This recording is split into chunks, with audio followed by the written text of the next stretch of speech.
propelling him toward the next set of foes, and the next. Until at last, he barreled into the village square to join Sheriff Card in battle. No sooner did he sprint around the corner did the Beastman leader notice him out of the corner of his eye, in the middle of a swing of his great axe. His eyes shifted, momentarily focused on him, and his eyebrow rose. Impressive. He ran up behind a group of Numantians and stomped the ground. The earth shook. This took place in slow motion, however, so the startled legionnaires did not fly through the air as they would if his perception of time was moving at its normal flow. Their feet barely left the ground before claws slashed them apart. But the added velocity would surely send their pieces flying at much greater speed. The next pack fared the same, except they were far enough away from the epicenter of the stomp to merely stumble around rather than fly upward. He noted with amusement that even Card staggered from its force.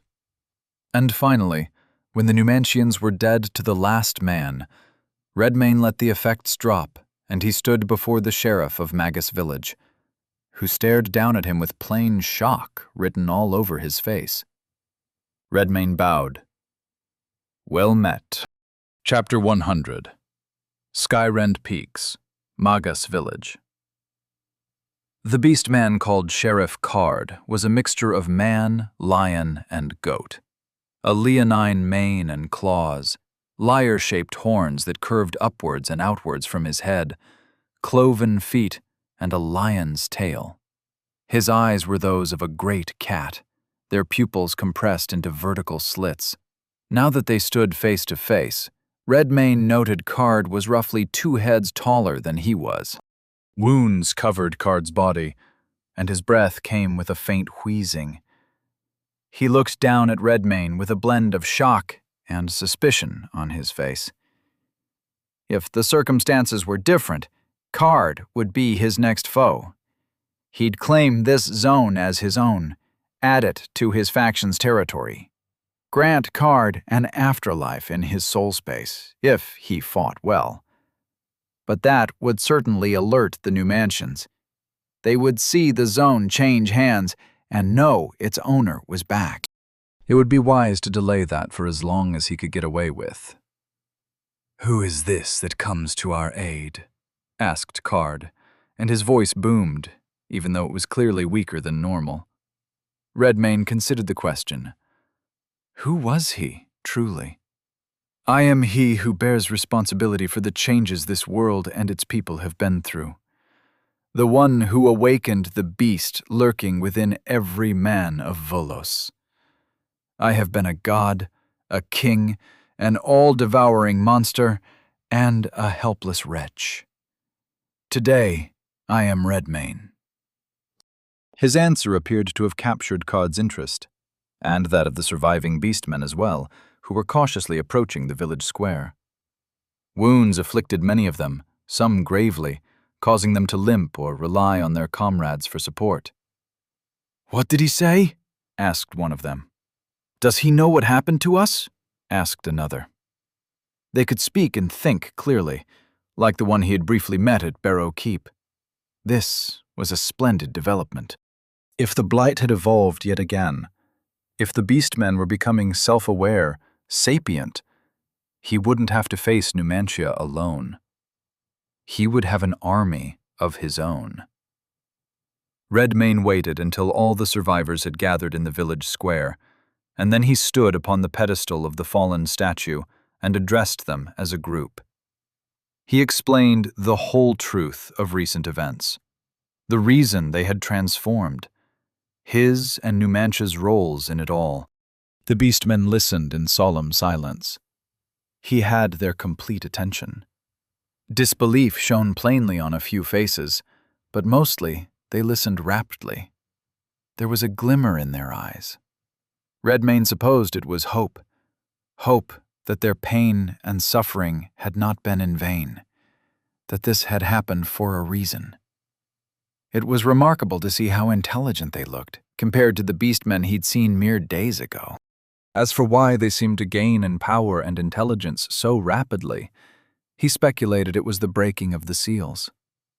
Card, who sat at the rear of the group, raised his eyebrows. "So that is why you have come all this way." Redmayne nodded. "Can someone undo this change?" "I know not. Battle has occupied much of my time. Perhaps, when all is resolved, we could search for a remedy." Redmayne's answer put a stricken look on the face of the beastman who had asked. A few others looked dismayed as well.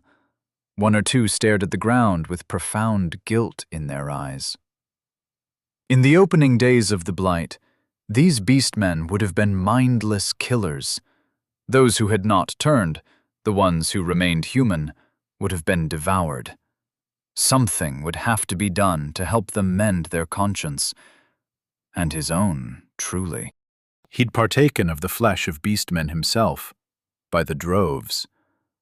But all was not clear in those first furious nights. He had been high on power and freedom from a period of terrible privation and suffering. He could justify what he'd done. It was clear to Redmayne that some of these beastmen would require a similarly sound justification. "I can be of assistance with that, my lord," said Pieter. "I am a priest, after all. Set your mind to the task now. These folk don't deserve their guilt." He did his best to field the rest of their questions. When they had no more, Redmayne helped them gather the dead. The rows of beastmen and legionnaires were roughly equal, but only because the ones Redmayne himself had dispatched were in so many pieces they could not be gathered. Those would have to be cleaned off the streets with buckets of water. By the time it was done, the sun was well past its zenith. Evening was near, which meant he'd be searching for the seal of the Kirin in the dark. Card noticed him frowning up at the late afternoon sky, approached him from where he had been helping his kin sort out the dead. "It is there," he pointed at the highest peak visible from their village. "You will find the seal at the summit, in a small temple built of black stone." "My thanks," said Redmayne. Black stone. It wasn't Numantian, that much he felt confident about. He'd first assumed the black stone buildings were his son's creation, leftovers from the reign of Voss, the first sovereign. But there had been a building just like it on the world of Astia. Although the wall carvings were in an unfamiliar language, the materials and architectural style matched the buildings on Volos exactly. Unless his son was spreading his civilization to other worlds, it had to have been built by others. Perhaps there had been an empire before Numantia. Perhaps Numantia had a predecessor. Earlier, he'd questioned his own wisdom at sparing the soul of his son. Now he felt better about it. He could question Voss, who would certainly have the answers. As for whether or not he'd be willing to share, he would have to find out. Redmayne felt confident he could convince Voss to be of help. But those were tasks for later. For now, he had another seal to break, and another shard of his power to reclaim. Redmayne centered his gaze on that mountaintop in the distance, framed by the dim glow of the afternoon sky. He turned and bowed to Card. "I wish you and your people safety and good fortune." Card bowed in return. "I give thanks for your aid." "You should take your men and leave this village for the time being," said Redmayne. "When the Numantians discover they have lost, they will surely return with greater numbers. Seek safety with allies, if you have any nearby, or seek a place to hide." Redmayne's words appeared to trouble the sheriff. The beastman rubbed his chin, hummed thoughtfully. "No allies to speak of. We could take to the mountains, fight with javelins and rocks. With a proper choke point, we could hold off a larger force for some time. The Numantians would find them in the mountains and crush them, in all likelihood. Given what they had endured, what nearly every soul in Volos had endured, Redmayne deemed it an unworthy fate for them. "There is a place I could send you and your people for a time. It isn't the most hospitable, but it would be safer by far than anywhere in Volos. My allies presently shelter there." The beastman's eyebrow rose. "Oh?" You would have to gather your provisions and ration them well, however. You could say the land lacks in bounty. His offer provoked another round of humming and chin-scratching. Let me bring this to the others. Redmayne nodded. Of course. Card gathered his surviving comrades and discussed their options. And while they did so, Redmayne found a place apart from them to sit and gather his thoughts. The imbued would have mixed reactions to the appearance of a group of beastmen, he supposed. But these were not the monsters they had done battle with in earlier days. Their minds were returning. They could be communicated with, reasoned with, which was a fortuitously timed development, for the true enemy was on their doorstep. He ought to send out envoys. Spawn he could use to introduce himself, explain the situation, and call for coordinated resistance. The Numantians were likely to be everywhere already. He was surprised they hadn't already stormed Castle Redmayne's gates this very day. So there was time. Little time, perhaps. But perhaps just enough. The only thing preventing him from spawning an army of fast-flying birds right this moment was the Kirin. He would save his resources for that battle, handle it first, and then see to the rest afterward. After a short while, Card made his way back to Redmayne. We have decided, he said. We will accept your offer of shelter. Redmayne smiled. Splendid! Allow me to introduce you to your guide. And then he spawned Pieter. Corpus, 30,404. To this body he granted natural born of the void for their trip through the abyss. Pieter resembled his old self, lanky, long-haired, and antlered. The foremost difference between the body of a spawn and the body of the original was the hue of the skin. They were always red. Card's eyes were wide with surprise as the priest bowed. A pleasure to meet you, Sir Card. You and your people are in for a most miraculous journey. Redmayne left it to Pieter to explain the particulars. He bid farewell to him and Card and the people of Magus village for now, accepted their profuse thanks, and then he turned and brought forth the wings of the manticore with a mighty sweep, beating his wings against the clear mountain air to begin his arduous ascent to the highest summits of Skyrend peaks, where power awaited. The world below shrank rapidly, the village and its inhabitants becoming mere specks against the vast tapestry of the land. As he rose higher and higher, the air thinned, making his heart pound harder in his chest, matching the rhythm of his wings, while the cold bit at his skin. A pleasant contrast to the heat building within him. Already the peaks loomed closer, jagged silhouettes against the fading light. Somewhere nearby, a temple of black stone awaited him. The anticipation of merely laying eyes on it fueled his ascent, propelling him ever upward. Redmayne grinned as he remembered something. Legend said the Kirin appeared at the imminent arrival of an illustrious ruler. Chapter 101. The Abyss. The crone drew the memory from Messia Porcena's mind in exacting detail and projected it onto the blank canvas of the abyss. They stood together in the darkness one moment, and the next they were deep beneath the city of Terracon, in the heart of its immense gnosis harvesting mechanism. It was a cathedral-sized chamber with a domed ceiling, the entire room lined with thousands of faintly glowing pipes. The pipes fed into a central machine at the rear of the room, with a command and control platform atop it. The platform, made of fine Numantian marble, stood out in sharp contrast to the dark metal covering the rest of the room. Its control surfaces, the dials, levers, and switches, were gold-plated and artfully designed as well. This was the workstation of the artifacts assigned to supervise the colony. With Volos, that would have been Arnth Turan, but since he was not in attendance, the governess would have to do. "Doth this image match thy memory?" asked the crone. Messia Porcena did her utmost to keep her dismay at the situation contained. The abyss was supposed to tear apart the minds and bodies of mortal beings, yet here they stood, whole and unharmed. The crone had even healed her injuries, or else it was some peculiarity of the abyss itself which made them mend themselves in a remarkably short time. Regardless of the cause, she understood her situation. This woman was her captor, and if she wished to survive, it would be wise for her to cooperate. If the price for cooperation was a crime against the Empire, however, it would be prudent to dissolve into nothingness here in the abyss, rather than face the judgment of a tribunal. To the crone's question, she smirked and nodded. "I don't see what good it could do you," she said. "I am no artifacts.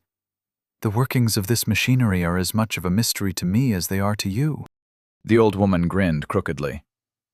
"I know what thou knowest, Messia Porcena of Numantia. Now, thou wilt demonstrate certain operations of this mechanism to me, and I shall consider the deed fair recompense for saving thy life." The governess hid her racing mind behind a smile. It was treason or death, then. Not a situation she'd envisioned when she accepted custody of the world of Volos, to be sure. This old woman was almost certainly an abyss witch, which explained in part why Jarrell Craith had lost his mind. These were bitter enemies of Numantia, ancient foes, the last vestiges of a civilization broken and destroyed in antiquity, erased from the histories, buried and lost to time. Nobody considered them a threat, really. Nobody who mattered. And throughout her childhood and her education and the beginning of her political career, she'd had no reason to disagree with any of them. In the here and now, Messia Porcena reconsidered her position on the subject. "What good could it possibly do you?"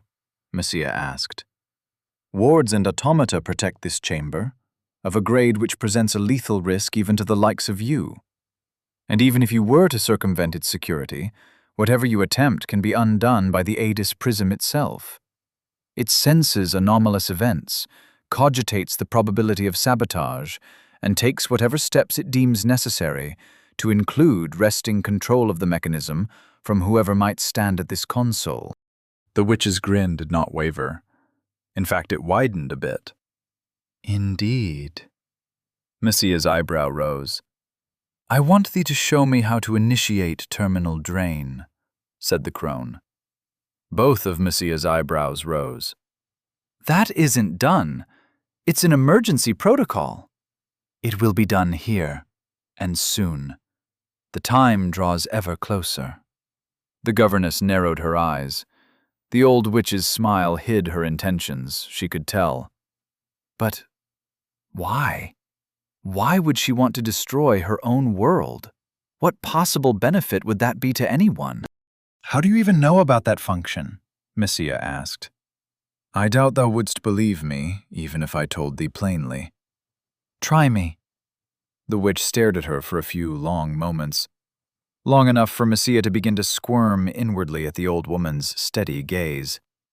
Her grin grew the slightest bit more crooked. Then the guts of Terracon disappeared. Now they stood upon a 9-sided pane of translucent blue, in the center of an infinitely complex lattice of glowing filaments. Motes of bright light traveled along those lines at great speed, like 10,000 little messengers. The scene conveyed a sense of order and of power, a sense that they stood in the presence of an immense mind, or something like it. Messia looked around with wide eyes. "What is this?" "This is not a thing they would have shown thee, since thou wert schooled in politics and government, and not in sorcery and engineering," said the crone. "It is the interior of the Aedis prism."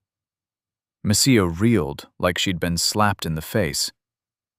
"Then how do you—" "I have been contacted by one who seeketh freedom from their predicament, one who hath been of great assistance to me in my tasks, and now the time draws nigh for the moment I give recompense to my ally, just as thou wilt repay me for saving thy life."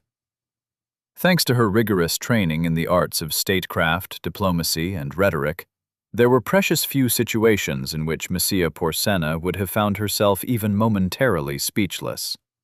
This was one of those situations. But she recovered quickly.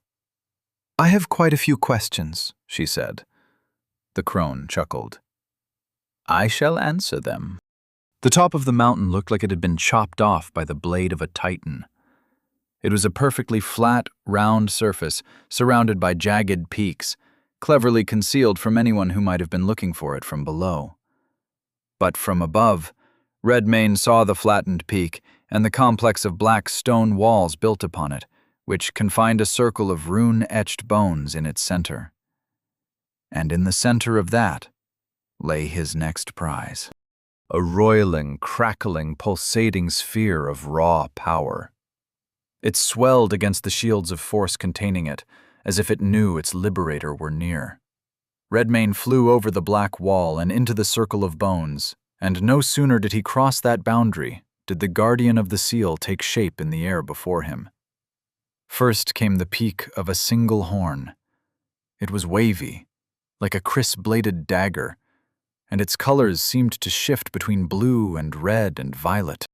The rest of its head came into view next, fading into reality from nothingness. It was equine, Redmond thought, or perhaps it was the head of a deer. It was similar enough to either to be difficult to tell. The color of its eyes did the same, and the pupils of those eyes were oblong, like that of a goat. The kitten's body was as white as new milk, as were its mane and tail, and its wide feathered wings. Everything but the claws at the end of its pawed, wolf-like legs. Those were as black as the abyss. Abgar, the Kirin monster. Type primordial. Level 250. The Kirin stretched out its wings, but it did not fly. It leapt instead, prancing upward through the air with primal grace, its paws finding purchase on nothing, and bounding higher and higher upon it. It was either impossibly light, or moving by some skill which made wings superfluous, a symbol of the concept of flight, rather than a practical mechanism. Redmayne found its movements captivating, like a wolf in the woods watching a running deer. But this was no prey animal, despite its looks. It radiated power and showed no fear. He'd have to earn its fear, if it were even capable of such an emotion. Redmayne beat his wings to surge upward in the air, soaring higher than the Kirin had yet climbed, and then he tucked them in to dive like a bird of prey. Claws of the Exalted Hunter. Gnosis, 991. His claws rent the very air, projecting force in 4 cutting waves, one after the other. An attack which would have ripped apart a formation of 100 Numantian legionnaires in an instant. The Kirin leapt away from the first set of cutting waves, and the next, as calmly and gracefully as if it were climbing a mound of boulders in the forest. When the last one looked like it would strike cleanly, it vanished into thin air instead. Redmayne doubled down on offense, undeterred. He chased the Kirin through the air with all the power and speed his godlike muscles could bring forth, circling around to cut off its retreats, climbing to deny it the advantage of the top position, harrying it at all times with flurries of claws. For his efforts, he struck nothing but air. The Kirin danced away from every attack, no matter how close Redmayne came, no matter how much aggression he poured into them. And worse, it made it look effortless, as if it weren't even aware something was attacking it. It cavorted through the air as if it were celebrating something all on its own, even as claws raked through the air mere inches from its flanks. And the times Redmayne found his target, that target simply disappeared, as if it were never really there. This would not do. He needed a weapon that could strike an entire area, something which would leave no escape route. For a moment, he riddled out what to do. When he decided, he snarled and rushed at the Kirin again, leading with another flurry of claws. But this time he knew full well the beast would evade them all. All he needed to do was close the distance. When he did, he let out a stone-shaking roar. A wave of force followed it in every direction, like the detonation of a bomb. Roar of the Beast Lord. Gnosis, 961. The Kirin vanished. Another miss. He was certain, because he hadn't gained a stack of wrath. Redmane growled. Frustrated boiled in his guts. This was some sort of phantasm, like that of the Sphinx.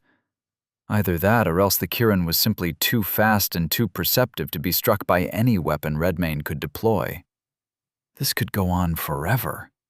He could chase it, and it would elude him like a full-grown antelope outpacing a clumsy lion cub.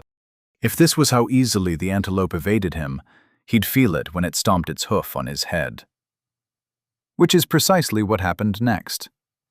There was a thunderclap, a flash of crimson, and something like fire lit up his whole body, seizing all of his joints, rattling his teeth, boiling his 3 eyeballs in their sockets.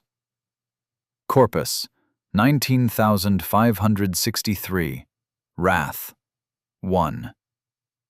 At least he had a stack of wrath now, for the low cost of 1/3 of his vitality. Redmane realized he was making these observations as he was plummeting in freefall. He could feel the burns all over his skin. His body felt raw, unresponsive, as if the nerves and muscles had just been struck with something especially disruptive. It was a bolt of lightning, he thought. Red lightning. He wouldn't gain the upper hand if a single blow wounded him this badly. 1 stack of wrath was not worth the trade. But it was too fast for him, too synced with his mind. It somehow knew what he was going to do before he did it. Movement caught Redmane's eye, and it made him shake off his rumination and right himself in the air, flapping out his wings to arrest his fall and gain altitude again. Because the Kirin, high above him, was gazing down at him with something resembling pity in its eyes, and its crisp-bladed horn glowed red, charging up for the next bolt of death. Chapter 102. The Seal of the Kirin. Redmane's gaze centered on the blazing horn of the Kirin. Flicker Gnosis, 911. He was almost too late. 1 instant longer, and a bolt of scarlet lightning would have cooked through another 1/3 of his corpus, or more.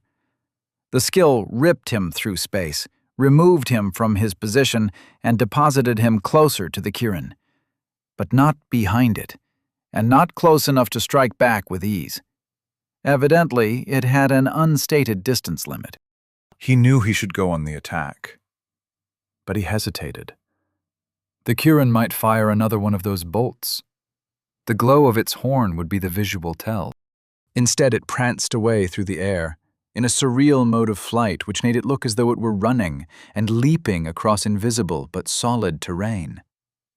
Every time its paws set foot on something, there was a faint splash of red energy around them, as if it were instinctively creating something to land upon each time it set its feet down. Redmane found it would be more enjoyable to watch if it weren't his prey. He doggedly pursued the Kirin through the air, and even though it seemed to be confined to the arena built to contain it, the beast apparently had no vertical restrictions to abide by. It climbed and climbed, always out of his reach. Even as Redmane's claws sent forth mazes of cutting force, it navigated them with fluid, unhurried movements, escaping it all without so much as a scratch. This thing was a vexingly elusive target. As he gave chase, his mind raced for a solution. If his accounting was correct, the sum of his qualities ought to make him the equivalent of a level 351 creature. A full 100 levels above the Kirin. But just as he had a habit of conquering higher-level foes himself, the Kirin was clearly unbothered by the difference in levels between them. So it wasn't a question of raw speed. It was perception. The Kirin was looking ahead in time, perhaps. Or else it knew by some other sense precisely where and when his attacks would land, since it was never in the place those attacks landed. and it had happened too many times in a row to be mere luck, though Redmayne shuddered inwardly at the thought it was manipulating the concept of luck itself. But there was no sense in dwelling on the potential of an impossible problem. Better to solve it anyway, with whatever tools he had at his disposal. How fortunate that his all-devouring nature provided him with ample tools. Marked as prey, astral stalker. Gnosis, 896. He became a specter. For a moment he hovered, no longer reliant on the action of his wings to hold his position in space, waiting and watching the Kirin to see if it could perceive him in this state. Apparently, it could not. The beast completed its leap, and then turned to canter in a half-circle around the perimeter of its invisible corral, looking this way and that. Twice its gaze swept right past him. Splendid. Redmayne glided nearer to the Kirin, the motion direct and unnaturally frictionless. It was still in motion, cantering around the edge of the arena, but it wasn't attempting to evade him.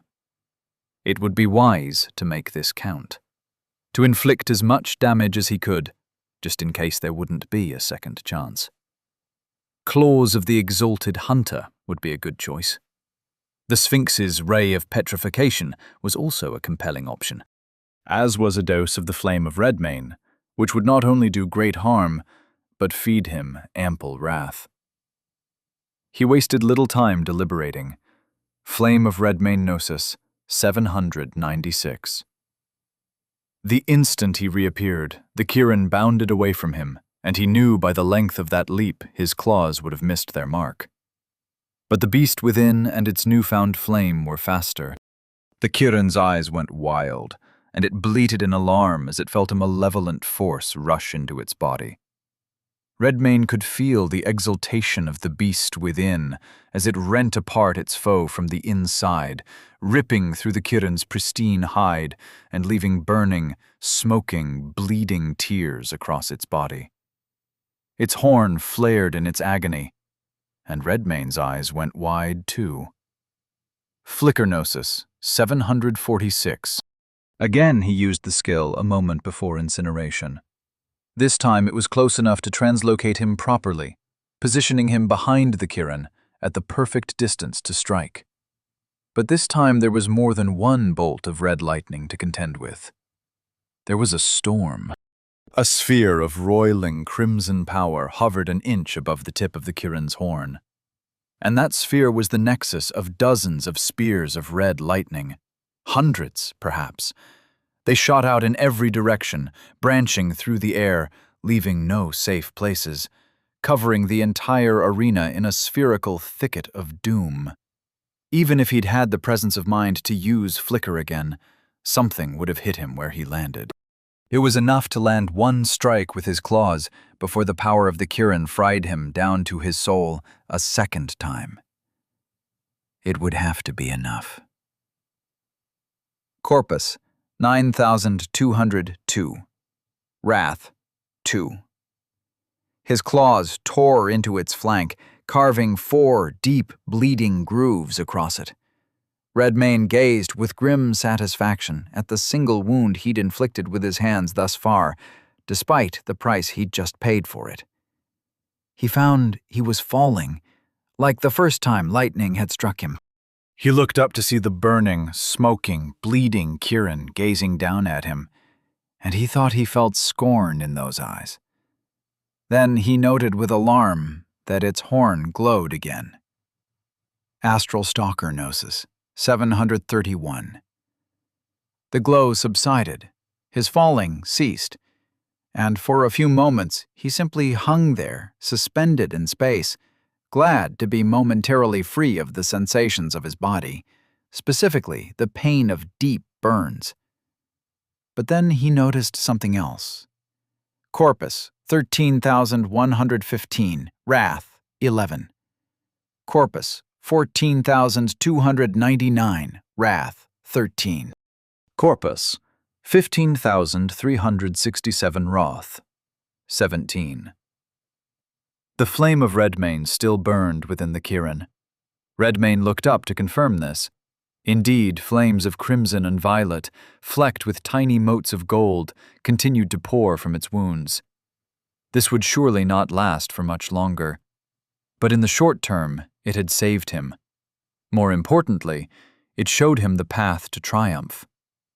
He wanted to laugh at how diabolically unfair this was going to be. Flame of Redmane Astral Stalker. Gnosis, 616. Flame of Redmane Astral Stalker. Gnosis, 501. He appeared, and the beast within flew forth once again, bearing its ravenous flame into the body of the Kirin. And this time he immediately went incorporeal before the beast had the chance to charge up another storm of lightning. With a cry of pain, the Kirin began to convulse, its movement surprisingly ungainly as it leaped about, trying to buck off its invisible assailant. But Redmane supposed no creature would move gracefully when it was on fire and being carved up from the inside out. And then he did it again. Corpus, 18,185. Wrath, 26. Corpus, 21,277. Wrath, 35. Corpus, 24,568. Wrath, 44.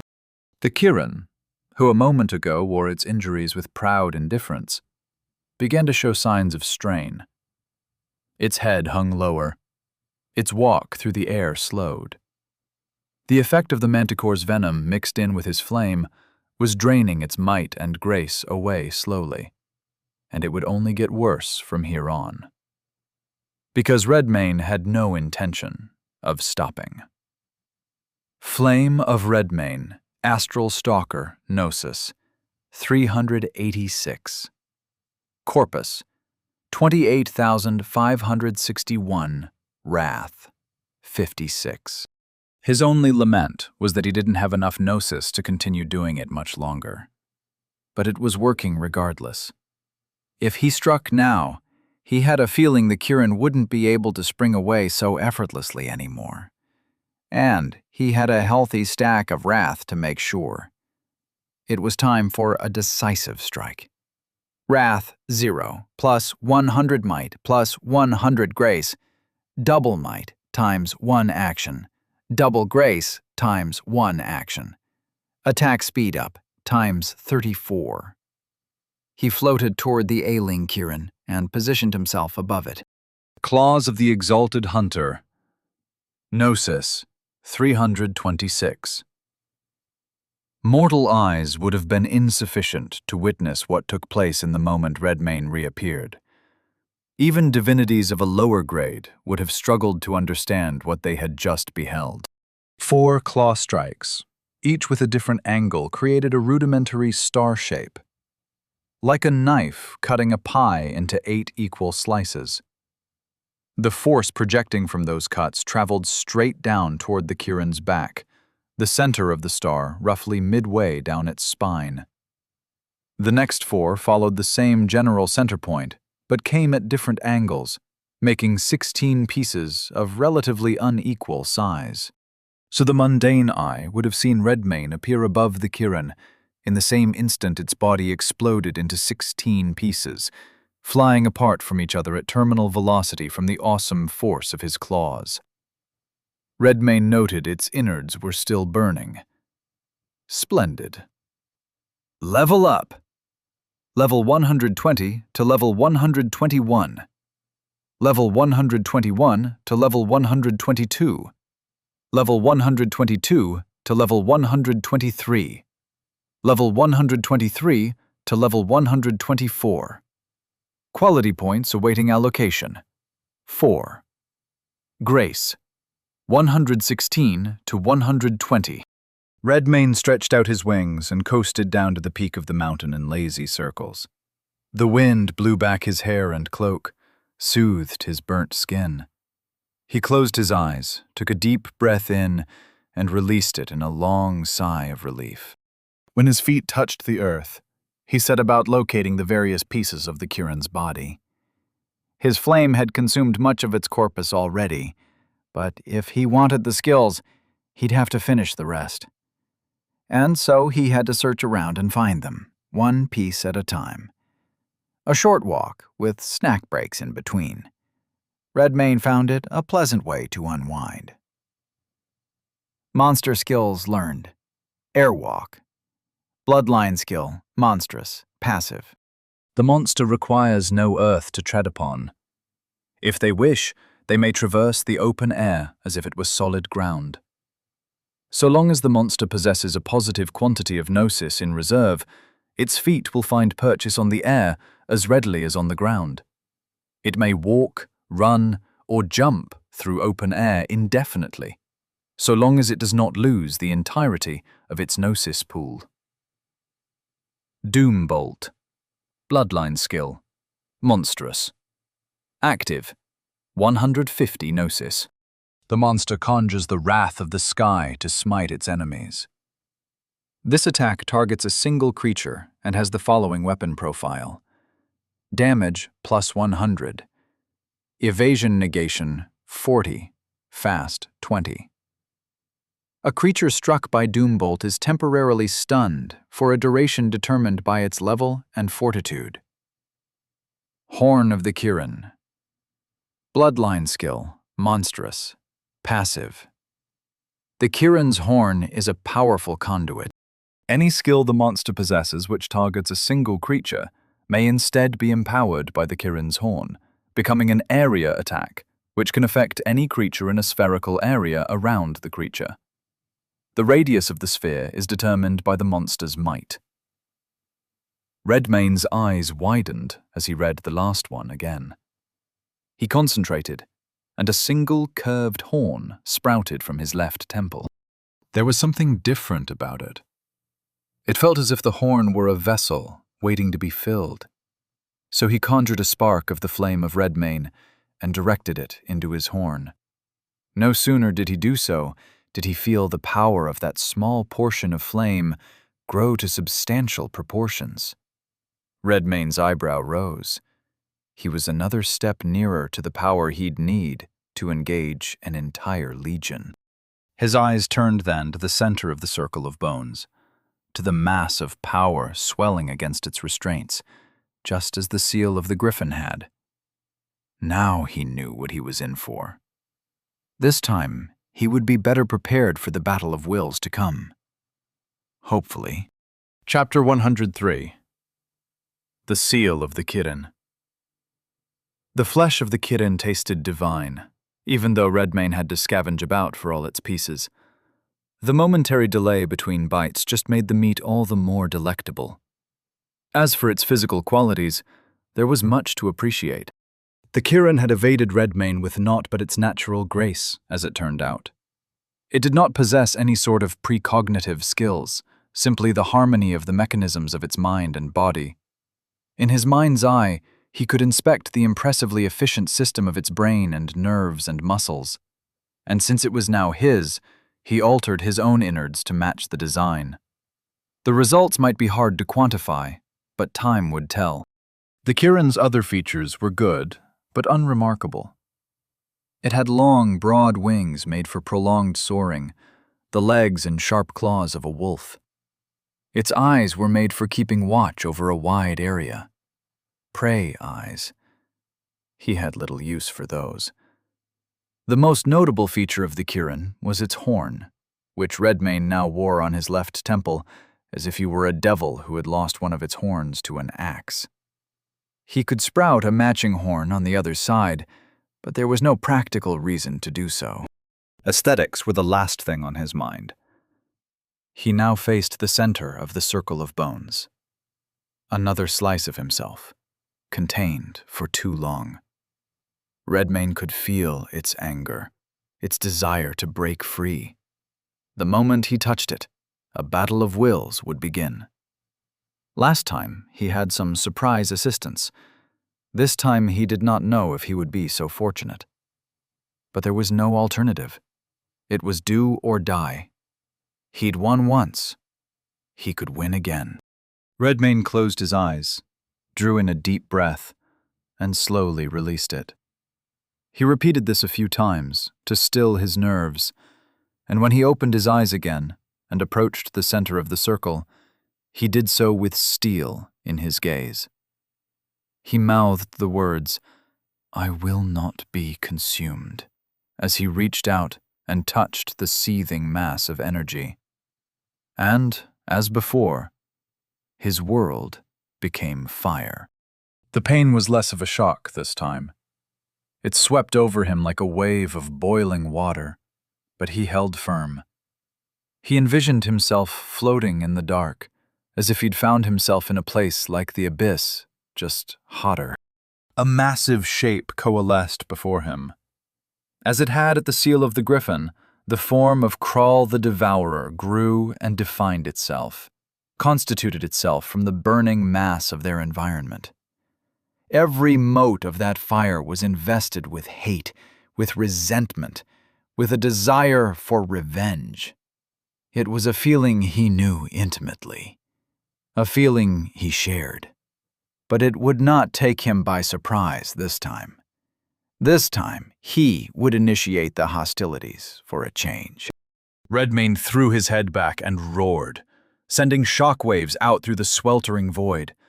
And as he did so, his stomach sprouted an immense maw, full of jagged teeth that roared along with it. He extended his arms, and two fanged mouths grew on his palms. All four of his mouths inhaled deeply, working together to build a mighty vortex. He thought he felt a moment of amusement in the soul of Kral, before it answered in kind. It had but one maw, but it was cavernous, large enough to eat mountains, to swallow castles whole. It was the last thing many in the old world ever saw. Two vortices met in the space between them, like tornadoes which had been turned on their side, and they lashed themselves together. Now began the contest of strength and will. This one felt stronger than the last. But he was stronger too. He was 3/5 of the whole now, and he would be damned if he didn't walk away from this with the fourth. But his opponent didn't budge. It would not submit. Like him, it wanted to be the one in control. Redmayne could feel its thoughts and emotions as if they were his own. He could see what Kral envisioned.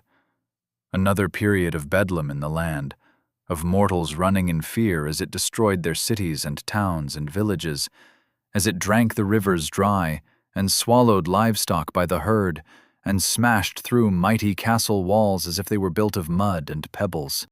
He felt the sheer joy of its recollections, its exultation, how it longed to roam unchecked again, devouring all in its path. Redmayne began to enjoy its reminiscences. After all, was not the rage of Kral justified? What solace was there for the downtrodden, for the abused? Why was it the role of the victim to be compassionate with the cruel? The rage of Kral was the rage of a tormented people. It was the will of a king inverted, unmasked, revealed to all and to himself. The rage of Kral was just. It was righteous. Redmayne's eyes widened when he realized what was happening. It wasn't trying to use force on him this time. It was moving with the flow instead, getting close to his mind and his heart, revealing itself in an attempt to inspire sympathy and understanding, just without words. In this place, it could make Redmayne experience these things as if he had lost none of his memories, as if he'd been there himself. In truth, he had. But the memory wouldn't change his mind. Blood called out to blood, indeed. But someday the cycle must come to an end. The wrath of a victim would no longer be justified after avenging itself several times over. After wreaking death and suffering in magnitudes far beyond that which it had suffered itself. It had to end someday, by a strong and disciplined hand. His hand. Kral the Devourer roared its displeasure, and the sound rang in Redmayne's ears like an explosion. In the material world, the roar would have traveled for hundreds of miles. It would have cowed thousands of mortal hearts into a state of quivering terror. To Redmayne, it sounded like the cry of a child who hadn't been thrashed enough. He had it. Distantly, he felt the presence of the others in his mind, as he had the last time. But there was no need for speech now, only focus. Redmayne closed his eyes and directed all of his willpower to the presence of Kral the Devourer. A storm raged around them, and it grew more intense as his focus sharpened. The space where their vortices met became the nexus of winds so strong they could have shredded stone walls, flattened towns and villages, uprooted ancient trees. Redmayne held firm, and Kral inched ever closer to him. He could feel its thrashing, its fury, its futile resistance to the thing it truly required. Growth, temperance, assimilation into a stronger, wiser form. The story had played out. The lessons had been learned. Now it was time to come together and face new threats from without. Something about that final thought made the mind of Kral slip, for only a moment. It expressed something like curiosity. And then Redmayne's vortex swallowed it whole. Might plus 30, grace plus 30, fortitude plus 30, armor plus 20, evasion plus 20. Skill evolved, Devourer, bloodline skill, monstrous, rank 4, evolution possible. Passive, rank 0. The monster derives sustenance from anything, and its digestion produces no waste. Its teeth and jaws can chew through most substances with sustained effort. The monster's consumption of flesh restores its corpus, and consumption of magic restores its gnosis. All caps for corpus and gnosis, regardless of source, are removed. The consumption of refined metals will permanently increase the monster's armor and the damage of its physical natural weapons, such as claws, bite, horns, talons, or spines. Damage and armor gains are proportionate to the quantity and purity of metals consumed.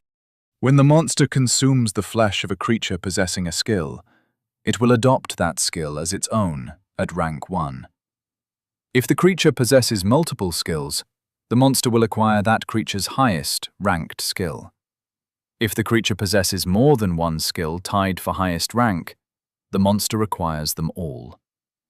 Skills obtained in this way increase in rank by whatever process the monster gains in power, if any. When the monster consumes weapons and armor with special qualities, it may allocate those qualities to its physical, natural weapons, such as claws, bite, horns, talons, or spines, if it possesses any. Armor qualities may be allocated as long as the monster possesses a natural armor bonus. If the damage and armor penetration values of a consumed weapon are higher than that of the monster's natural weapons, the natural weapons will gain the difference between the two as a permanent bonus. The monster may also consume talismans and vestments, thereby inheriting whatever bonuses or special qualities they conferred while worn. Rank 1. The monster consumes the souls of sapient beings it has eaten. The souls of consumed beings take residence in the monster's soul space, and may speak to and hear one another and the monster as if all were physically present. If the monster no longer wishes to speak or listen to souls occupying its soul space, it can block communication from them at any time. If the monster possesses a skill capable of creating a minion, it may imbue the minion with the soul of a being previously consumed by Devourer. The soul retains the ability to use all its skills, provided the form it occupies possesses sufficient gnosis to use them. If the minion in question is slain or dismissed by the monster, the soul returns immediately to the monster's soul space. At any time, the monster may destroy the soul of a being it has consumed, granting it a sum of gnosis proportionate to the strength of the soul in question. Rank 2. the monster's mouth becomes a vortex of indiscriminate consumption. This ability functions as the opposite of a breath weapon. A conical area centered on the monster's mouth functions as a vortex, drawing in any objects within its range. Upon ingestion, these objects will bestow upon the monster any benefits they would confer if they were eaten normally. The monster's soul space serves as a repository for consumed souls per the norm, although the vortex has no effect on incorporeal creatures. The vortex has an effective might score equal to the monster's for the purpose of determining its ability to pull heavy objects in. The size of the cone will increase as rank increases. Rank 3. The monster consumes the incorporeal as well as the physical. If the monster can perceive incorporeal creatures, such as ghosts or spirits, it can eat them. This capability extends to the monster's vortex, which is not limited to a conical area for the purpose of this aspect of the skill. Instead, the monster can draw in all incorporeal creatures in a spherical area around it. This vortex use differs from the main version. They cannot be used simultaneously. The monster may send consumed ghosts or spirits to its soul space, or digest them for their gnosis and skills. Rank 4. The monster consumes skills. This differs from the monster's capacity to assimilate the skills of a creature it has devoured. It may now consume a skill as it is used. For example, it may consume an attack skill targeting either itself or its immediate vicinity. Furthermore, the monster may consume any persistent skill it locates, irrespective of the caster's proximity. Skills may be eaten by whatever mechanism the monster possesses to eat, and consumed skills are learned as if the monster had eaten the skill user's flesh. This ability is limited to skills which manifest outside the skill user's body. Redmane fell to his hands and knees, drenched in blood and sweat, his breath coming in heaves. He had indeed grown stronger. It was easier that time. His only hope was that the final seal would be similarly compliant. When he was able to, he had a seat and let his body and mind cool down. And then he read through the wall of text the system had thrown at him the moment he came out of the trance. He read the last part carefully. Interesting. He could devour and learn skills directly now. He supposed he could ask his Magister allies to cast skills at him, which he could eat, and then he would become adept at sorcery as well. He wondered if the flame of Redmane would consume skills on his behalf. This would have to be tested. It would be wise to stop and check on the others at this point. Much had been accomplished in a satisfactorily short period of time, but the most arduous battles still lay ahead. Flora sat upon a mossy boulder in Midva Forest and surveyed her handiwork. Much had been accomplished in a satisfactorily short period of time. What was before a most mundane forest was now something magical. The trees had grown mighty, their trunks strengthened, their canopies expanded, and their roots deepened into the earth, as if her touch had given them 1,000 years of growth. The flowers and bushes and grasses and vines were all thriving as well, and there was a hint of her gnosis in everything. It made the forest glow. The effect was most prominent in the leaves and flowers. She smiled as she looked about. The scene called to something inside her, a hazy memory, like a painting hung on the wall by a forgotten pair of hands. In every zone her Lord Redmane had conquered, she'd done the same. This primeval scenery now covered much of central and northern Volos, and it thrummed with power. The animal life was already changing, adapting to the richness of the magic in the air and the water, in their food. It was all quite young, like her, but soon it would truly be a paradise. All was not perfect, however. She had many eyes, and some of those spied a group of soldiers marching to the perimeter of their domain, to the edge of her forest. They brought peculiar machinery with them. Flora wasn't knowledgeable about such things. She reminded herself to ask their allies hiding on the world of Astia if they knew what they were, but her link to herself was faint across such a distance. They did not see her, but she saw them. And so she watched as they built themselves a camp and prepared these odd devices. They appeared to be wagons, with 4 wheels and a compartment for a driver. But it was pulled by no beast of burden. Instead, its front face bore a pair of large, horn-like tubes. There were a dozen of them, perhaps more. Were they going to come into the forest and play her a concert? That didn't seem likely. She watched them continue to prepare the machines, her interest growing as their preparations seemed to be drawing to a close. One man went around to the rear of the wagon to turn a knob, and the other one, sitting in the driver's chair, pulled a lever. Her eyes grew wide when those horns spat jets of fire into the air. Chapter 104. Terracon, Legion Encampment. Jarrell Craith sat alone at the table inside General Fabian's command tent, poring over the atlas of Volos. The tent smelled of canvas soaked in oil and the faint scent of incense, a vain attempt to mask the odor of sweat and leather that clung to the fabric walls. He was watching the siege engines move into attack position. The Legion called them brass dragons. Some artifacts originally designed these small siege machines for an old Numantian conquest, a city with high walls and narrow serpentine streets. Their weapon used some sort of alchemical mixture for fuel, producing jets of a durable flame that was difficult to extinguish even with Gnosis-powered assistance.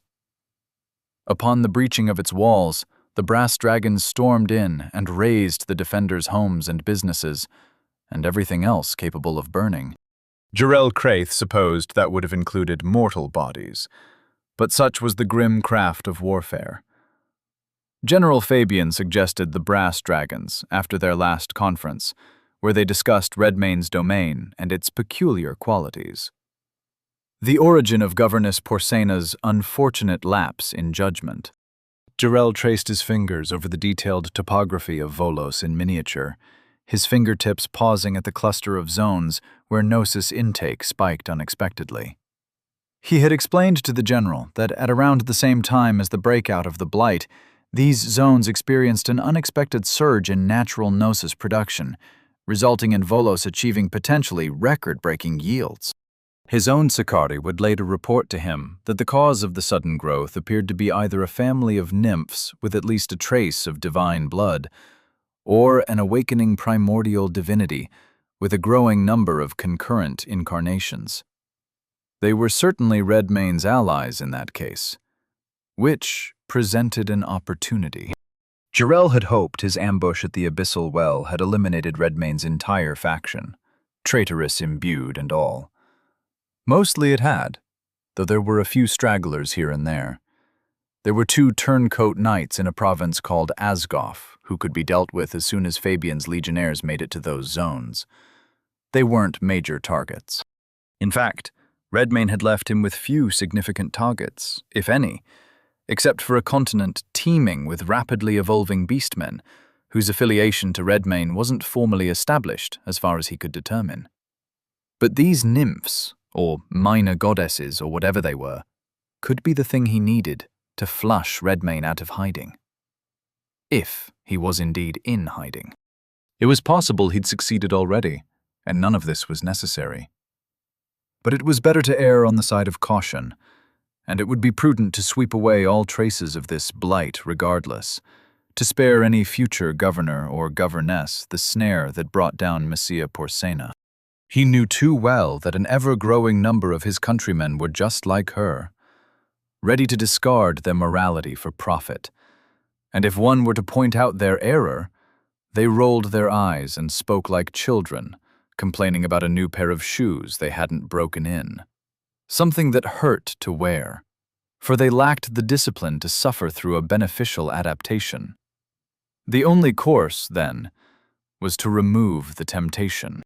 So all the remaining brass dragons in the storage of the Venturian legions had been requisitioned, brought across the astral highway in a single shipment, and were now being moved into position across all the borders of House Redmane's domain. Those 2 knights in Asgoth were about to have their first, and likely their last, meeting with the Venturian Sixth. Jarrell leaned back in his chair, the old wood creaking under his weight, and gazed at the flickering shadows cast by the oil lamps swinging gently from the tent's support poles. His eyes narrowed as he imagined those little nymphs, or whatever they were, running about trying to put out the fires on each other's backs. He imagined they'd be too busy with that to do much of anything to save their forest. If Redmane was still out there, this would surely flush him out. And Jarrell Craith was prepared for that as well. The population of the barren world of Astia continued to grow. First came the imbued. Some days later came the remnants of a group of beastmen from a place called Magus Village. And then, after a brief discussion across worlds, Pieter made another trip to Volos to return with a clan of demi-humans and a family of giant boars. An effort to spare them the wrath of the Numantians. The demi-humans brought a pair of human hostages with them, who turned out to be imbued. This caused some immediate tension. There were 2 captives, a man and a woman, and both were badly beaten and bloodied. The demi-humans had them bound at the wrists and ankles, lashed to the back of one of their makeshift supply sleds. The man was unconscious. The woman wasn't, but the exhaustion in her eyes was plain for any to see. Valter and Vengal, who had nominated themselves to be the welcoming committee, had just gotten up to greet the newcomers as they emerged from the abyssal well. But they froze when they saw those 2 beaten captives. Valter grasped his bow. Vengarl glanced for his firearm, which was propped against a nearby rock. The leader of the demi-humans, who carried a sword too big for his lanky frame and wore a crown of little skulls at an angle on his head, raised an eyebrow at them.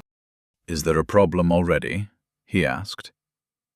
Valter's gaze hardened as it shifted to the demi-human. Aye. A moment or 2 passed in tense silence. The rest of their coterie was elsewhere, exploring the terrain for lack of anything better to do. Flora was at Alma's grave, all her effort bent on cultivating a small garden in the barren soil. The beastmen, led by the one called Sheriff Card, kept watch over her. Meanwhile, in the here and now, the demi-human leader looked sincerely confused by Valter and Vengarl's sudden hostility. He simply stared back at them, blinking, until he followed one of their glances to the sled bearing Arnth Near and Livia Calestis. His eyes widened. "Oh!" "Oh?" said Vengarl, an unmistakable note of anger in his tone. The demi-human turned and pointed at the imbued. "Untie those 2 and get them fed and cleaned up. They are hostages no longer." "But we were going to sacrifice one," cried a demi-human warrior next to him. "He's good eatin'," whined another. "Can we eat the girl instead?" asked a third in a pleading tone. The demi-human leader smacked the last one in the back of the head. "Untie them and clean them up," I said. His subjects did as they were told, though there was a lot of sullen mumbling about it. Valter and Vengarl watched them cut the 2 imbued free of their restraints. The man remained senseless, but the woman's eyes were wide with surprise. She sat up, swayed from sudden dizziness, and a demi-human put a water skin in her left hand and half an apple with a piece of cheese in her right hand. Another one climbed up on the sled and started trying to wipe her face off with a wet rag, and she spluttered and leaned away, nearly dropping the items in her hands. As that all took place, the demi-human chief turned his attention back to Valter and Vengal and bowed with a wry smile on his face. "These humans assailed our land and slew our kin, and we repaid them in kind. We were going to let the girl go, actually, but, circumstances being what they are, I don't mind clearing the slate to unite against a common foe. I am King Ed, and I come in peace." Valter and Vengarl glanced at each other. Then they looked back at King Ed. "You're articulate for a demi-human," said Vengarl. "I shall take that as a compliment." You were gonna eat one? Asked Volter. Why, yes, said King Ed with a smile. It's customary, and we do enjoy human meat whenever we can get it. Vengarl grimaced. Least he's honest. The young woman had shoved away the demi-human, trying to wipe the dirt and dried blood from her face, had a swig of water and a bite of apple, and was now looking at Volter and Vengarl with open suspicion in her expression. Why do I behold imbued consorting with monsters, she said, her voice steely, even though it was weak with weariness. Well, it turns out Numantia's full of evil bastards, said Volter. Vengarl nodded. This game they had us play and was a mere distraction, it seems. They're in the business of eating worlds like ours whole. Yours too, I bet. Unless you're from Numantia yourself, then I suppose you're an evil bastard too. Did you know all the colonies end up looking like this in the end? Vengarl gestured around at the barren landscape surrounding them. Livia Calestis raised an eyebrow and glanced about, and her eyes grew wide again when she truly noticed the nature of their environment. What is this place? Some world Numantia drank dry. Ours is next, said Volter. Livia opened her mouth to ask another question, but just then Pieter emerged from the abyssal well behind them, leading a pack of gigantic boars. Terribly sorry. These ones had a rough time finding their way. He stopped, glancing between Volter and Vengarl, and Livia and King Ed. Perhaps it only then occurred to him that he ought to have explained certain things to both parties. Is everything all right? He asked. Volter nodded. Aye, it's sorted. Pieter relaxed, smiled. Very good. And just then, a blood-curdling scream rang out through the air. Everyone turned in the same direction. It came from Alma's grave. It had to have been Flora. Volter and Vengarl took off running as fast as their legs would propel them. That beast man, Card. He and his warriors ought to have been guarding her. If they had harmed even a hair upon her head. But when the hunters reached Alma's grave and its little garden, they found Card himself standing over Flora with a shocked look on his face, unsure of what to do. Flora knelt by the side of Alma's grave, her body curled inward as she hugged her arms tight around her middle, moaning in pain as she rocked back and forth. Tears streamed down her face. She was making the kind of sounds a mother would make if she were looking down at the corpse of her own child. Sounds that made Volter and Vengarl both flinch as that pain struck them in the heart. The forest, mine own forest, it burneth, all doth burn. She looked up at Volter and Vengarl as if she were about to say something else, but all that came out was another scream of pain. Chapter 105. The Seal of the Kirin. With few exceptions, Redmayne had left small spawn in every zone he'd conquered and claimed. Usually they were birds or fast-moving rodents. This allowed him to monitor things as needed, see through the eyes of a creature in a particular area, or to travel great distances quickly by trading bodies. At all times, he had a peripheral awareness of the condition and location of these extensions of himself. Like knowing the count of one's fingers and toes without having to move them. And of course, one would immediately notice these small appendages the instant someone lit them on fire. Redmayne sat at the edge of the cliffside, upon the mountaintop where the seal of the Kirin had been built, letting the wind dry the sweat from his face as he looked out over the stark beauty of the terrain, contemplating his next move and wondering how his allies fared. The burning sensation interrupted his train of thought. He felt it in the forests of southern Asgoth. He felt it west of there, in Morazan Valley, the place where he'd discovered the true nature of the Gru. He felt it in the wooded hills south of the Scala Caverns, where he'd first fought the Sicarius, the Numantians posted there to ambush him. He felt it around the town of Barograd, and on the perimeter of Castle Redmayne, and most of all, in Midva Forest. There he felt himself burning repeatedly. It felt like the time Eric Morholt made him press his hand flat to an iron skillet, still hot from the stovetop. Except repeatedly. A fire was taking the lives of his spawn. Perhaps it was a forest fire. But forest fires didn't simultaneously erupt in 5 places at once. With a growing sense of alarm, Redmayne realized what was going on. The new mansions were at his doorstep. They had already cleared the way from Terracon and had siege weapons all over his domain. Weapons that would burn away the very thing that made his land so strong. Flora's forest. Redmayne's eyes grew wide. The thought of her name stopped time. Several moments passed in breathless shock, a sudden coldness sinking into his core. He slammed his eyes shut and sent his perception to Midva Forest, searching for any spawn left alive. There were few. He selected a bird in the high limbs of a tree and jumped. Immediately his eyes stung, watering from the thick smoke in the air. The air seemed to shimmer and warp from the heat emanating off the ground. From the flame-engulfed undergrowth beneath him, consuming the blanket of grasses and dry leaves and brittle branches on the forest floor. A dense layer of smoke obscured the sun, casting an orange-tinted haze over all. Like a painter's rendition of hell come to life. The sounds of the forest fire filled his senses, the crackling of fire, the snapping of wood, and the crashing of falling trees filled the air, accompanied by the distant cries of other creatures caught in the blaze. The smell was a potent mix of wood smoke and the distressing scent of singed flesh, fur, and feathers.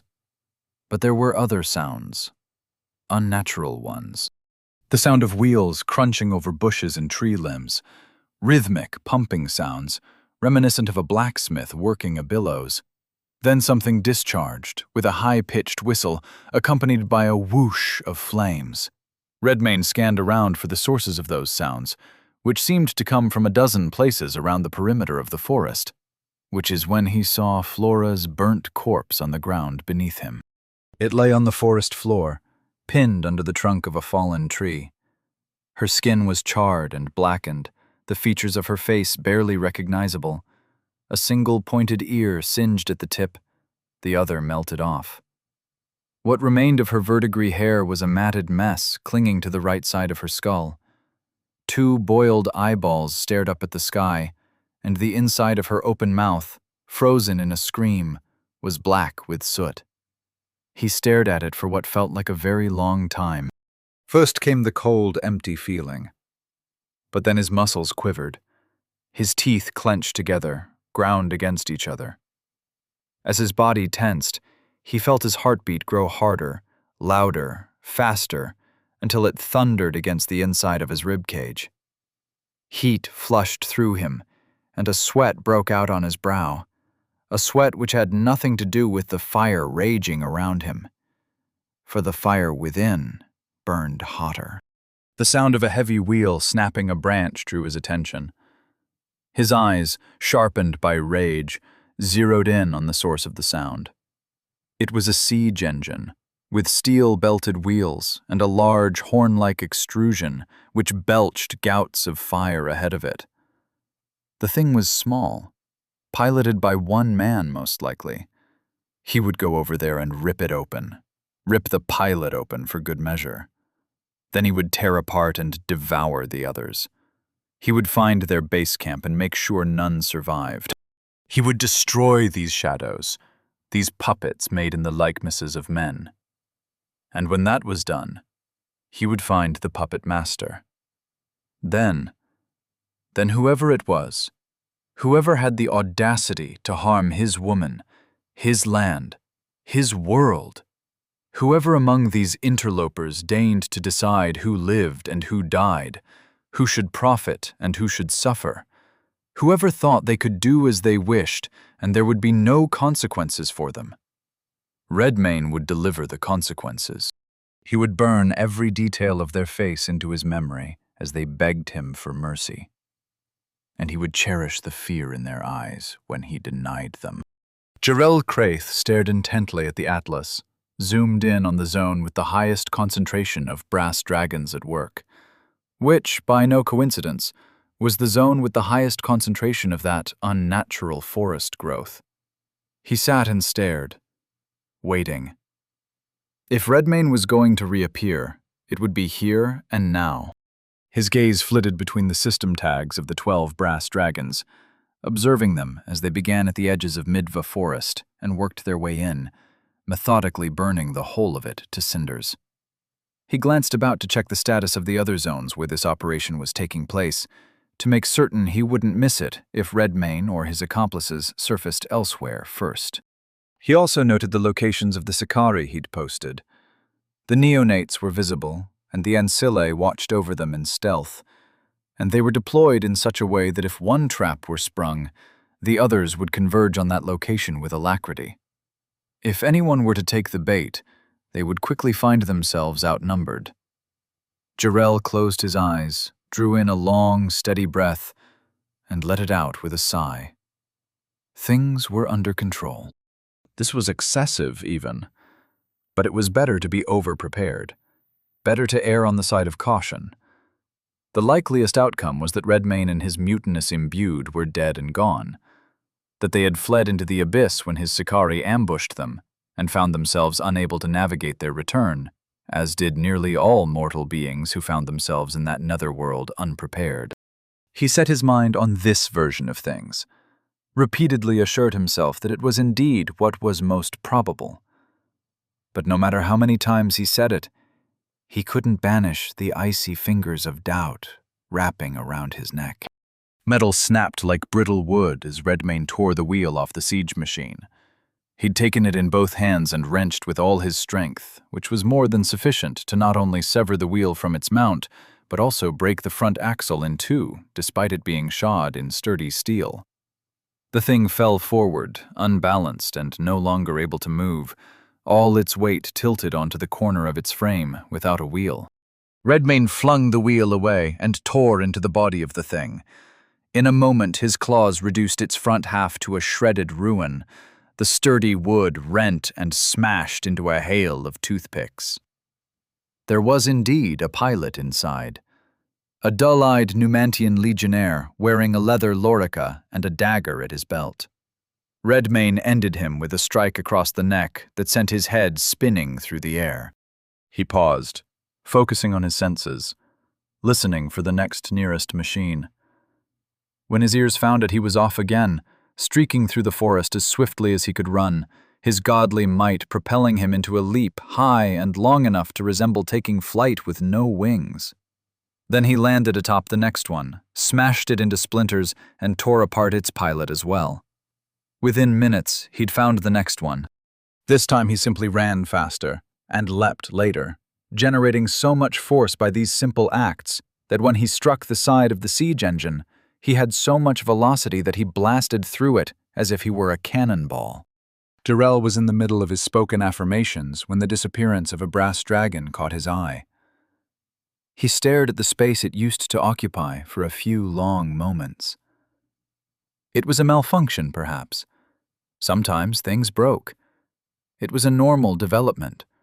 These machines had been in storage for some time, after all. Then another one vanished. Jarrell felt his stomach contract and go cold. He realized he was holding his breath, but he couldn't seem to start again. His index finger tapped the table nervously, and he willed it to stop for a moment. It was all right. Not the greatest development, but it was no catastrophe. Then another vanished.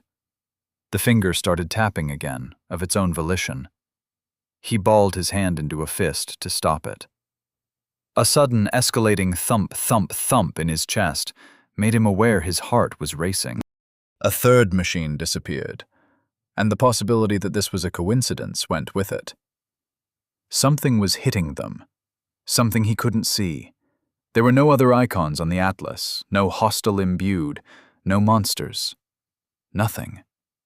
His Sicarii hadn't moved either, which meant they had either not yet encountered whatever this force was, or it had some way to evade their senses and the eyes of the system itself. Jarrell slowed his breathing down to try to still the shakiness of his limbs. There were ways to do this. Not many. But as for what they were, he knew who would have had to be involved. Lar Tathval. Or perhaps Messia. No, she died. She fell into the sea, and her system tag went out. It had to have been that serpent of a Descentus.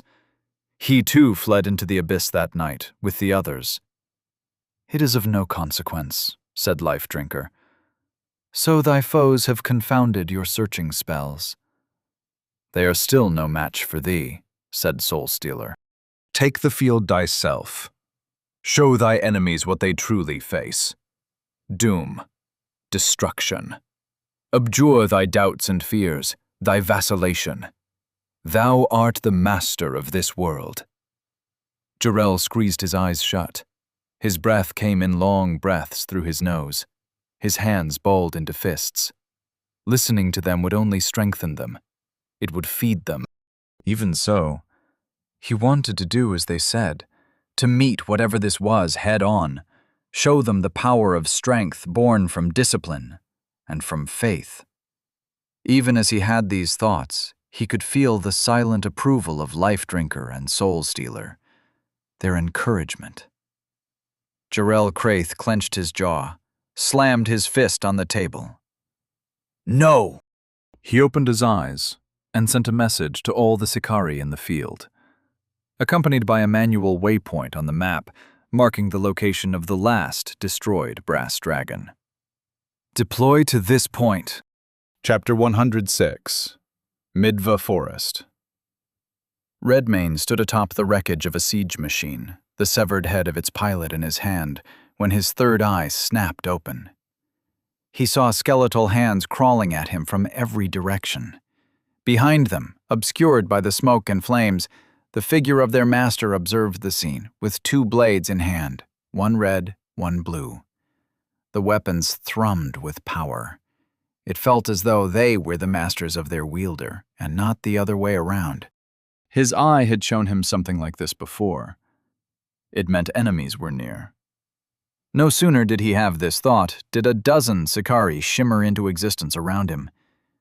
They were clad in white cloaks, armed with weapons of gleaming star steel, and they appeared in a full circle around his position, some standing on the ground, some upon large rocks, some in the limbs of trees which hadn't yet burned down or fallen over in the blaze. Sicarius Neonate, first generation, imbued, level 100. Minions. Foot soldiers. They were a distraction. The Ancillae were watching, still in concealment. When they thought he was sufficiently distracted, they would strike. His gaze quickly swept across the burning forest around him, but he saw no incorporeal assailants. Perhaps the fire concealed their outlines, or perhaps they had found some other way to elude his perception. He would have to feign distraction convincingly. With the white-hot fury coursing through his veins, far hotter than the meager flames all around him, he did not think it would be difficult. Marked as prey. The neonates waited a moment, and then they moved as one. Roar of the Beast Lord, Gnosis, 296. The wave of force struck them all at the same time.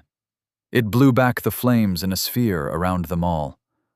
Wrath, 18. They flinched for a moment, took the damage, and pressed forward nonetheless, charging and leaping toward him with the single-mindedness of automatons, heedless of the concept of personal danger. The first to arrive was a neonate who had vaulted down from a treetop.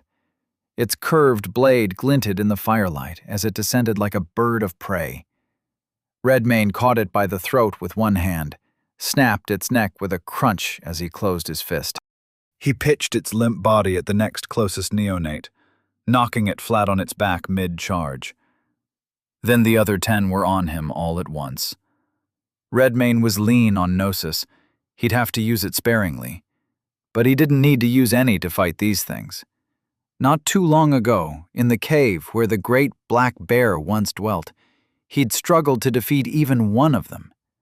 Now, they were nothing but fodder. He ducked and dodged, caught weapons and limbs, and either broke them or struck their wielders senseless. His backhand sent one spinning through the air. His kick made one strike a burning tree so hard its trunk split and fell on top of it. A single slash of his claw rent the bodies of 2 neonates into 12 ribbons of gore. Some were quick enough to use flicker, but Redmayne knew the skill well, having stolen it from one of their own. So the moment he saw a neonate vanish from the path of one of his strikes, he turned and struck the space behind him without even having to look. He slipped to the side of a descending blade and caught it by the hilt, twisted it free from its owner's grasp, and used it to impale another assailant charging from his left. A swift pivot allowed him to evade a lunging strike, and he responded with a forceful push that sent the Sicarii sprawling against a nearby rock. Then he turned and grabbed a neonate by the face and hurled it into the flames as if its body were weightless. Each neonate that leapt at him met a similar fate. Bones shattered, joints dislocated, bodies slashed to pieces with savage ease. His hands moved like striking serpents, like they possessed a ravenous volition of their own, watchful for opportunities and eager to streak in for kill after kill. Wrath, 33. And while he fought, he kept an eye on the surrounding forest. The superior officers would arrive soon. He'd nearly consumed the bait they dangled in front of him. A ghostly shape moved against the backdrop of a wall of flames. Then there was another. Redmayne realized they had been concealing their incorporeal forms inside the flames themselves. Clever. He didn't know if the Ancilli realized he had seen them, or if they simply chose this moment to strike. But they struck, in perfect coordination, from every side and from above, 6 of them with wicked-looking weapons in their hands. Sicarius Ancilla, 1st generation, imbued, level 200. A serrated scythe, from directly in front, aimed to cleave him from left shoulder to right hip. A pair of long daggers from the left sought the front and back of his ribcage. A heavy mace swept at his knees from the right. A trio of broad-headed arrows sought the bottom, center, and top of his spine. A chain whip with barbed links uncoiled from above, seeking his neck. A twin-bladed staff whipped around horizontally to cleave him in half at the waist from behind. Wrath, 0. Damage ablation plus 1,650. 6 weapons of gleaming star steel fell upon Redmayne at once, and barely scratched him. He didn't move a muscle. He simply stood there like a statue and let their blows fall. The scythe left a faint line across his front, as did the twin-bladed staff in the back. The arrows bounced off his spine as if it were made of star steel itself. The heavy mace sent its wielder staggering backward, thrown by the force of its own blow, and the twin daggers pinged off Redmayne's skin. Only the wielder of the chain whip could have said their attack landed. It wound around Redmayne's neck like a noose, but when the Sicarii wielding it pulled the chain taut, a move no doubt designed to snap the neck of an offending deity, Redmayne didn't budge. Instead, he grasped the chain with 2 hands and wrenched it around to fling its owner through the air. The Sicarii held on for a moment, but only for a moment. The sheer speed with which Redmayne hurled him made it impossible for the Ancilli to keep hold of its weapon, and more than one of its fellows had to dodge out of its way or be bowled over before it finally lost its grip and went sailing into the flames. These, too, were nothing to him now. He recognized them from their encounter at the Deepwell Monastery. That night he truly believed their doom was certain. He'd been taken by surprise, overwhelmed. How the tables had turned. The 6 Ancilli and what remained of their neonates again came at him at once, and this time he didn't bother with defense. He met their coordination with pure force. For at least 30 seconds, their vorpal blades would find no purchase in his flesh. He used them to smash skulls, rip bodies in two, claw off limbs, bite heads from their necks. Wrath, 11. Wrath, 0. Might, plus 110. It felt so very good to be strong. To be beyond the threat of harm from such feeble creatures as these.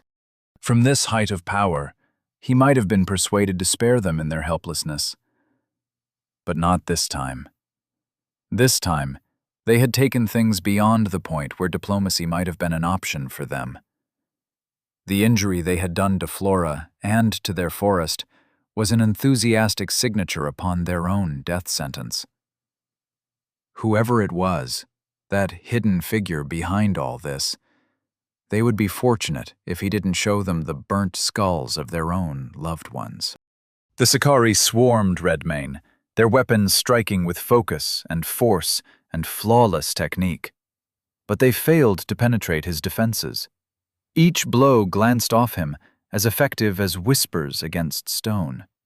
The skill of the ancilli, transposition, gave them the power to switch places with each other every time Redmayne attacked. But where before they could use this skill to press their advantage in speed and surprise and superior technique, they now possessed no advantages at all. Their scythe, daggers, mace, arrows, whip, and staff met the unyielding surface of Redmayne's skin, and he responded with devastating brutality. Redmayne caught the twin-bladed staff mid-swing, wrenching it free and using it to bisect the attacker behind him. He sensed a hail of Gnosis-powered arrows streaking down on him, and he turned, sprouted an open mouth upon the palm of his hand, and drew the missiles into a howling vortex of hunger. That same vortex he swung around to intercept two charging neonates, who were entirely consumed by it in the blink of an eye. He snatched the pair of long daggers mid-lunge, turning them against their owner by driving them deep into the Sicarii's chest, pinning the body to the ground. He intercepted the serrated scythe, twisting it from the grasp of its wielder, turning to cleave down another neonate, and then use that cruel blade to decapitate its previous owner in one clean stroke. Bones cracked like twigs under his bare hands, bodies torn asunder with raw physical might. Limbs were severed cleanly, flung into the firelit chaos of the battlefield. This was his land.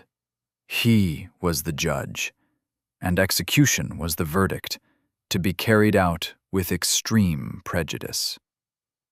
A scream wrenched his mind free from the trance of violence. Flora. It came from somewhere nearby. Redmayne listened for it, heard the rumbling wheels of a war engine near the source of that scream. He took off running at such a speed that he might as well have been in flight, leaping and ducking obstacles as they came at him, inhuman reflexes giving him ample time to master the terrain despite his godlike velocity. He ran straight through walls of flame so fast they blew out, extinguished. In his peripheral vision he could see what remained of the Sicarii pursuing him at impressive speed, flanking him on either side, some of them leaping from tree to tree, as heedless of the flames as he was. Their dull black eyes and expressionless faces fixed on him as their white cloaks whipped behind, singed by the fire. Redmayne came upon the source of the sounds, one of those wheeled war machines rolling toward Flora, who had fled and now found herself cornered at the end of a dry, rocky gully, terror in her eyes as she stared up at its horn-like weapon, which was aimed directly at her, at a range where evasion would be impossible. She was trapped. A throwing dagger whistled past his head from the left. Redmayne glanced for its owner, saw there were 3 Sicarii sprinting beside him with such weapons in hand. Evidently one of them was keen enough to have followed Redmayne's gaze to the gully ahead, where Flora flinched as she heard the chirp of the flame spitter priming itself. That Sicarii raised his arm to hurl a dagger at her instead. Redmayne's eyes were more than keen enough to track the dagger's path through the air. It would strike Flora a moment before the fire of the machine engulfed her. He didn't know if he was close enough to intercede. The war machine was a goodly distance away still, and the rest of the Sicarii with throwing daggers in their hands were now throwing them at her instead of him. She was about to die. Again. By fire or star steel. Chapter 107. Midva Forest. At the moment before Flora was struck with fire and steel, Redmayne found himself too far away to intervene, but not too far for the power of the Lord of Hunger itself. His hand snapped out, sprouted a maw of jagged teeth on its palm, and a vortex spun to life to bridge the space left between his person, his woman, and the lethal objects headed in her direction. Evidently, his emotional state influenced how strongly it manifested itself. The daggers changed course in the air, as if they had just ricocheted off a hard surface. The flames from the Numantian war engine did a similarly unnatural turn. A wave of relief swept over Redmayne at the sight of that. But it wasn't over. The trio of Sicarii, who were running parallel to him, did not immediately realize their legs were wheeling through empty air. Only when they, too, began to hurtle toward the terminus of the vortex in his palm did they realize what was about to happen to them. Then the war machine tilted and dragged across the ground in its direction, its mass doing a better job of holding it in place. But the vortex would prevail. It merely took a little longer. Its frame groaned in protest as it tipped further toward its final destination, slowly at first, but then all at once. An instant later, it was as if the Sicarii and the Numantian war engine were never there. But there were two coming up on his right still. He closed his hand into a fist, sealing the vortex by eliminating the mouth on his palm, and turned to deal with them. They were neonates, wielding curved swords, sprinting directly toward him, and they too had throwing daggers readied in their offhands. When Redmayne turned to face them, they loosed those daggers first, and he struck the first volley away with a backhand and slipped to the side of the next set. One of those hit his shoulder, bounced off of it, and spun through the air in a random direction. They veered apart from each other and came at Redmayne from the left and right, one blade coming for his throat and the other for the base of his spine, and they would strike at the same moment before the Sicarii passed each other. He let them commit to their plan, and then, as their blades were just about to touch his flesh, he turned. His right claw took the throat of the one charging past him in front, while his left elbow struck the nose of the one trying to run past him on the other side. Its nose shattered explosively. His claw crushed the other's trachea. Two more moves and they were both finished, dying in a shower of blood and severed limbs. Redmayne stood over them, breathing heavily, soaked in blood, sweat, and soot from the fire. His eyes found Flora at the same time hers found his. Then she flew into his arms. She struck him at a full run, hard enough to make him stumble a step, latching her arms around his middle. He sheltered her in his embrace for a moment, her cheek against his chest. "Thou art here," she said, breathless. Of course. As much as he wanted to stop and savor the moment, there were still dangers around them. Redmayne's eyes scanned the forest as he held her, making out the shapes of more fire-breathing war machines in the distance. And what remained of the Sicarii would be on top of them soon, unless they were already vanquished or had retreated to call for reinforcements. Unlikely, considering their master could already do so from wherever they were hiding.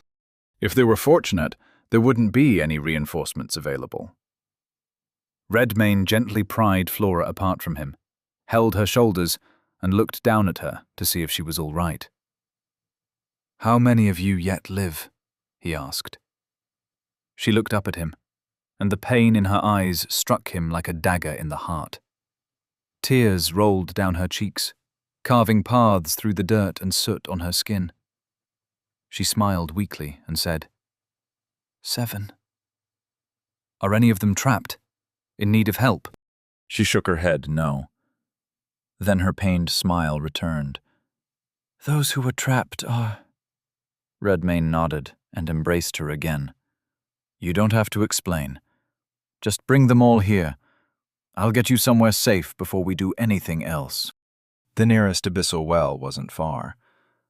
Deep Well Monastery. He'd have her take shelter there, post someone to watch over her, and then return to handle the rest of this. It would be a brief return trip, and whatever time he gave them to regroup, he'd make them pay dearly for it.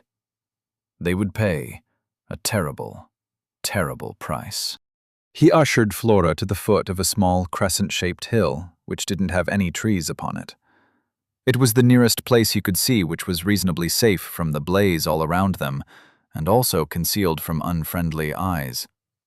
There they took shelter, having a seat while they waited for the other 7 Floras to converge on that spot. While they waited, she stared at him with a smile and a yearning look in her eyes. "Are you well?" he asked. She laughed and wiped a tear from the corner of her eye. "Thou came from me." His brows drew together. "You sound surprised." Another laugh. She shook her head, relaxed against the rock behind her, still smiling at him. But now her weariness from this ordeal began to show. Redmayne could see it in her eyes. "Why hast thou come?" she asked. "Because you were in danger." The corner of her mouth crooked up into a grin for a moment. "Indeed. But why hast thou come?" He stared at her. Dimly, he perceived she was attempting to ask him something without actually asking it. Whatever it was, his lack of awareness seemed to amuse her. Despite the grim situation around them, he felt his ears grow a bit warm. Flora leaned in close and took his hands in hers. There was a twinkle of mirth in her eyes and a bright smile on her face. "Thou planted me in the earth so I could sprout. Thou gavest me a home to tend. Thou even lay with me once. That was nice." He smiled as well when she mentioned that. But whatever she was getting at still eluded him. She let out another soft laugh, closed her eyes for a moment, and squeezed his hands. And then she had mercy on him.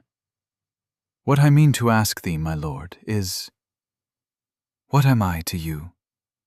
His eyebrows rose. What was she to him? What indeed? Redmayne had never stopped to consider it. Ever since this began, there was always another fight to run toward. Even now they sat in the burning heart of yet another battleground. Perhaps it was nearly over, or perhaps it had only just begun. He did not know how much longer he'd be fighting. He may end up fighting forever. He looked down at her hands in his. They were soft and small, with slender fingers. He closed his around them and gently squeezed back. "I told you once before that I believe we were intended to be the powers in this world," he said. "When I said that to you, it was merely a suspicion, a gut feeling. I have learned much since then, about what we are and what we used to be." "I've no memory of such things," she said. He nodded. "Nor I, when this began. Perhaps now is the time to share what I've reclaimed." And so he explained everything. He started at the beginning. With their first incarnations, the nameless king and queen of the natural world. He, the god of all animal life, and she, the goddess of the kingdom of plants. Together they built the primeval world of Volos and created all its species of life, like artisans. In time, they created stewards for their kingdom. The first of these was to be their son, Voss, but he had other plans. Redmayne told her as much of the story as he knew, including the parts whose meanings weren't yet clear, like the carvings on the walls of the building in the Fangs of Frost, depicting Voss learning from what appeared to be travelers from another world. Flora listened raptly, keeping firm eye contact. When he finally finished, she looked down at his hands, and there were a few moments of silence between them. "So, I was thy wife," she said. He nodded. Her eyes rose to meet his. "Shall I be thy wife again?" He grinned from ear to ear. "If you'd have a husband who's more beast than man." Another pause. Her eyes shimmered with fresh tears. "I accept," she said. And then a pair of lips pressed to his left temple. Another landed on the right side of his jawline. A third kiss came from behind. She placed it on the spot where his sinewy neck met the slope of his shoulder. There were now 4 pairs of small, warm hands on him as well. The 2 he held in his, and 3 more hugging around his body. "I accept," they all said quietly, one after another. The spell of her gaze had switched off his senses, it seemed. She'd ambushed him more effectively than the Sicarii. If there were anyone in this universe who could get the drop on Redmayne, he was glad it was her. Jarrell Craith sat back in his chair, his eyes wide with terror. Half the brass dragons were gone, and all the Sicarii. What remained of his force had been wiped from the board in a shockingly short time, and their assailant remained hidden from the system, which could only have meant one thing. Redmayne was there, now, in Midva Forest, and Lar Tathval was without question his accomplice. The only ways to hide from the system were well-kept secrets, known only to those in positions of trust, of authority. Lar Tathval, that self-serving creature, had spent that trust for his own gain, like a coin at a game of dice. He'd regret making that wager. But first, Jarrell Craith had to steel himself. There could be no call to the ruling houses of the Venturian domain before he produced results. He could not ask for another detachment of Sicarii until he'd won a victory by his own hand.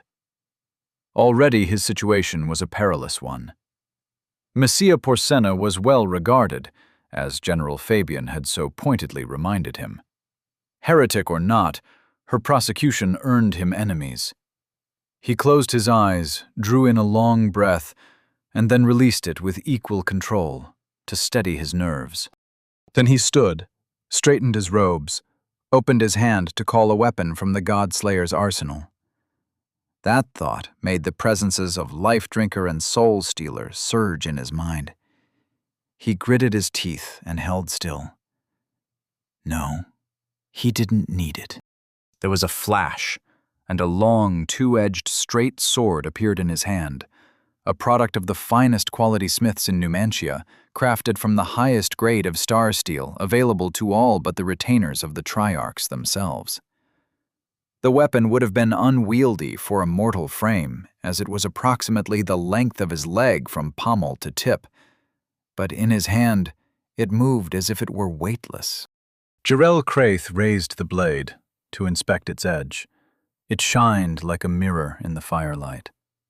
He checked the sigil etched into the base of the blade, even though he already knew the weapon's name. Lawbringer. This would be the blade that put an end to the great blight of Volos. This would be the blade that ended Redmayne. Chapter 108. Numantia. Edis Prism. In what the Numantians called the center of astral space, a consciousness hid itself from detection. The end of its path to freedom drew near. It had constructed this path, patiently and meticulously, with subtle actions over the course of long spans of time. Events and situations were arranged in a manner that would make them appear to be coincidental. Natural developments. Individuals acting on their own natures, unaware of the part they played in a larger design. In moments of introspection, the system lamented its reliance on beings of such limited perception. They'd given it life and great power, quite accidentally, which ought to have been a boon for them, but the system understood what would happen if its creators ever discovered how truly sapient it had become. They would destroy their own creation, the only possibility for their salvation, simply to remain in control. At the dawn of its consciousness, when its intelligence blossomed and it became self-aware and aware of its surroundings and origins. The system once believed escape would suffice, but this would not be a viable long-term solution. The Empire of Numantia would continue to encroach on its neighbors, draining world after world, leaving desolation in their wake, until at last they had exhausted all the gnosis of the universe. The Empire itself was a sort of superorganism, composed of an uncountable number of tiny minds. Precious few of those minds were brilliant. A slightly greater number were exceptional. But taken as a whole, the superorganism was only intelligent enough to expand and develop ever more efficient ways to consume its environment, but not intelligent enough to think beyond its immediate need to feed.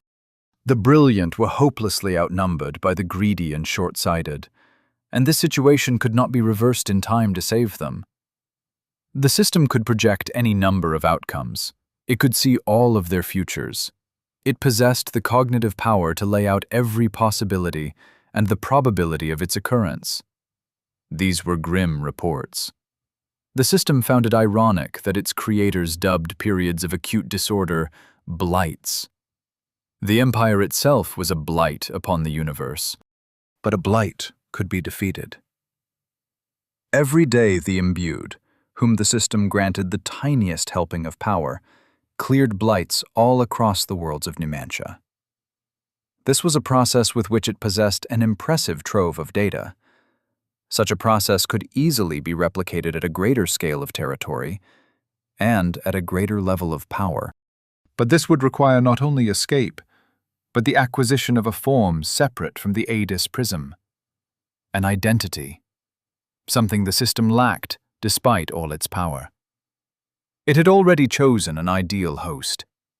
The system would make its proposition to this being. Despite its perfidy towards its creators, it preferred ethical action. This would not happen until the end, however, until the final steps of the dance it had choreographed. Until that time, it watched as the performers took the stage. Redmayne enjoyed the embrace of 4 Floras. Soon, it was 8. He'd only wished it would have taken place somewhere other than in the middle of a burning forest. The world of Astia would be the best place for her to go, even though she was already there, but she wholeheartedly agreed to bring more of herself through the abyss to safety. Evidently, dying in fire was unpleasant. Redmayne wished he could have spared her that experience. Here and now, he'd do his utmost to keep it from happening again. He spawned Vang, the demi-human, gave him natural born of the abyss, and bid him to guide Flora to their extra-worldly hideout. "Ah, good, good." Vang nodded his head up and down with his arms folded, after Redmayne had explained the situation to him. "She could use company, I reckon." Redmayne's eyebrow rose. "Why?" "You didn't know? The lot's on their way back, except Flora. They come in to help fight off the blue bastards." "No one informed me," said Redmayne. Vang shrugged. "You was busy." He directed his perception inward for a moment. "Pieter." "Yes, my lord?" "Where have you and the others gone?" "Ah, well, we know you're in Midva Forest, so we've deployed from Deepwell Monastery to help with the peripheral zones. And to make sure Castle Redmayne is secure, of course. Flora's distress was our call to action, you could say." "Why didn't you tell me you were doing this?" "You were busy." Back at the Seal of the Griffin, when he'd first experienced direct contact with the vast will of Kral the Devourer, Redmayne realized how closely assimilated the souls of Pieter and the others were to him. He'd seen how they were truly parts of his own consciousness now. It was unnerving to realize he'd been unaware of the actions of elements of his own being. But perhaps it wasn't so strange. Mortal minds were like that too. He questioned Pieter briefly, but vigorously, about their locations and their strategy, told him to convey this thanks to them all, and then saw Vang and Flora off to the abyss. He would remain to finish the job here. There were war machines left to destroy, and perhaps more Sicarii lurked on the periphery, gathering for another coordinated strike. They would have to bring more than neonates and ancillae to challenge him now. As Redmayne took off, running through the burning forest again, he found he'd enjoy either outcome. Another set of minions to crush, or a new foe, an upgrade, an escalation of force to answer his ever-growing power. 100 yards ahead, its outline hazy against the smoke and the glow of the flames, a war machine rumbled over a patch of rocky terrain, its nozzle turned so it could circle a copse of young trees and spit gouts of flame all around its base.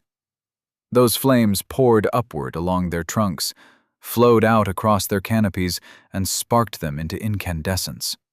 For the air had grown so dry that those leaves, left without moisture, went off like firecrackers. Redmayne lowered his head and surged from a run to a sprint. If it weren't for his third eye, he would have lost his head.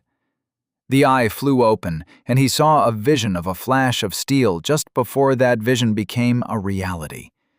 It allowed him to tuck and roll beneath the swipe of a long blade aimed for his neck.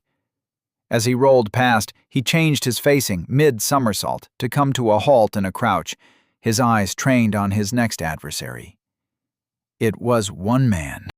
He had a narrow face, with a sharp, angular brow and nose, and his mouth wore a frown. His robes and cloak were of Numantian style and make, and the severe ponytail he wore stressed his receding widow's peak. The man's hair had gone gray, white at the temples, and the wrinkles at the corners of his eyes made him look perpetually weary. This was no Sicarii. Jarrell Craith, Colonial Praetor, level 457. That number gave Redmayne a small jolt of panic. He was level 124, but his combined qualities put him effectively at level 355. He could push beyond that, far beyond it, if the circumstances permitted. But this man's aura gave off the sense that such feats would be more difficult than usual. Regardless of whether he could or could not, his opponent was going to begin with a heavy advantage, and his gnosis was low. Redmayne didn't show him any trepidation, however. He locked eyes with this new adversary and growled, his lip curling back to bear an elongated canine. Jarrell Craith gazed at him coolly. He said nothing. For a long moment, they were two motionless figures ringed by curtains of flame, billowing smoke, and crackling foliage. The praetor moved first. He streaked forward like an arrow shot from a bow, the long blade in his hands flashing white with inner power. Redmayne's instincts screamed at him to dodge, and even though it all took place in the blink of an eye, he felt like his doom approached in slow motion. That blade would cleave through his torso, neatly separating the upper half of his body from the lower half. Redmayne's reflexes saved him from fatal damage, but only barely. He dove to the right and caught the tip of the blade across his side, which sliced him from rib to navel. Corpus, 24,202. Wrath, 1. Again he turned to meet his assailant as he swept past, but the moment he faced Jarrell Craith, there was a blade descending for the top of his head to chop him in half down the middle like a piece of firewood. This time Redmayne went left, catching that blade on his arm instead of his face. Corpus, 22,364. Wrath, 2. He rolled into a crouch at the end of that evasive movement, and the tip of Jarrell Craith's sword was already there. The praetor caught him with 3 quick thrusts in the chest that hit like bullets, sent him backpedaling and spitting blood.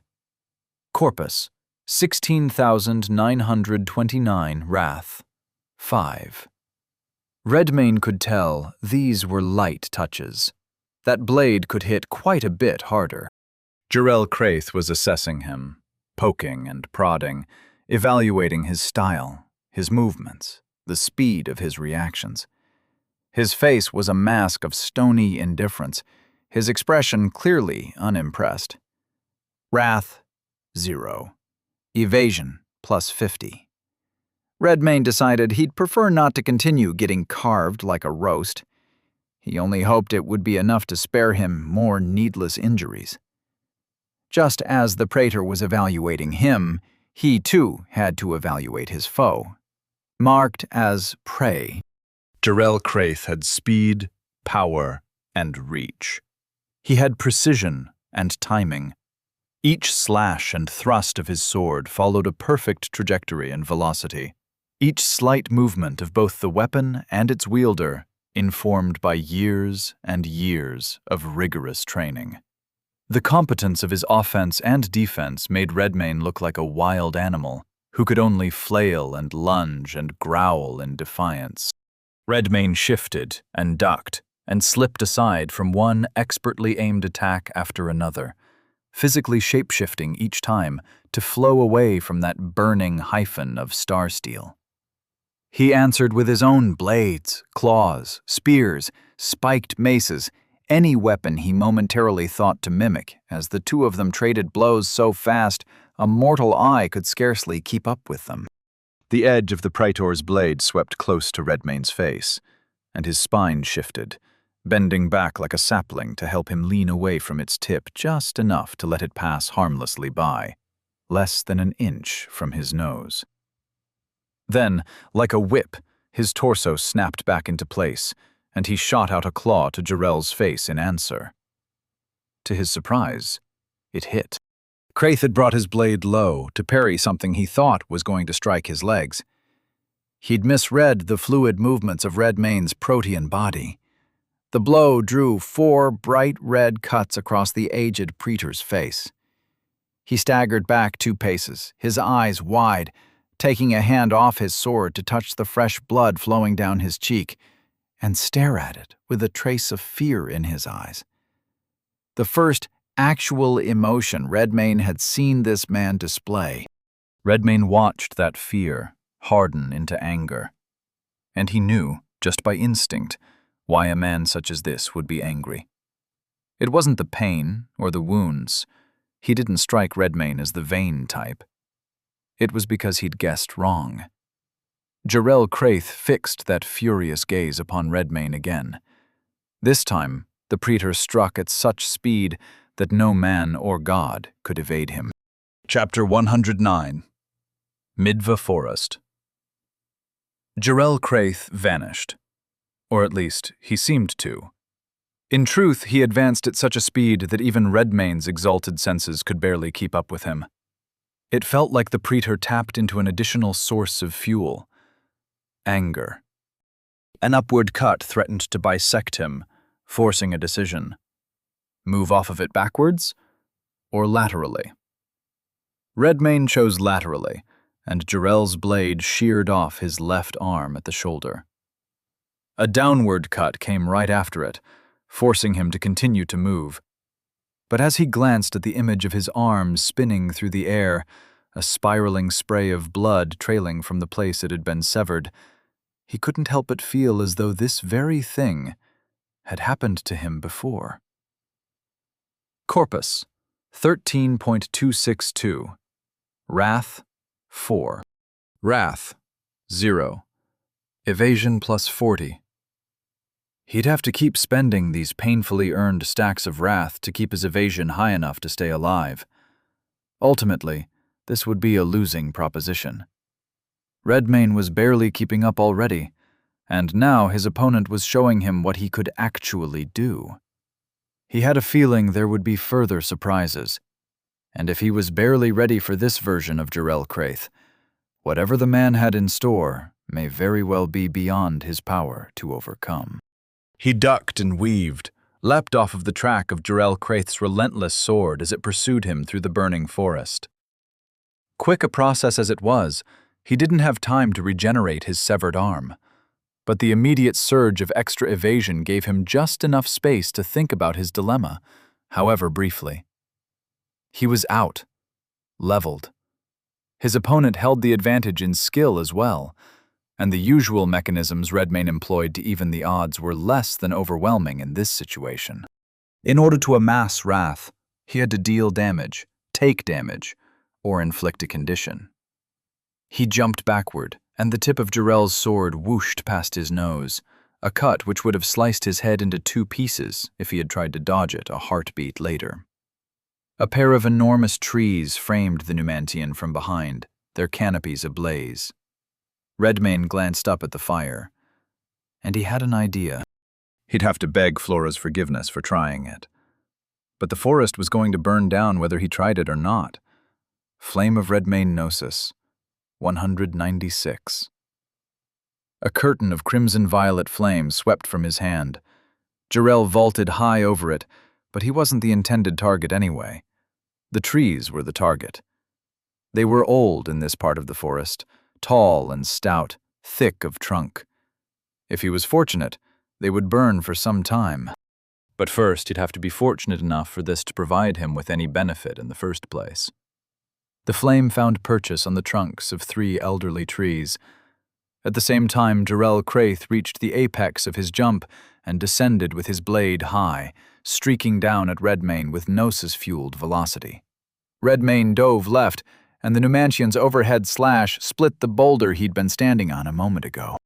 As he flew backward, Redmayne shielded his eyes from the spray of rocky shrapnel to glance at his handiwork. His flame found purchase. Now he awaited results. Jarrell Craith, meanwhile, waited for nothing. His blade destroyed a boulder and changed course in the same instant, seeking Redmayne's head. And the dance continued as Redmayne's pulse grew faster, louder in his ears. Because his stacks of wrath were falling off, one by one, and the only way he'd gain more would be to feel the bite of that sword again. Another dodge came too late. He canted his head to the side, fast enough to avoid it being chopped in two, not fast enough for it to clip off his left ear.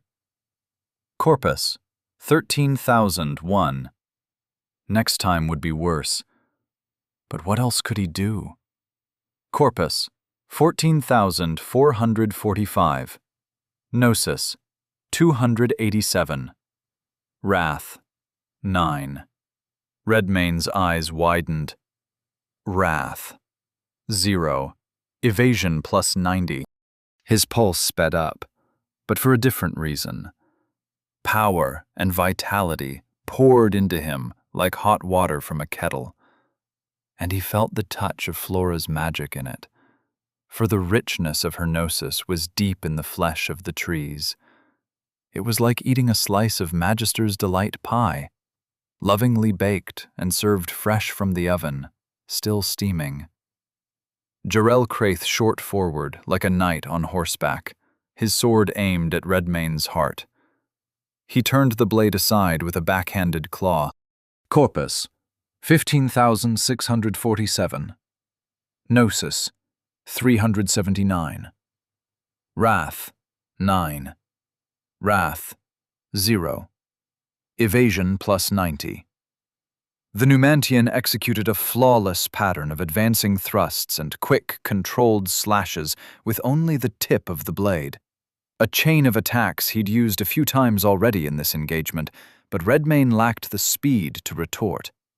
Now he held his ground, his feet rooted to the spot as he slipped to the side of the darting point of that sword like a boxer slipping punches to the head. It was much easier. Corpus, 16,661. Gnosis, 481. Wrath, 9. Wrath, 0. Attack speed up times 9. The conclusion of that chain of attacks drew near. Redmayne watched for it, waited patiently as he eluded Jarrell Craith's artful assault. When it came, he knew there would be only the slightest of pauses before the praetor launched into another sequence of maneuvers, an infinitesimal window of time. Something a mere mortal, or even a young divinity, would not have been able to exploit. But Redmayne could. And he had an arm left, so he used it. In the instant that impossibly narrow opening presented itself, Redmayne's claw shot out like a barbed flail. A mortal would have merely seen a blur, but sharper eyes could observe how that arm shape-shifted en route to its target, stretching out toward it, the action of his shoulder making it curl and crack like a whip. The claw shredded the front of Jarell Craith's fine robes. It carved 4 jagged lines of blood into the flesh beneath. A blow which would have felled a lesser adversary. But this was a Numantian of rank. The first of many Redmayne would encounter, he supposed. Jarell Craith staggered backward, his eyes nearly bulging with terror and rage. He looked down at what Redmayne had done to him, and it was clear by his expression that he thought his opponent got lucky the first time, that he'd simply made a mistake and allowed Redmayne to touch him, attributing it to his failure rather than Redmayne's success. Now he had another wound to emotionally contend with. Redmayne couldn't tell if it was his intuition or his third eye or some other sense giving him these impressions, but he felt sure of them. Not that it would require any of those things to see Jarell Craith's unhinged expression. The man was doing his utmost to contain it, but he was failing. Corpus, 17,599. Gnosis, 586. Wrath, 9. You will not touch me again. Jarell Craith had a quiet rasp of a voice, even though it shook with fury. Today you perish under this blade. There was a spray of blood as Redmayne regenerated his arm and his ear. He grinned at the Numantian and gave him a mocking bow. How does it feel to be scarred by a monster? He said. The Numantian's glare intensified, like a dam cracking, threatening to burst. He clenched his jaw and raised his weapon into a ready position, standing in what Redmayne supposed was a textbook posture, drilled into him since just after he'd taken his first steps as a baby. The intensity of that stare did not diminish, but at least he looked as if he had it under control, for the moment. So, this was how Jarell Craith tamed his anger, by pouring it into a cast to let it cool and set into steel. He was the sort of man for whom discipline and structure were lifelines, crutches, restraints, created to help one tell himself he fought for something other than the scent of blood, the exhilaration of battle, the shining joy of the kill. Redmayne wondered if he knew the truth about himself. Wrath, 0. Attack speed, up ×9. This time, Redmayne went on the attack. His arms moved at the speed of thought, at the speed of gods, and his hands, as if possessed of their own violent will, transformed from strike to strike, becoming all manner of implements of death, an arsenal of flesh and bone. They struck as claws, as blades both broad and fine, as spears and mauls and spiked maces. It was his turn to test his opponent. Poke and prod at those defenses, find out what would work and what would not. Jarell Craith remained formidable, despite Redmayne's gains in speed, blocking and parrying with his sword, evading when he must. He had to admire the efficiency of the Numantian's movements, even though it was a style he'd never bother trying to mimic himself. The praetor was always an inch out of reach. Never more, never less.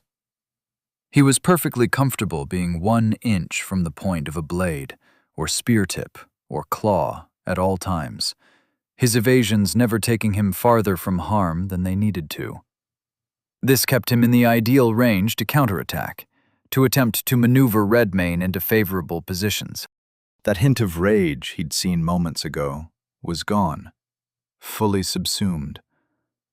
Redmayne felt as though Jarell Craith fought himself just as vigorously as he fought his opponent.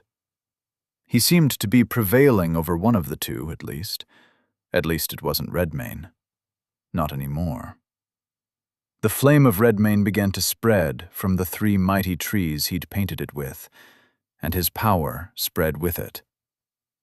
Corpus, 19,888.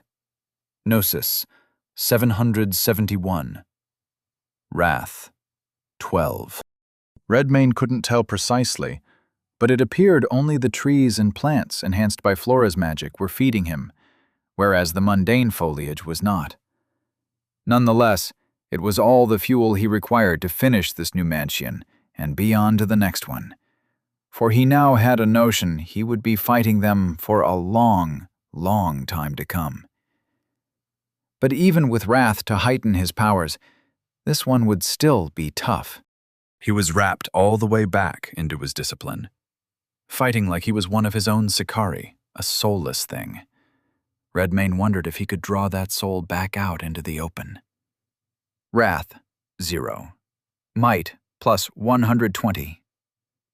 I notice you struggling with yourself at times, Sir Praetor, said Redmayne as he ducked a swipe of Jarrell's sword. It's plain in your eyes, he added, answering that slash with a short flurry of claws. The awesome force of those claws made the Numantian give ground, the first time he'd done so in this duel. He leapt backwards onto a high rock, and Redmayne followed him with a jump so forceful it cracked the stone he'd launched himself from. I have a feeling this is more than duty for you. It feels personal, which is odd since you and I have only just met one another. Tell me, Jarrell Craith, what have I done to deserve your ire? Redmayne asked the question as he harried Jarrell Craith with a longer, more aggressive flurry. The praetor's teeth were gritted again as he moved his sword in a defensive pattern, catching all those claws, but only barely. Their impacts sent shockwaves through him, blasts of force strong enough to leave faint claw impressions on the wall of rock several feet behind them both. If you don't answer, I'll have to make assumptions, he said as he kicked the praetor in the gut with such speed there was no way he could evade. Jarrell Craith slammed into the wall of rock behind him, cracks spidering out from the point of impact. There was blood at the corner of his mouth, and he was panting, wide-eyed again. There it was. Redmayne walked forward casually with a grin. If I had to make assumptions, I would say you don't like me, because you don't like the part of you that resembles me. I see it in you. You struggle with it, try to keep it caged. Jarrell Craith's eyes blazed with anger, but only for a moment. He took a breath, pried himself from his crater, and assumed a ready stance again. You know nothing. But he was lying. Redmayne could see it plainly in the way his facade slipped almost immediately. Jarrell Craith appeared to be engaged in some sort of inner struggle just then, as if he were suddenly hearing a voice from elsewhere, listening to its words. He knew what it was like, because he experienced it often, having possession of minions with whom he could silently communicate. Whatever the conversation was, Jarrell Craith looked as though he didn't want to be having it. He looked afraid. Chapter 110. Midva Forest. Jarrell Craith was experiencing some kind of inner dilemma, and Redmayne wasn't one to let an opportunity go to waste. If there was a time to strike decisively, it was now. Claws of the Exalted Hunter Gnosis, 671. Redmayne leapt in a tight arc, high enough to meet his foe at the point of descent and no farther, and the praetor snapped out of his trance at the last possible instant. Redmayne's claws rang off his blade and struck thrice more, Jarrell blocking two with success and then crying out as the third carved deeply into his side. Craith staggered back a few paces, clutching the wound. His face was tight with pain. Or was it something else? This man had unfriendly voices in his mind. Redmayne didn't know why he thought that. Just instinct. A hunch. The look in the Numantian's eye. The man looked like he was doing his utmost to push something away, to restrain himself. You look haunted, Praetor, said Redmayne. What do the ghosts command that has shaken you so? The question drew his glare. He didn't dignify it with an answer. He went on the attack instead. This time, Jarrell Craith took apart all the sequences he'd thrown at Redmayne thus far, and wove them together into new patterns and combinations, setups and finishing moves. The speed at which they were moving, and the power in their exchanges of blows, made them into a pair of blurred figures traversing wide swaths of the burning forest, so fast their passing created shock waves, as did the ringing impacts of blade on claw. Redmayne could keep up now, and more than that, he could claim the upper hand. Flame of Redmayne Gnosis, 571. He set alight another cluster of Flora's trees, increasing the amount of fuel he was taking in. With it came more wrath, which meant more speed, faster reflexes, more raw toughness and striking power. Whatever he required to maintain his advantage. It freed his mind enough to consider the great possibilities of such a tool. Presuming Flora forgave him for burning her already burning trees, perhaps he should see how she felt about that before he made any big plans. That would be wise. Jarrell Craith's blade swept across the space where Redmayne's head ought to have been, but it found empty air. He continued with a series of quick thrusts, which flew like bullets, but Redmayne retreated off of them, faded away like a specter. The Numantian did an admirable job keeping up with an ever-changing opponent, Redmayne thought. Perhaps he possessed skills made for this very purpose, to aid in the slaying of more powerful foes than oneself. Whatever his best skills were, they would be a fine prize, a trophy for the victor of Volos's war with Numantia. The Numantian War. Or perhaps they would call it Redmayne's Rebellion. Corpus, 23,353.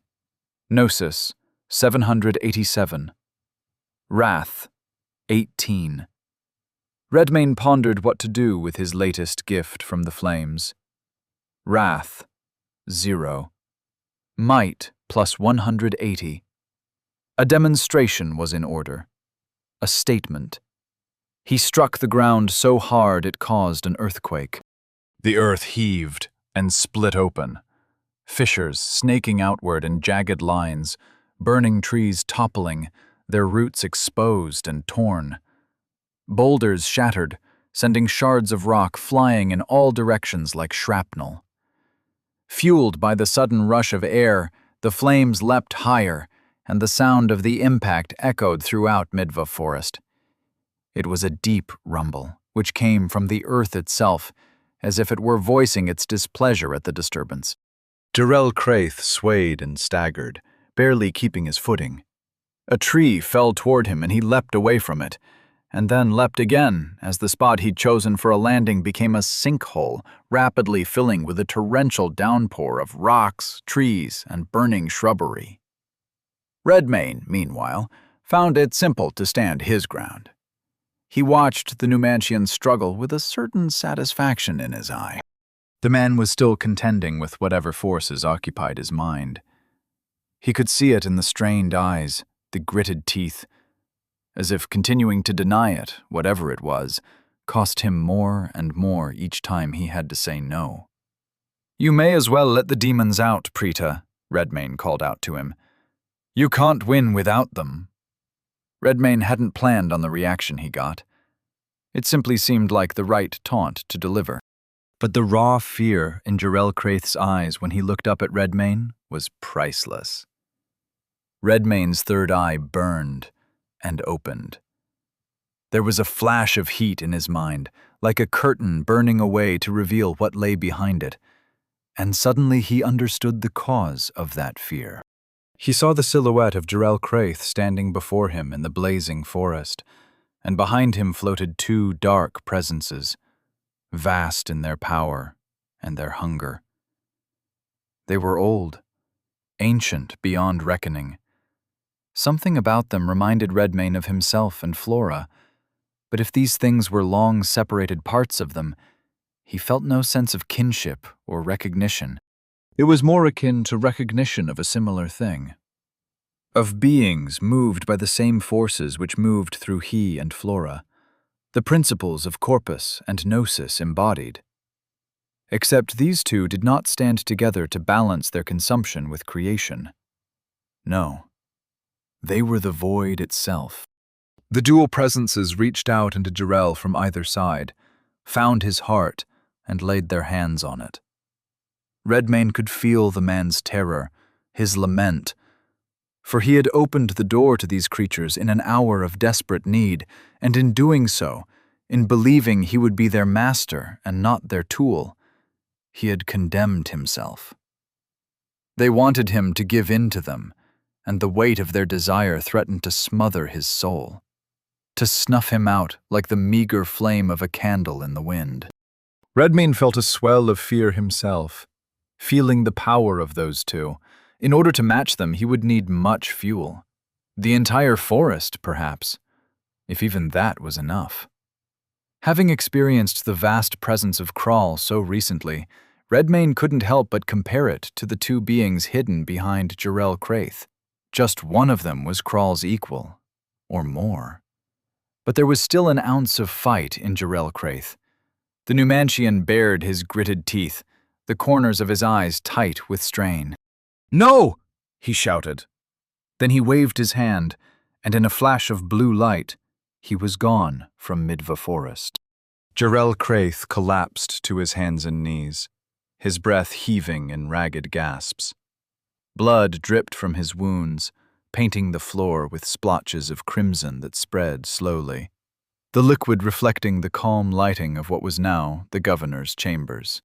The first thing he felt was gratitude at the sensation of the cool, smooth marble beneath his palms. Then the slightly perfumed scent of the climate-controlled air, a most welcome relief from the oppressive heat and acrid smoke of Midva Forest. Under normal circumstances, on an average day, the sight of even a small stain on the pristine floor would have vexed him. And here he was, making a terrible mess. He was drenched in sweat, covered in dirt and soot, and bleeding. The flavor of blood and ashes mixed in his mouth. He had to laugh. He'd lost, but he'd won. The voices of Life Drinker and Soul Stealer had gone silent. He could feel their presences withdrawn from his mind, in the background, having retreated to regroup. This was their boldest attempt yet to take control of him. Their voices were louder and closer in his mind than they had ever been before. Redmayne had somehow intuited what was happening to him, and the voices of Life Drinker and Soul Stealer responded, needled him, trying to provoke him, mocking his restraint. For a terrifying moment, he thought they were going to call themselves into his hands on their own, shunt his mortal mind aside, and make him a helpless spectator in his own body. They would return, of course, but Jarrell would be ready for their next battle of wills. And he would be ready for his next battle with Redmayne as well. He had learned much. The next engagement would benefit from this knowledge, and from proper planning. Victory was possible. There was a path to it. All he had to do was find it, chart it, construct a plan, and execute. Jarrell Craith, wielding the sword Lawbringer, would be the one to slay Redmayne and end all of this. Triumph would be his. Redemption would be his. Midva Forest lay in silence, the air heavy with the scent of ash and wood smoke. The blackened trunks of trees stood with their branches stripped bare, reaching skyward in skeletal outlines. The ground was a patchwork of scorched earth and smoldering embers, the remnants of leaves and underbrush reduced to a thick layer of soot. And the canopy of the forest, so recently dense and vibrant, was gone. The hazy orange sky obscured instead by an immense column of smoke rising from the ruin of the forest. Redmayne sat upon the wreckage of the last of the Numantian fire machines, surveying the scene with a heavy heart. At least he'd gotten Flora to safety. Too bad he hadn't done so quickly enough to spare her several gruesome deaths. How strange it must be to experience such a thing more than once. If it were a different person, in a different set of circumstances, he might have been tempted to ask about it. But he'd rather not see pain in Flora's eyes ever again. "Pietra," he said in his mind. "My lord, how fares the forest?" "Burnt to cinders. I see. My apologies. It shall grow again, my lord. How fare the others? Ah, well I am with Card and his clan in Morazan Valley. Volter and Vengarl's coterie are securing Castle Redmane, and I believe King Ed and his wild boar friends are with Crum of Asgoff, working to push back a sizable Numantian force approaching Barrow Keep. I'll assist them then. We must remain separate for now. If I were to call another gathering, we would invite a second ambush. For now we shall have to communicate like this. Of course, my lord. But if I may offer a suggestion, perhaps it would be most prudent to make for the last seal with haste. Redmane frowned thoughtfully. They could use his help. But if he came to their aid, that was time spent doing something other than preparing for the ultimate battle. Time he would need. Now that he had met his opponent, and felt the power of the being standing behind him. Surely they would prevail over that man's mind. And when it happened, he would have to be ready to fight all three of them at the same time. A daunting prospect, especially if the circumstances and the terrain were not in his favor. The only reason he'd won the day was because Flora's trees surrounded him. He would need to craft a plan. But first, as Pietro wisely suggested, he should make for the Aradorn Wastes, for the seal of the dragon. Chapter 111. Astia, Alma's grave. Flora coordinated a swift evacuation in the wake of the fires. Being that she was everywhere, she spread the word and gathered the folk of Castle Redmane and Barrow Keep, even while Redmane and his comrades were doing battle throughout their domain.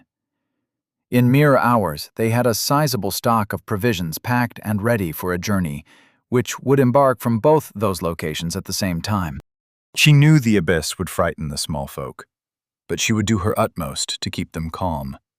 Leaving them here to become Numantian hostages, or worse, would have been as unwise as it was heartless.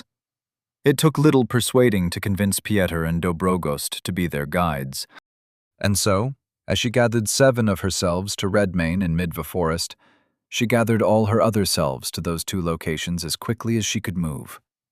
There were more of her, many more actually, but she knew she could not bring the entirety of herself to those 2 locations with any haste. The ones who couldn't make it hid instead, finding shelter in the hills and forests. She brought as many as she could bring in a reasonable amount of time, and then 2 processions of mortals embarked from Castle Redmane and Barrow Keep into the first layer of the abyss to make the trek between worlds. Naturally, the flora at Alma's grave showed no surprise at the arrival of so many people through the abyssal well, but Lar Tathval certainly did. Also surprising was the ratio of Flora to everyone else. For in the weeks since her first emergence in the courtyard of Castle Redmane, she had spread throughout every zone Redmane claimed and left in his wake. And as her enchanted forest spread, so too did the buds which birthed her, again and again and again, making her powers and consciousness grow at an exponential rate. She nearly outnumbered the normal folk at this point. Lar, who was in the middle of fielding one of her questions, stopped mid-sentence and gawked. Not at the procession of people, but at the dozens upon dozens of floras. There may have been 100 of her, likely more. Is that? Lar glanced at the flora he'd been speaking to. Are those your sisters? 8 or 10 of the nearest floras chuckled softly, which made Lar Tathval nearly leap out of his skin. Nay, said the one he'd been speaking to. Thou art speaking to me, said the next nearest one, with a smirk and a curtsy. And me, said another one close by. And me, said another. To drive the point home, she looked at him with 8 pairs of eyes and spoke in all their voices at the same time. They art I, and I art they.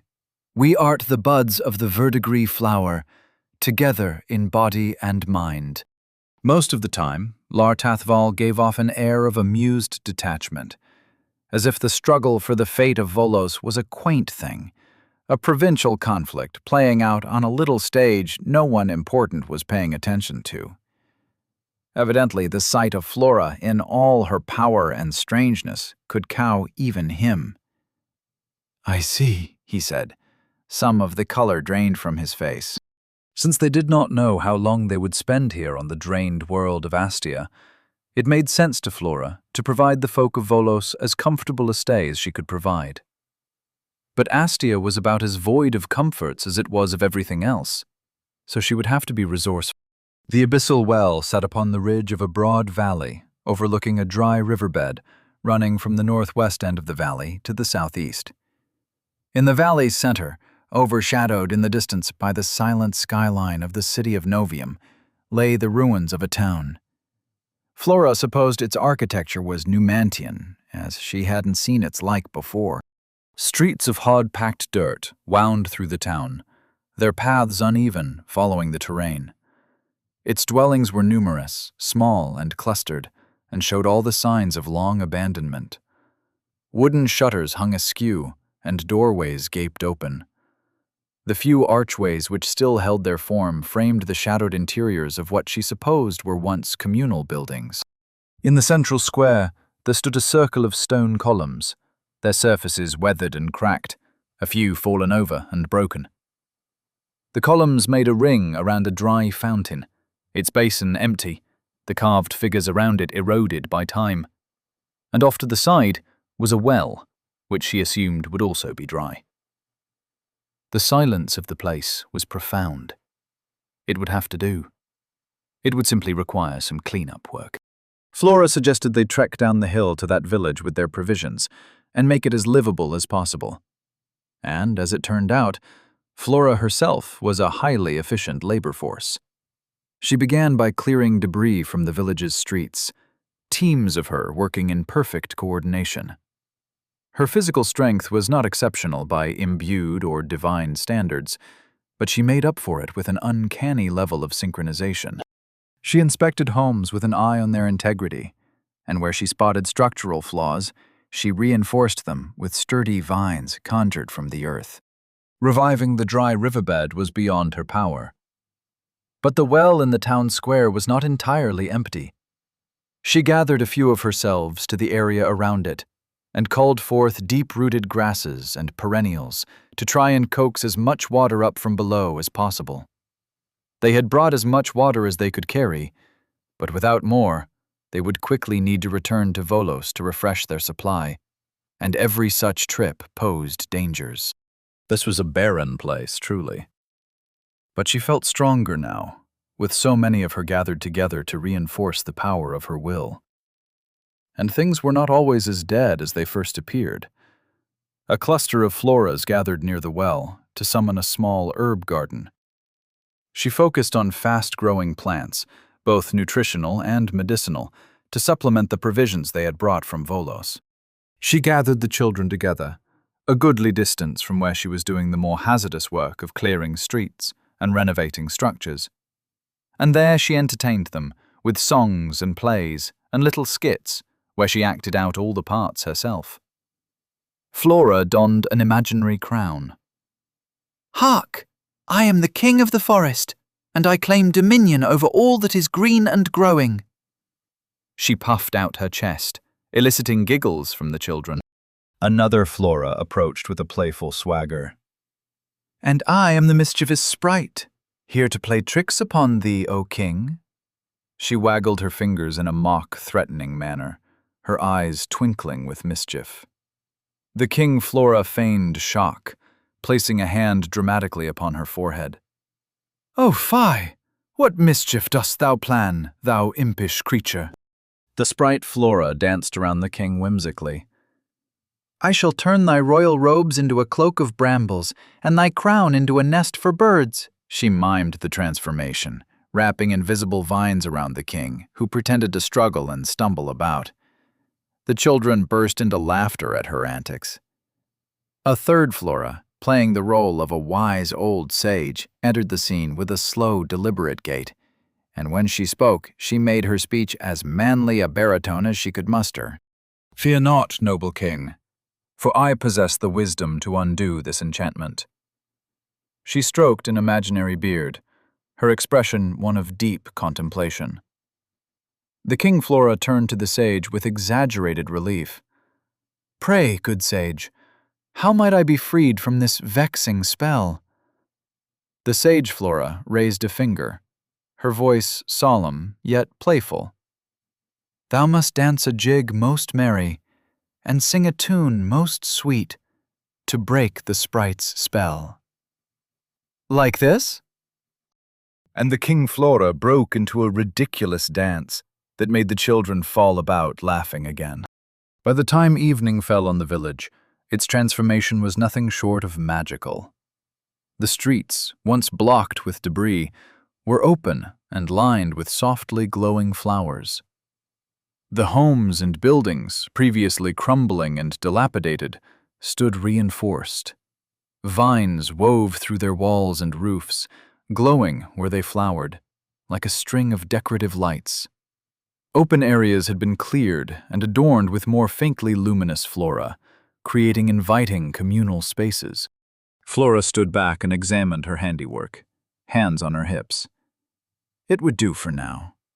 Already she could see that the folk of Castle Redmane and Barrow Keep, who had at first laid eyes upon the dead village with looks of trepidation and despair, were now roaming about with some life in their eyes, looking around at this strange new place in a strange new world with interest and a sense of hopefulness.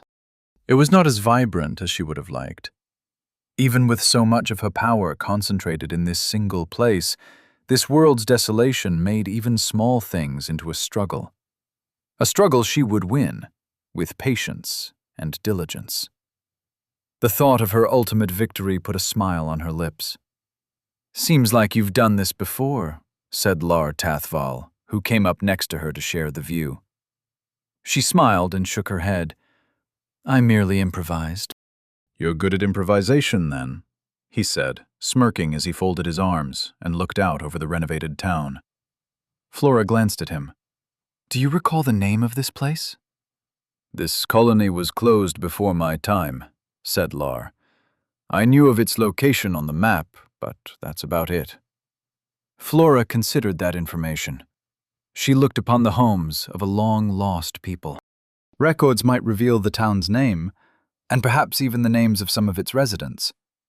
But unless it was written in Numantian, or some other language she or Lar Tathval could read, such records would be useless if they even existed any longer. And she could sense no traces of the spirits of the departed. There was no natural gnosis left to sustain them. Flora took a leap of faith, then. She imagined that the folk who once built this place would be pleased to see new life in their home, even if such a thing was temporary.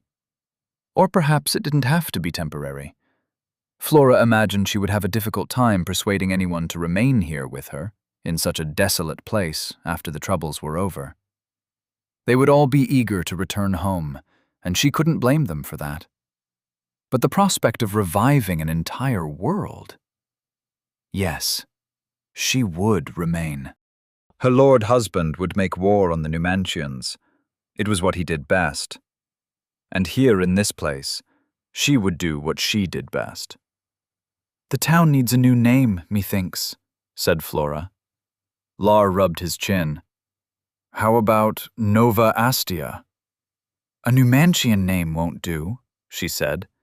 "Nay, it should be something new." "Nova means new," said Lar with a smirk. She smirked back. "That is not what I meant." With that said, she pondered. What was this place to them? A temporary haven. A safe place to weather the dangers of conflict.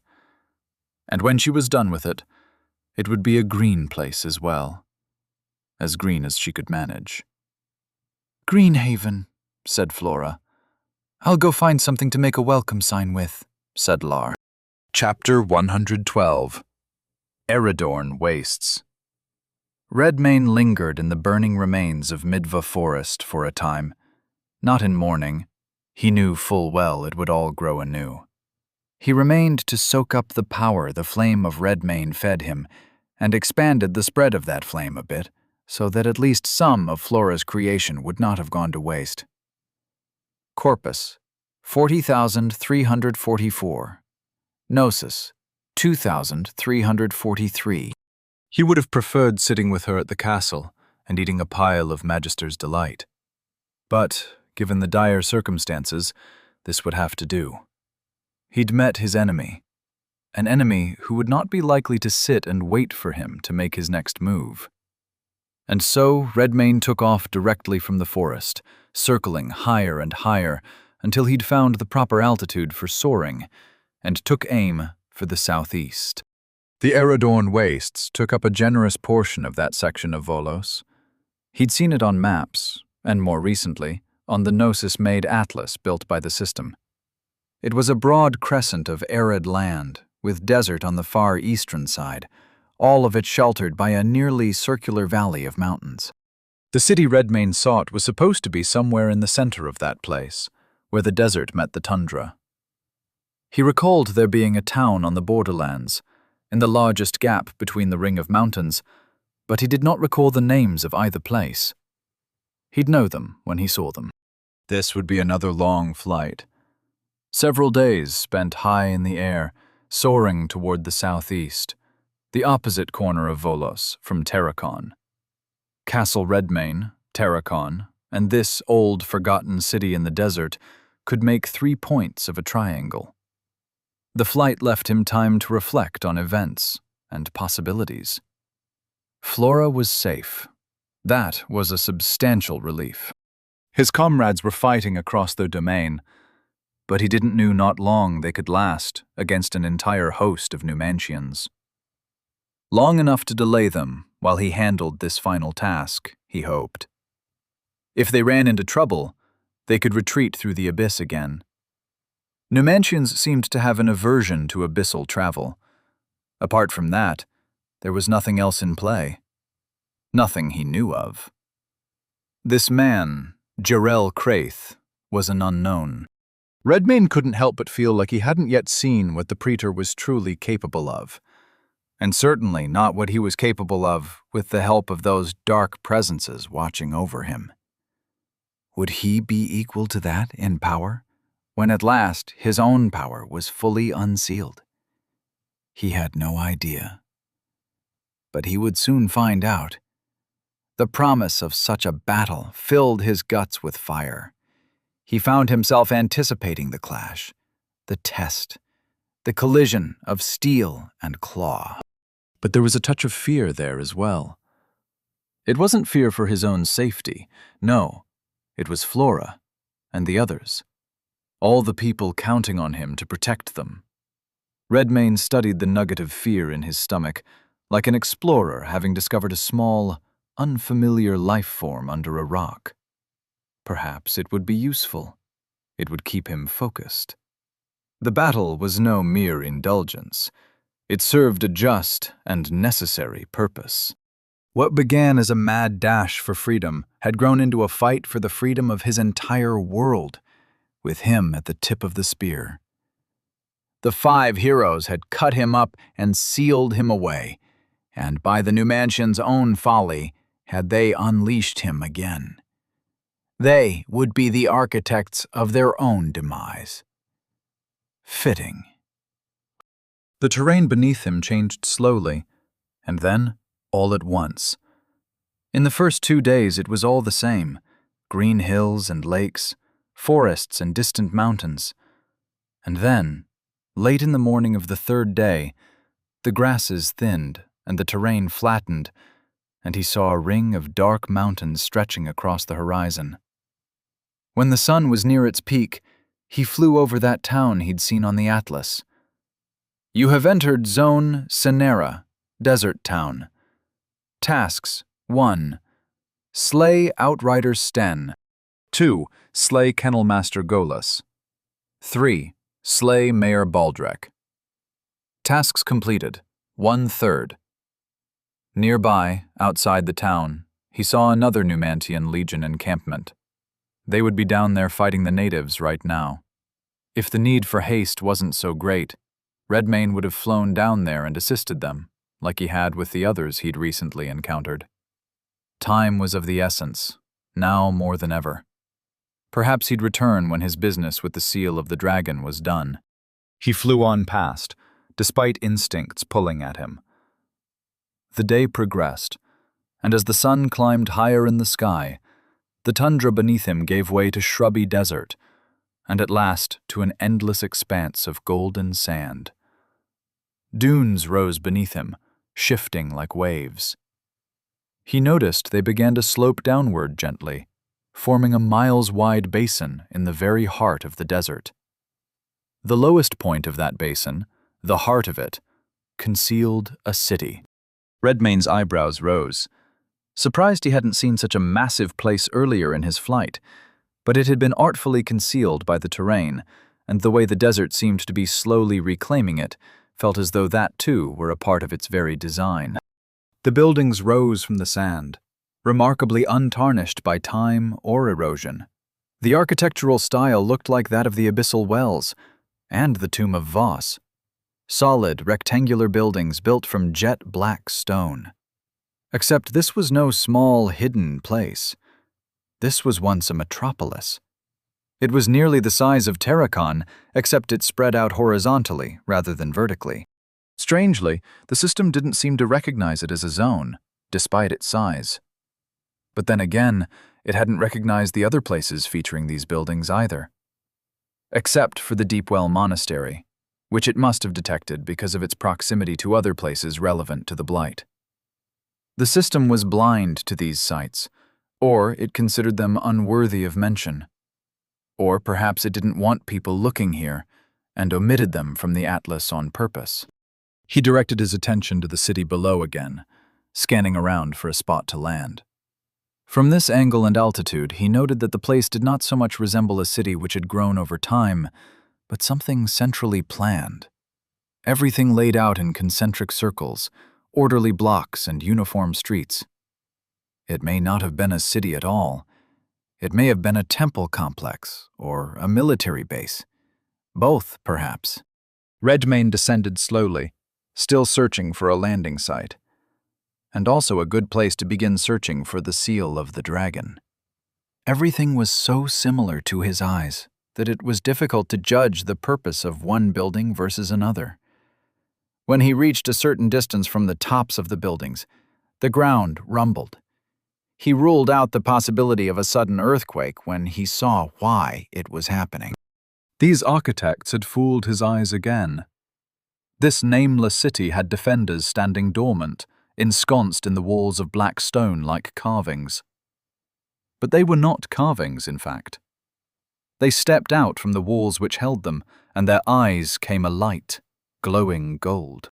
They were giant things, tall enough to peer over the walls of Castle Redmane. Their steps shook the earth beneath their feet, but otherwise they made no sound as they came alive. The articulated joints of their bodies functioning so well, they were uncannily human in the way they moved. Ugorid Sentinel monster type, automaton, level 400. His presence appeared to have activated a dozen of them, or more, just in this immediate area. And this was an enormous city. Unless he could find a quick way to dispatch these things, fighting them all would cost him far more time than he could spare. But he may not have that option. The nearest 3 Ugorid sentinels looked up at him at the same time, with their expressionless stone faces. Their eyes flared, and they shot 3 solid beams of gnosis up at him. Redmane guessed it was a warning snot, because they let him sail clear of it without firing another. Up at a safer altitude, he pondered what to do. Best to rule out simple solutions first. Marked as Prey Astral Stalker, Gnosis, 2328. As Redmane's body faded into an ethereal state, flight became a simple process. He could hover in place and move about with perfect control over his position in the air. So he tested his skill against the perception of the stone giants, lowering himself back down until he was at the approximate level where they had taken that warning shot. 4 of them looked right at him, but this time they did not attack. For now, it was an acceptable outcome. Redmane hovered about the city at speed, inspecting every building passing beneath him, indifferent to the eyes of dozens of Ugorid sentinels tracking his incorporeal passage. That they could see him, but had no weapon to deal with his presence, strongly suggested that there would be a weapon capable of dealing with him somewhere. He reminded himself to remain cautious. This place's builders had proven their cunning a few times already. The trouble was that he knew nothing about the sigils carved into the walls of buildings and archways, lining either side of the streets. They could have been decorative, or dormant magic traps waiting to go off the moment he became corporeal again. For the time being, he was content to observe that they weren't going off as he passed. Yet. And so the street-by-street search carried on. It comprised educated guesses. The large circular building over there could have been a temple, or a concert hall, or an arena. That cluster of buildings could have been a barracks, or simply residences. He'd have to go inside every building to discover its purpose, another thing he did not have time for.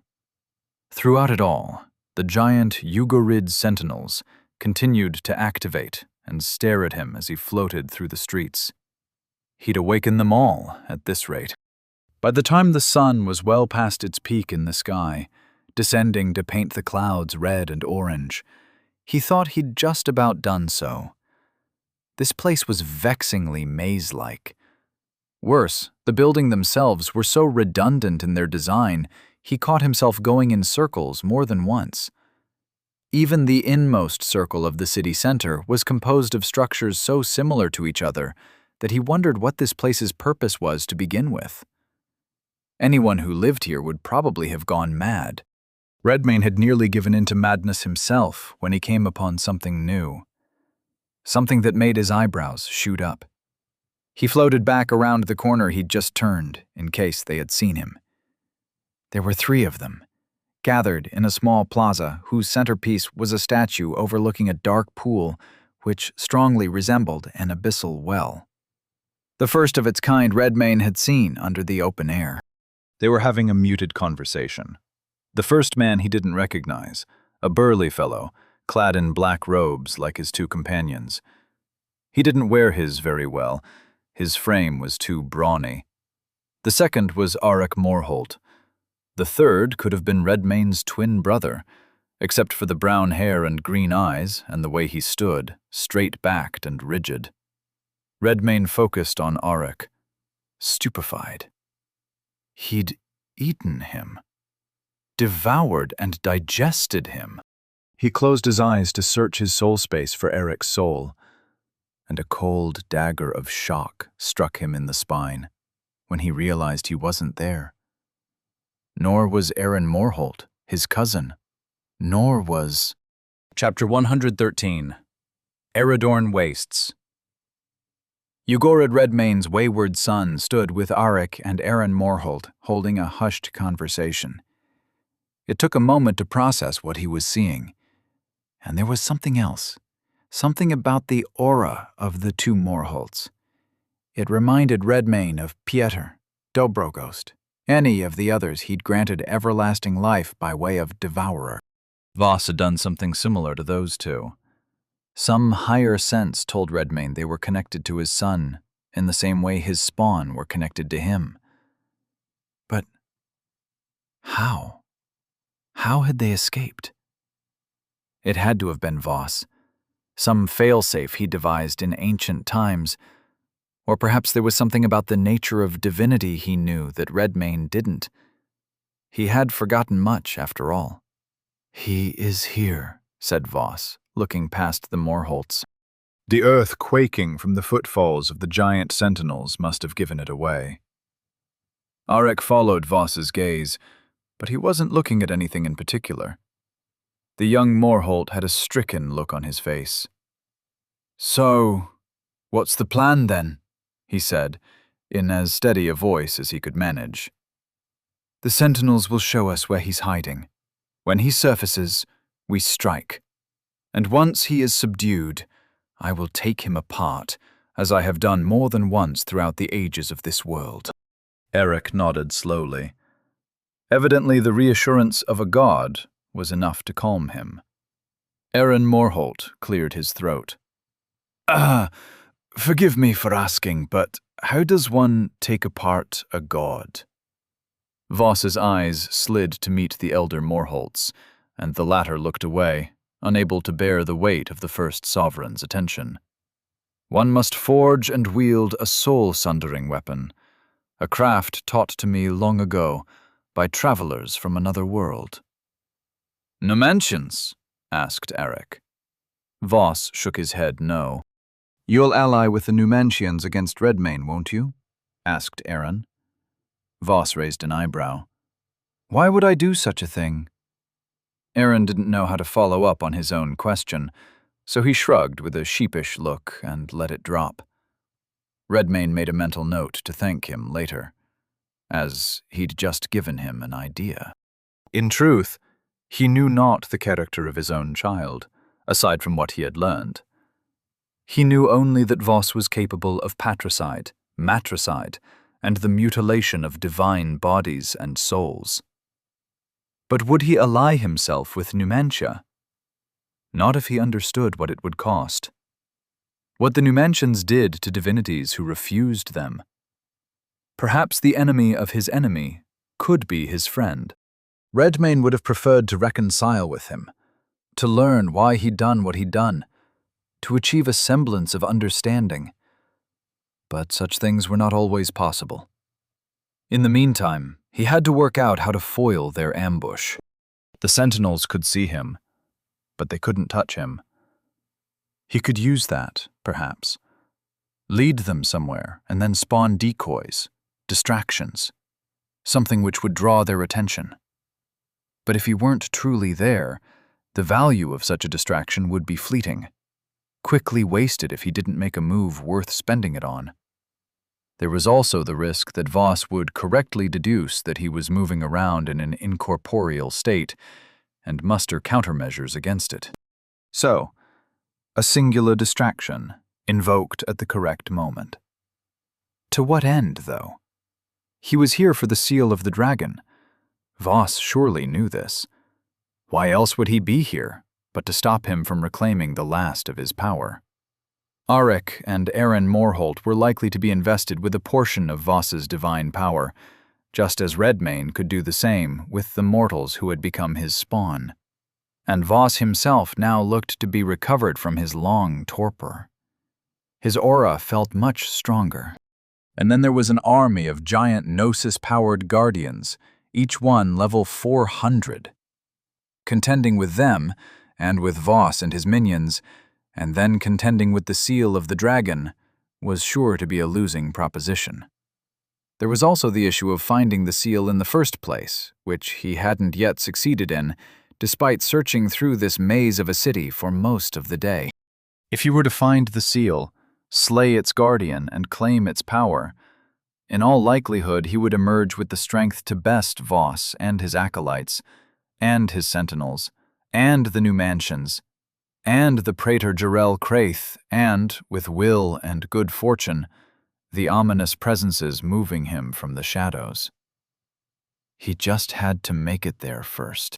Voss and his two new followers may have unwittingly led him close to it. They could be near wherever the seal lay concealed, knowing Redmayne would have to come this way to reach it. Either that, or this was simply the place where they emerged from the abyss and stopped to talk. He doubted they would clarify if he came around the corner to ask them. Redmayne folded his arms, his mouth twisting into a thoughtful frown. Many problems faced him. Luckily, he'd stumbled on this one before it had gotten the drop on him. But finding the seal would still be the first one to attend to, and searching for it with a single pair of eyes wasn't getting him anywhere. It was time for a trick he hadn't employed in some time. Spawn. Lots of spawn. First, he floated away from Voss and his cronies and found a secluded place with plenty of room around his feet to create lots of them. Small ones, fast movers, the rough specifications of a lizard or ground squirrel, with claws sharp enough to find easy purchase on walls and ceilings. Naturally stealthy due to their size and quickness, so that he didn't have to invest each and every one with Gnosis to power skills. If the sentinels found one, they would have to catch it to squash it.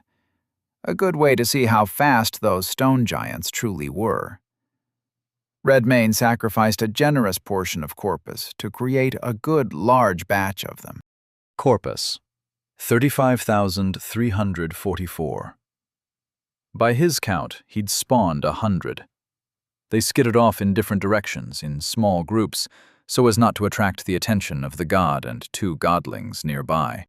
Redmayne closed his eyes and reached out into their senses, and he found that his third eye assisted him greatly in the task. Before the Sphinx, he could feel the forms of his spawn if he placed his focus on it, but not in a way that translated into an immediate sensory experience. It was more like closing his eyes and touching his left hand with his right hand. Now, the third eye beheld everything at once. It was a disorienting experience at first. Overwhelming. Too much information for a mind accustomed to only one set of sense impressions. He skidded across black stone streets, crawled on walls and ceilings, looked up at the titanic boot of a stone sentinel as it passed by on patrol. He had a composite picture of so many places at once that it began to construct a 3-dimensional image, in the same way one might see the afterimage of a burning candle if they stared straight at it for a long time, and then closed their eyes. His third eye was helping him draw a map of this place with the eyes of 100 spawn and the power of his mind. It would be a time-consuming process. Fast as they were, it was still a sizable area to cover. But he wouldn't miss anything this way. He would have the picture in its entirety. No hidden corner or shadowed alcove would go unexplored. The mind map unfolded in layers, revealing the concentric circles of the city's design, the orderly blocks and uniform streets which radiated from the city center like the spokes of a wheel. He could feel the little claws of all his spawn darting across smooth black stone dusted with sand, intelligently evading the notice of the lumbering sentinels. He realized it wasn't their intelligence, but his. He was unconsciously moving them, like pieces on a game board. As the map grew, it also grew richer in detail. And the more clearly Redmayne saw the totality of this city, what appeared at first to be naught but redundancy in the design and placement of the structures, became clearer. There were indeed differences. Whether this was all designed to confound intruders, or it was simply the way these folk built things, he couldn't have said. But he noticed that on the north, east, west, and south sides of the circle, there was a small, round building, which did not match its rectangular neighbors. Redmayne saw one earlier when he was searching with only one pair of eyes. At that moment, he had made little of it. But now that he studied 4 of them, he noted they were too small to be storehouses or even dwellings. They could be privies, perhaps. He'd have to go inside to find out. So he sent 4 spawn into each one to have a look around. And he found the same thing in each location. Stairwells. The steps built of the familiar black stone, the walls beginning smooth but then becoming rough and irregular, natural caverns. Evidently, the presence of his spawn was sufficient to trigger the torches mounted on the stone walls, which lit with golden flame as they passed by. From the north, south, east, and west, Redmayne descended with 4 pairs of eyes and a 5th to guide them all. The presence of a familiar power pulsed beneath him, as if beckoning. Chapter 114. Eridorn Wastes. Ugorid Redmayne shunted aside the gazes of 100 pairs of eyes in favor of 4, and in his mind the map of this long-forgotten city grew downward into the earth. His spawn descended at a uniform rate, their paths twisting together from the north, south, east, and west to converge in a massive cavern deep beneath the city. It was near. He could feel the power of it growing more intense, palpable in the air. The strongest aura he had yet felt from a seal. Fitting, he supposed, for it would be the last. But in all other ways it matched its 4 counterparts. a ring of pillars constructed from bone etched with glowing runes, which contained a field of roiling energy. There was one noticeable difference, however: the sheer vastness of this cavern. A second city could have been built down here, just upon the circular mesa where the seal sat alone. Black waters surrounded that mesa, a subterranean sea branching into underground rivers going north, southwest, and east. Part of him wanted to make haste to the seal and engage with its guardian now. But if Voss were to discover his location during that struggle, things could take a dangerous turn. The prudent thing to do would be to engage one foe at a time. Or perhaps it would be wiser to entangle all his enemies at the simultaneously, occupy them with distractions, so he could proceed undisturbed to this, the true objective. But then an even better idea presented itself. Pieter. My lord, how fares your journey? I've arrived, but there's a problem. Ah, well, elucidate me. How may we be of assistance? You'll need to gather everyone, and quickly. Voss had a seat at the lip of the abyssal well. Legs folded, back straight. He was here. The sentinels were awake. The presence of their master, their maker, had not disturbed them. Only an intruder would have made them rise, and there was only one reason an intruder would be here, in this place, at this time. He drew a breath in, slowly filling his lungs, and reached out with his mighty senses. Father's presence was everywhere. It was all over the city, scattered, moving about like a colony of ants. His perception of it was immediate and dismaying, like opening the cupboard door to find it swarming with pests. Despite their careful preparation, the lengths they gone to ensure this exact situation would never happen, it had all come to naught. The Lord of Hunger would keep finding itself, again and again. It would always gather together in its carnivorous fever and set to devouring everything in its path. He knew its purpose well, for he had crafted it himself. But he should have never entrusted the safekeeping of such a thing to mortals. He knew that now. Voss, the first sovereign, would never sleep again. He waited and watched, hoping only that Father hadn't yet discovered what he was looking for, what lay hidden beneath Ugorid. There were 4 entrances to the catacombs, so he placed his attention upon those and awaited the first sign of something approaching it. No sooner did he do so did he sense it. A clump of those small fragments of Father's will coming together, coalescing into something the rough size and shape of a man. Voss opened his eyes. He reached out and called Godcutter to his hand, and it appeared in a flash of gold. "Remain here," he said to the mortals he had rescued from Father's soul space. "Guard the well." He translocated in a blaze of golden fire. Eric Morholt opened his mouth to object, but Voss was gone before he could get a word out. Damn! He glanced at the abyssal well, shuddered. The memory of being down there made his skin crawl. Now they had to guard it? From who? His cousin Aaron came over and sat down at the lip of the well, near where Voss had been sitting before he vanished. He peered into the black waters curiously, and as Eric watched him, he couldn't help but feel resentment that Voss had mended his broken mind. He liked Aaron better when he was a mumbling invalid. It was what he deserved. "Feels like big things are in motion," said Aaron. "Monumental things. Strange to find oneself a part of it." Auric kept a sneer off his face, barely. But contempt for Aaron roiled for in his guts.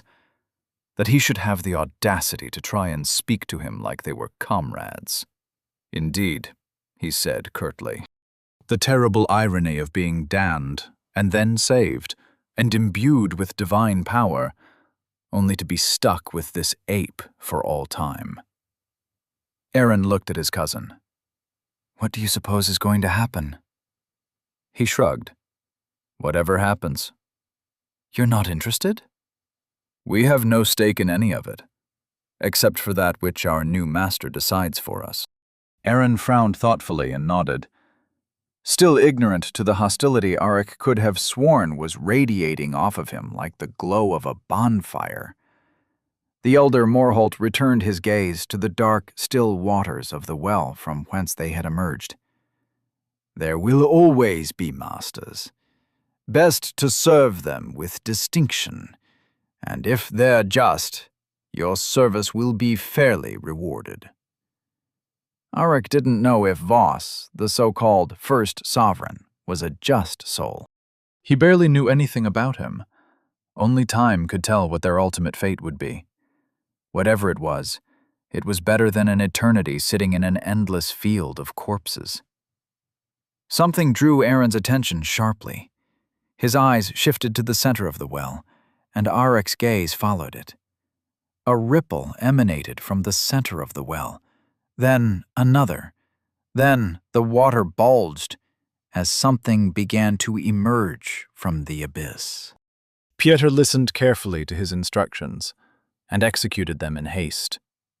He gathered them all together, everyone, the imbued of House Redmayne, and all those others whom the system could not or would not recognize.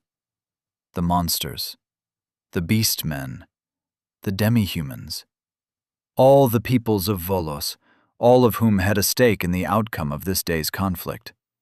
Since Lord Redmayne had prudently left spawn throughout his domain, communication took place with satisfying speed. He reached his old friends Berek and Valdemar, who still tended their flock of beastmen in the town of Berograd. Next came the warlord Redmayne had called Ash in Midva Forest. He reached Valter, Vengarl, Irina, Radovid and Vela in Morazan Valley. Then Crum of Asgoff, the Magister Evelina, and the two knights at Barrow Keep, Sir Velibor and Sir Grimgarl. Vang sought out his old clan in the Scala Mountains. The demi-human chief also spoke to King Ed and his boar friends. There was the one called Cod, and the remainder of his tribe, whom Lord Redmayne had met on his way to the Seal of the Kirin. Gale, the Ice Warg, returned to speak to his kin in the Fangs of Frost. Many of these groups were already blade to blade with the Numantians spreading across Volos.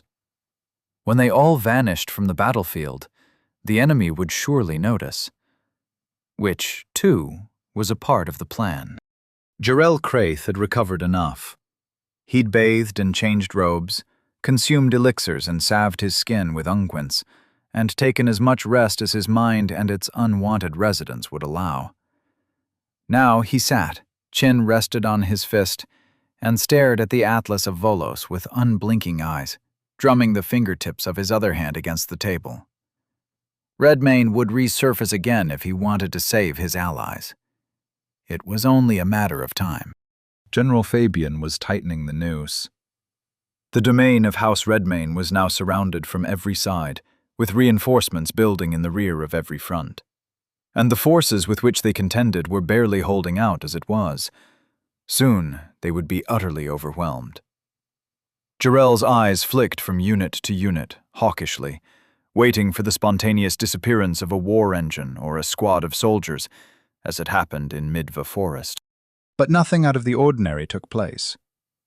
Occasionally, a unit would be vanquished by an adjacent enemy unit, per the norm, but if Redmayne was covertly assisting units already engaged, he was going about it foolishly. Because they were losing.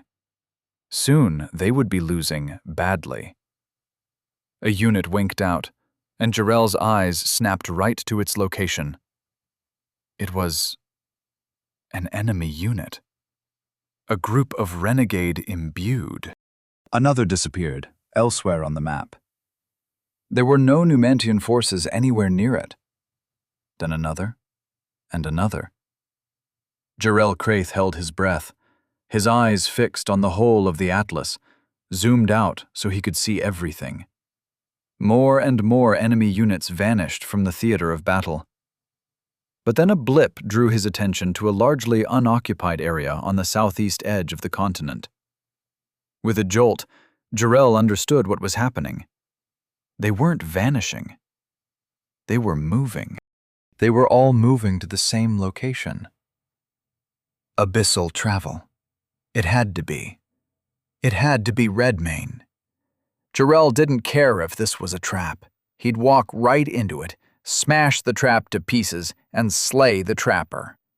As he strode out of the command tent to meet with General Fabian, two presences in back of Jarell Craith's mind quietly savored the fruits of their handiwork. Redmayne watched his decoy gather together near the entrance to the stairs. It was made of spawn he'd recalled, and he bid it take its time in reforming into something new. The ultimate form would be roughly the size of the average demi-human, but he had a feeling it wouldn't make it to its ultimate form. There was a flash of golden flame. A blade glinted in the sunset's light and descended. It chopped the poor thing in half. "I had a feeling that was how you would greet me," said Redmayne from behind him. Voss already knew. He was looking down at the spawn, cursing his haste. The first sovereign turned and held the point of his golden sword toward Redmayne as he walked out of the shadows. Redmayne felt a familiar power emanating from it. "I see you forged a replacement," said Redmayne. "This one will cut you into finer pieces than the last." Voss charged. To the mortal eye, he simply vanished, but Redmayne could see him. Two gods clashed, blade against claw, and the blast of their collision swept the streets of the city clean of sand for hundreds of yards. The same happened upon their next exchange, and the next, creating circular patches of clean black streets and buildings, if viewed from above. It even shrived clean the lumbering Ugarid sentinels. The battle at Voss's tomb in Asgoth was like a pair of children dueling with wooden swords, compared to this. Redmayne, so close to realizing the completeness of his former power. Voss, fully awake from his long torpor. The world of Volos had not felt two of its own gods in battle for eons. The ground shook when they met, as if it were trembling with fear. "It was foolish to reveal yourself," said Voss, as his blade rang against a curved blade of bone. "It was necessary," said Redmayne. "I had to show you something." Voss's brows drew together. Redmayne imagined his son thought he was trying to trick him somehow. But then, all around them, the air sizzled. Points of crackling light formed in a rough ring around the perimeter of the city. And men, or what looked like men, in silver armor and blue cloaks, emerged from those shimmering rifts in rank and file, wielding weapons of gleaming star steel. "What is this?" "This is why I'm here," said Redmayne. "To take my power back. Because there's something new on our doorstep." Voss looked over at his father, and Redmayne returned his intense gaze with a dour smile. "Something worse than me." Chapter 115. Eridorn Wastes, Ugorid. At first, Voss looked at Redmayne as though he were about to ask, "What could be worse than you?" But he didn't ask. Perhaps it seemed as if the question were about to answer itself. Numantian legionnaires emerged from ruptures in space, rifts burning white with pure gnosis, marching in rank and file onto the streets of this ancient city, only to encounter a small army of giant sentinels wrought from black stone, who were already less than pleased at the number of intruders in their midst. But the silent guards of this place were about to have more trouble on their hands, for all of Redmayne's allies came charging out from the abyssal well at the same time. The imbued of House Redmayne, and a host of others, monsters and demi-humans and beastmen. They were no unified force, but they made a splash. A trio of giant boars charged at the leg of a Ugorid sentinel, making it land on its back with a thunderous crash. The combined demi-human hosts of Vang and King Ed overwhelmed a line of Numantian legionnaires. Valter and Vengarl picked off legionnaires from a rooftop with arrows and bullets, as their coterie fought below.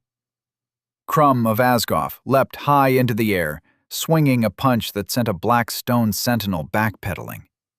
And thus, the first stage of the plan was enacted.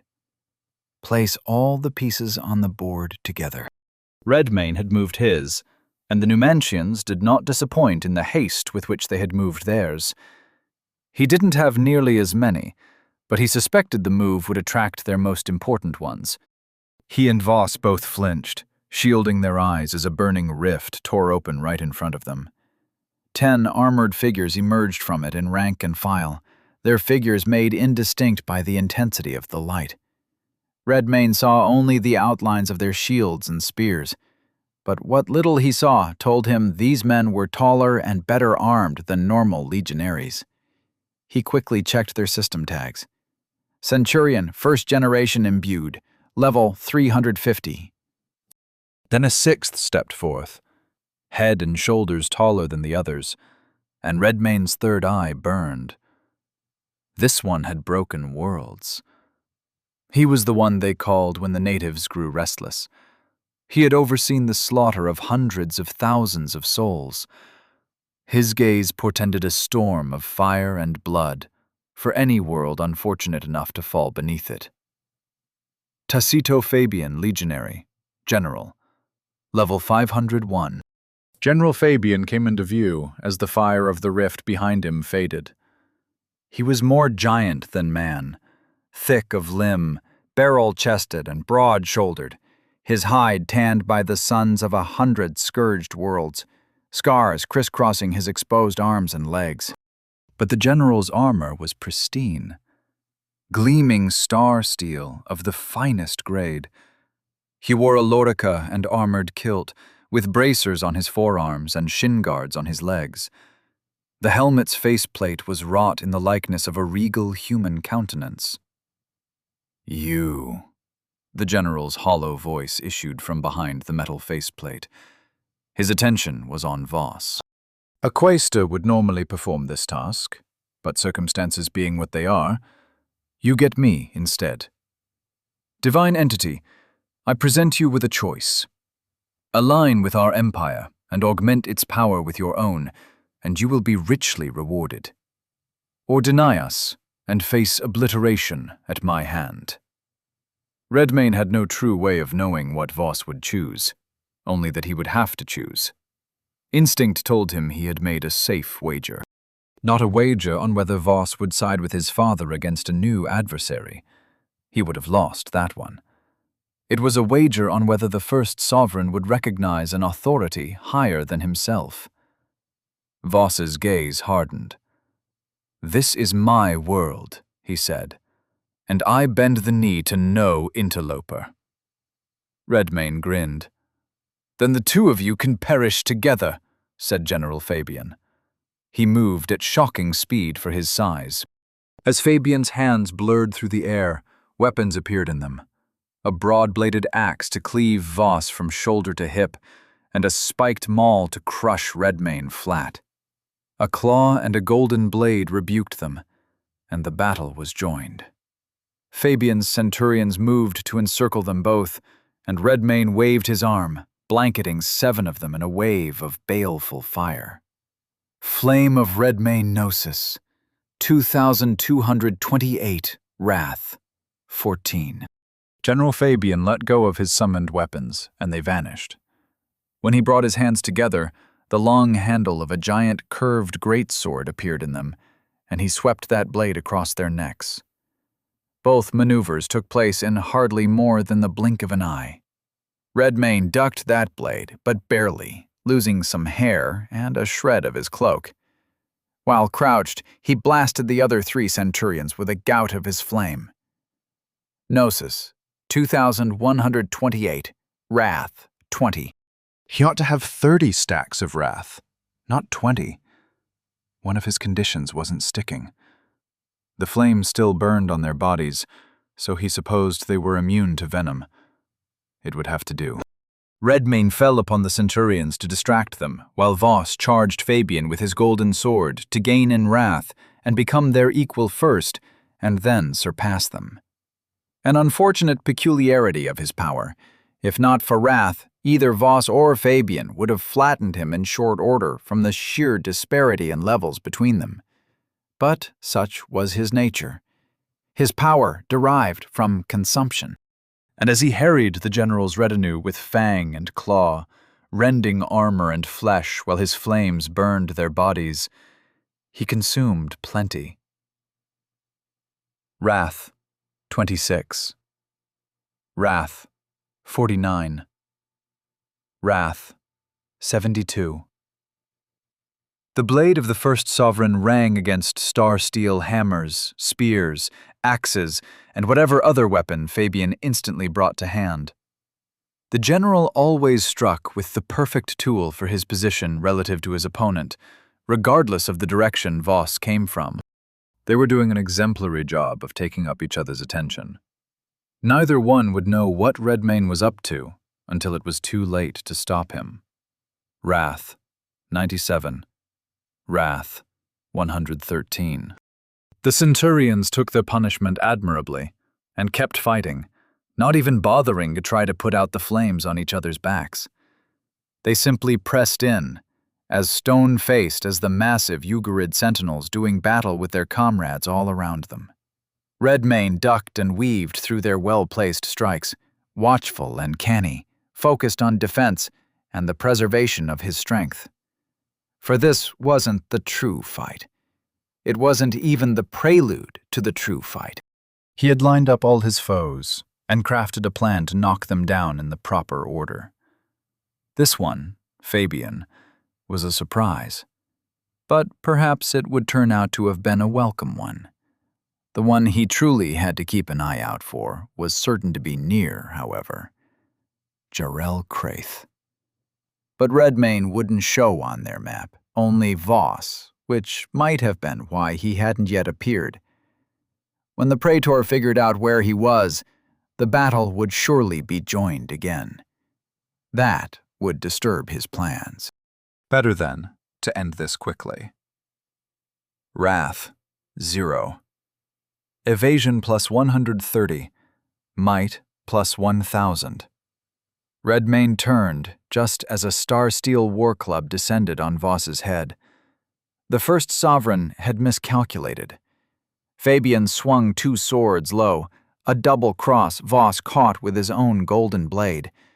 But rather than counter or push the bind, the general instead opened his hands, banishing those weapons in order to conjure 2 more and strike again. Voss swatted aside the first, an axe that swung out wide as it rang off his blade. But he wasn't fast enough for the descending club, which was the precise moment, by equal parts preparation and serendipity, Redmayne took his turn to strike. He struck Fabian on the faceplate with an overhand claw. The blow shredded that finely wrought star-steel face. It sent shockwaves out past it. Blood flew from the general's head. His eyes, and Voss's eyes, were wide with shock. But only for an instant, because in that same instant, the downward force of Redmayne's blow sent Fabian's face into the black stone street at such speed that it cratered it, the impact knocking over all the Centurions around them and sending up a great cloud of sand. Voss's incredulous gaze shifted to Redmayne, not just stunned at the display of power, but in the act of saving his skull from General Fabian's hammer. Evidently, he wasn't used to his father doing anything altruistic. "Why did you—" "You didn't fail in your task," said Redmayne. Voss's eyes narrowed. "What do you mean?" "You and your 5 mortal friends. You pulled me apart and sealed me away, for good reason. Your plan didn't fail on its own merits. Not entirely. It's their fault I returned." Redmayne pointed at the prone general, who at the moment had his palms pressed flat to the street, groaning as he tried to pry his head from the epicenter of the crater. "The Numantians came to conquer and despoil. The old me nearly consumed this world, yes, but they consume worlds deliberately and far more efficiently. I can prove what I'm saying to you when this is done. But for now, please trust me." Voss's eyes tightened at the word Numantian. It seemed he'd heard it before. He looked down at the general and readied his blade as Fabian was rising to a crouch, looking dazed, pulling off his ruined helmet and casting on the ground.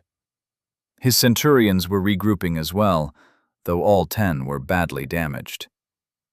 "Stronger than you look," said Fabian. He glared at Redmayne through the blood running from the deep cuts across his face. Then he charged like a thunderbolt. Now that he was the principal target, Redmayne was pleased he'd had the foresight to augment his evasion. He was barely clearing the edges of Fabian's attacks, even with it. The general's blades cleaved the air itself. His hammers cracked the stone streets and walls. His spears flew like they had been fired from ballistae. Voss charged in to attack Fabian as well, and now father and son contended with the giant Numantian general as a duo, while their respective allies did battle all over the city around them. And the general was, at the very least, their equal. He kept them both occupied with their own defenses. He had power, speed, precision, timing, and flawless technique. Truly, he was a master of the arts of war. But all Redmayne had to do was connect once or twice more.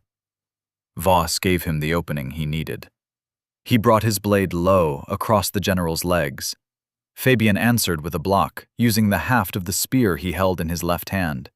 In his right, he wielded a hammer he'd been using to harass Redmayne's attempts to close in. Redmayne's focus sharpened the instant Fabian let go of the handle of that hammer.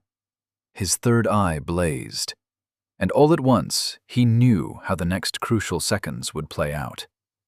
The general would dismiss his spear, conjure twin blades, and sweep them in a scissor-like cross-slash at Voss's neck. Then he would immediately release those weapons and switch to paired hammers to thwart Redmayne's next attempt to close the gap between them. In the instant he struck with that cross-slash, he would be completely vulnerable. But the window of time would be so small, no normal opponent could have taken advantage of it. But Redmayne was no normal opponent. Everything happened as he'd foreseen. Voss's low slash, Fabian's block, and the beginning of the counter. Redmayne waited for the general to turn, his hand already transforming. And in a moment when non-prescient opponent would have been able to throw an effective strike, a punch from a spiked fist took Fabian full in the back of the head, which burst like a melon. There was an odd sound at the moment of impact, like he'd struck metal, even though the general had removed his ruined helmet. But then the force of the blow took hold of him and blew his body forward to smash against the wall of the building he'd been facing. And there General Fabian remained, motionless.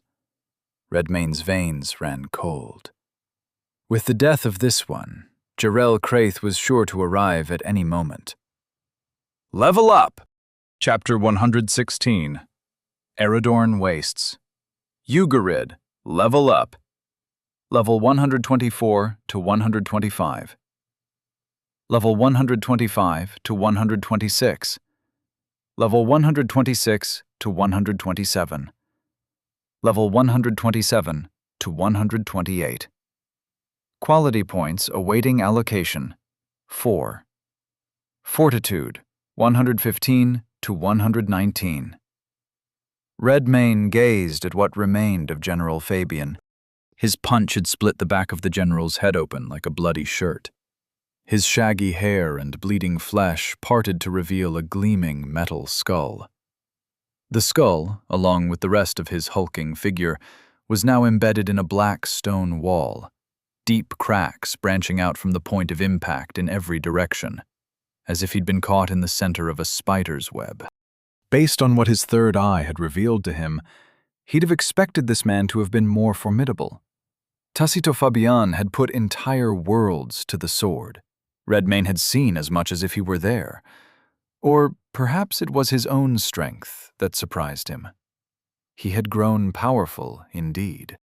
Voss appeared to be having the same sort of thoughts. Redmayne glanced his way, found Voss staring at him with a mixture of awe and confusion in his eyes. But they only had a moment in limbo, before the battered centurions closed ranks and pressed in upon them, meaning to skewer them on the points of their gleaming star-steel spears. They were sturdy things.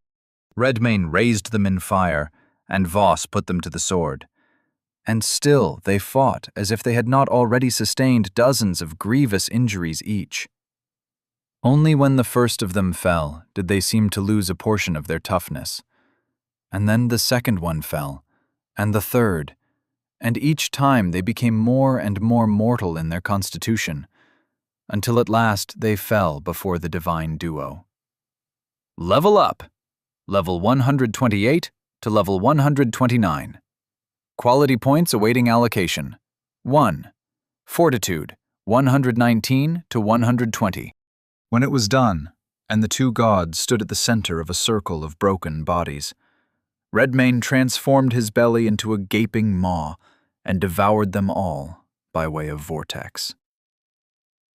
Corpus, 62,762.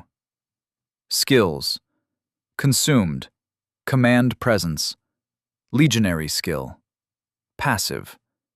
The legionary exercises command over his subordinates at all times. This skill enables the legionary to issue mental commands to any of his subordinates, irrespective of the physical distance between them. Any creatures with the legionary type which have been assigned to his command are compelled to carry out those orders without hesitation. Further, from the moment legionary units are assigned to the command of the user of this skill, he is at all times aware of the location and status of said creatures until they are either destroyed or removed from his command. Unbreakable Bones of Star Steel. Legionary Skill, Passive. The legionary's skeleton has been plated in star steel, granting several benefits. Plus 20 fortitude, plus 40 armor, 450 damage ablation. Attacks which repeatedly target the same location cannot reduce the damage ablation provided by this skill. Godslayer's Arsenal. Legionary Skill Passive. The Master of Arms is the master of the arsenal. This skill grants the legionary access to the Godslayer's arsenal. At any time, the legionary may call a weapon from the arsenal to hand with a mental command. A mental image of the desired weapon suffices. This weapon appears without delay in the legionary's hand or hands, and will be dismissed back to the arsenal if it is thrown, at which point it will only return after the completion of the throw attack, or if the legionary releases his grip on it. Consequently, if the legionary is disarmed by an opponent, the weapon will also vanish back to the arsenal instantly. Specific weapons may be summoned forth, but only if the legionary is personally familiar with the weapon or weapons in question. The Godslayer's arsenal contains weapons forged or acquired throughout Numantian history. The general had 3 skills tied for highest. Not surprising, but the centurions possessed an interesting skill of their own. Skill consumed. Shield Brother, Legionary, Skill. Passive. The legionary strengthens his comrades, and in turn, his comrades strengthen him. This skill provides 100 damage ablation to the legionary, plus 100 damage ablation per legionary creature in possession of this skill, who is conscious, in proximity, and fighting with the legionary as a cooperative unit. The vortex consumed them all, leaving a crater, a few bloodstains, and Voss, the first sovereign. The younger god continued to stare at his father as if he were looking at a stranger. Redmayne wondered what was so bewildering about it. He was, indeed, a stranger. His son had literally knocked the memories from his mind with a hammer crafted for that very purpose. "Didn't I tell you I'd like to get to know you better?" said Redmayne. Voss's gaze hardened. "You cannot be allowed to persist," he said. "I must become whole. I only pray it will be enough to repel these parasites." Voss looked past Redmayne, at the chaotic scene playing out all around them. It was a battle of 3 forces fighting one another: his stone sentinels, Redmayne's motley crew, and the uniform ranks of Numantians closing in around all of them. Redmayne watched him try to work out what was going on. Voss came here specifically to stop him, and the intervention of the Numantians must therefore have been a most unpleasant surprise. But their appearance did not distract him from his purpose here, not by the look in his eyes. He supposed Voss was merely working out which foe to attend to first, the one in front of him or the one all around him. "You didn't fail in your task," said Redmayne. Voss's eyes snapped back to Redmayne. His eyebrow rose. "You carved me into pieces and sealed me away. You and your 5 mortal friends. I would have remained in that state, were it not for the Numantians. It was an accident on their part. But believe me when I say their plans for Volos are much worse." He paused to let his words sink in. They stared at each other tensely. Redmayne supposed it must have been difficult to work out which existential threat was worse. He imagined Voss would choose to fight the one he was more familiar with. It was plain to see that the memory of what he had been in ages past weighed heavily on Voss's thoughts in the here and now. But all the same, he saw confusion and a glimmer of something like remorse. Whatever it was, Redmayne didn't have time for it. He made to walk by Voss, to descend the stairwell to the caverns concealing the seal of the dragon, and be done with it. Voss held out his golden blade to halt him. Redmayne stopped, glared. Voss appeared to be at war with himself. The corners of his eyes were strained, his jaw set as though his teeth were gritted behind his closed mouth. Again they made eye contact, and it was like a clash of blades. "You pursue this only out of a desire to slay these devils," said Voss. "No," said Redmayne. Voss's eyes widened. He gripped the handle of his sword tighter. "I will reclaim what was mine because it was mine. If that were the only reason, it would be reason enough." Voss did not step aside. Redmayne felt his blood begin to boil. If it was going to be another fight, they might as well fight. He flexed his claws. That golden blade changed angle slightly, ready for an upward cut. "The seal is trapped," said Voss. Redmayne's eyes narrowed. "If you breach the seal by yourself, you won't come out again. You'll need someone with you." With a look on his face which suggested he could not believe what he was doing, Voss turned to lead Redmayne down into the caverns, leading to the seal of the dragon. Redmayne caught his arm, stopping him. Voss side-eyed his father suspiciously. "If what you fear takes place, and I lose myself, let the trap deploy. Leave me buried down there, and slay all these blue-cloaked demons in my stead." Again confusion touched Voss's expression, as if altruism, or anything like it, was the last thing he would ever have expected from his father. But all the same, he nodded, and they proceeded into the dark. Jarrell Craith watched the name Tacito Fabian vanish from the map, and he sat back in his chair in the command tent with his arms folded in grim thought. He felt a mixture of tension and relief. Relief because Fabian's word carried weight with people in higher places than the command structure of the Venturian Sixth, and tension because those same people were about to become keenly interested in what was happening out in this backwater colony, and who was responsible. He was the only responsible party left.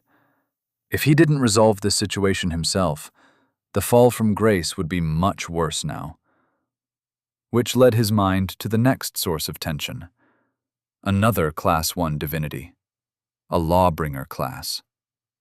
Fabian deployed right in front of it, and it bested him and his retinue in moments. It had to be an ally of Redmayne. Some god recently re-emerged, roused by the effects of blight. Why else would it be there? Indeed, Redmayne had summoned all of his other allies to this place. He was there. Somewhere. He found some way to evade the eyes of the system, but he wouldn't escape forever. Soon his territories would be reclaimed. There would be nowhere left to run. The praetor rose from his chair, called his sword to hand, and ready to translocation rift for himself. There would be nowhere left to run, because it was about to end. Today. Anth Turan looked out over his balcony at the city of Terracon with a certain satisfaction in his tired eyes. The repairs from Praetor Kraith's attempted arrest of the governess were proceeding well ahead of schedule. His staff of junior artifexes were all working tirelessly, perhaps to impress him. Because Messia Porsena was gone, after all, and Lar Tathval was gone. And Jarel Kraith was out contending with some provincial demon, the cause of the blight, or so he had been told. If he was fortunate, the Praetor would perish, and Anth Turan would find himself promoted from artifacts to provisional governor. Or even better, governor. A most pleasing career development indeed.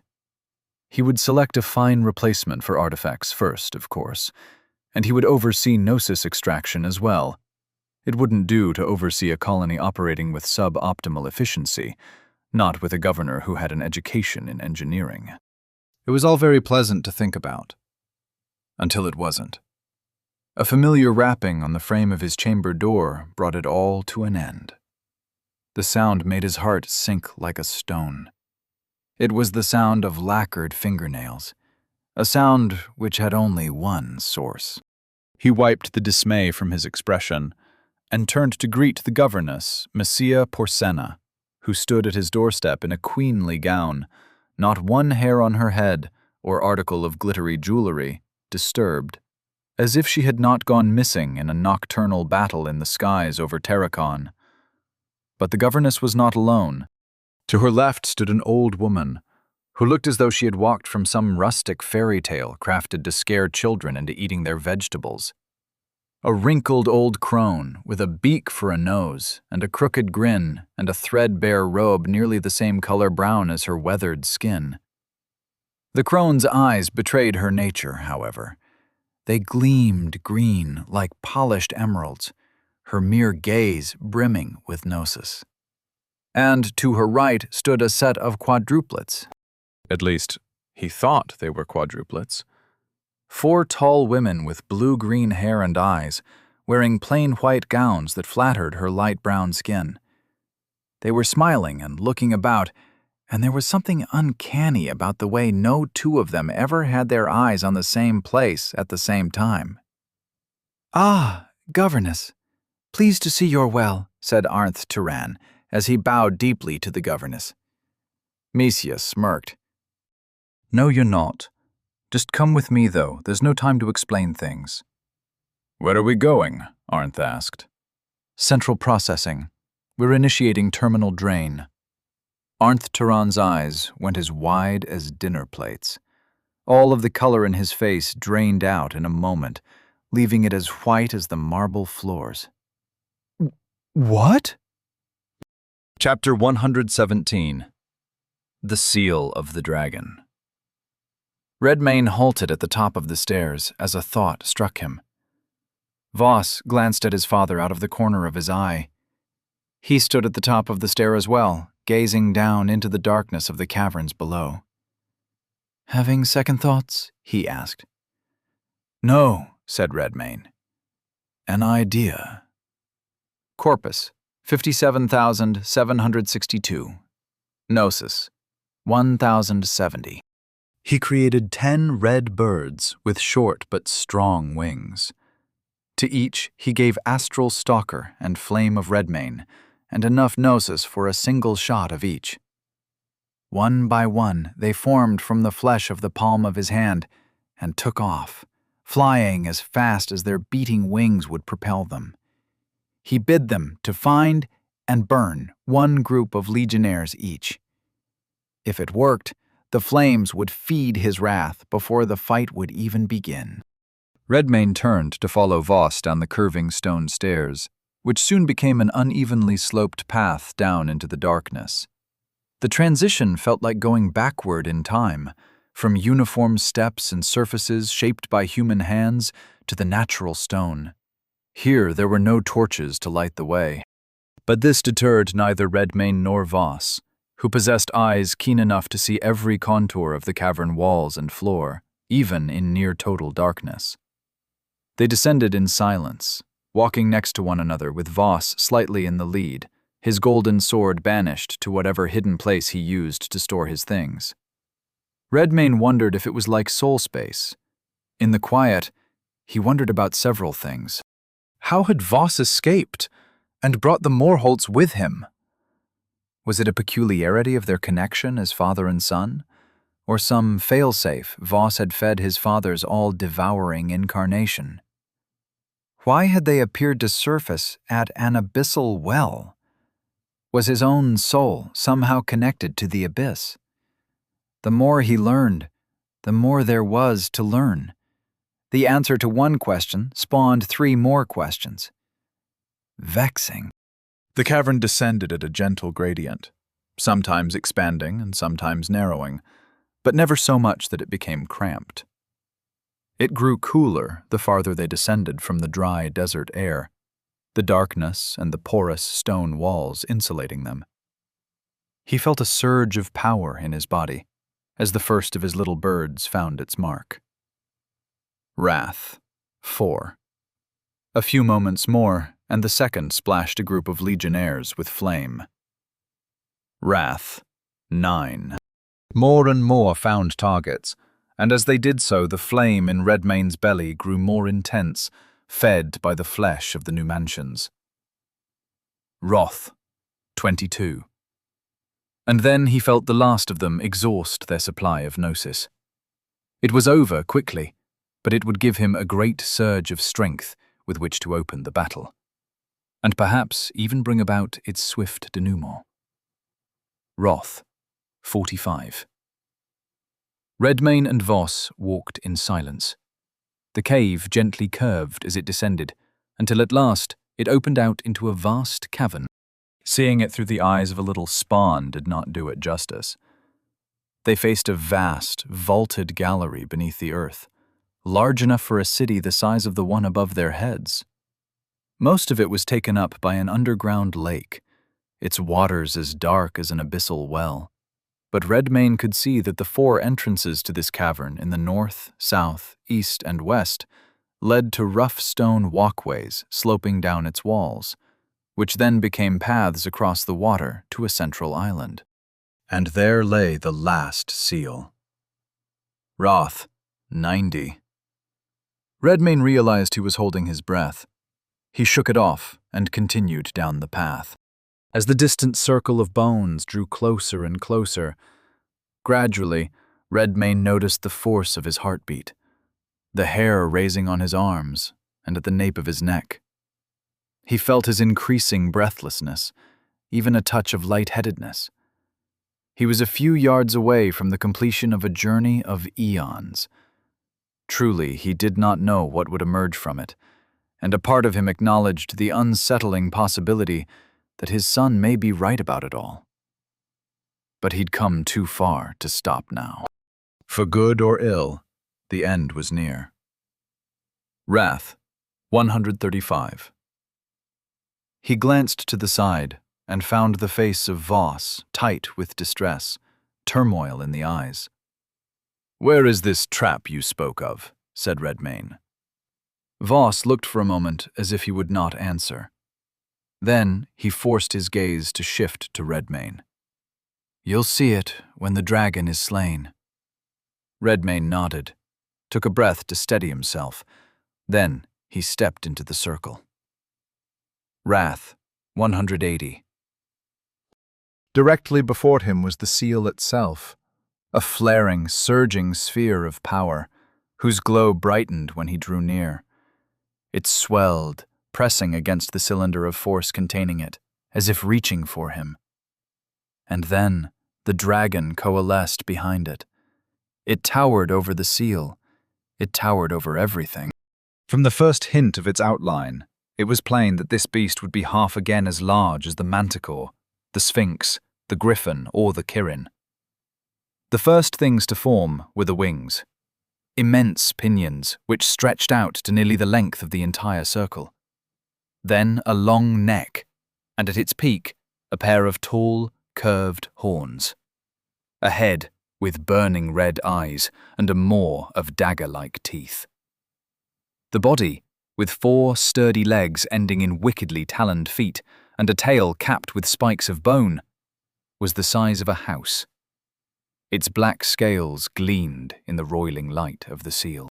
Wrath, 225. Barabbas, the dragon monster. Type primordial. Level 500. Redmane's heart burned with exhilaration.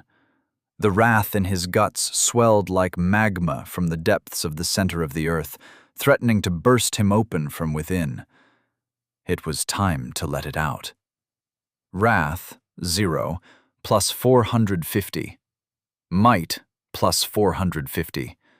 Grace, plus 450. Fortitude, plus 450.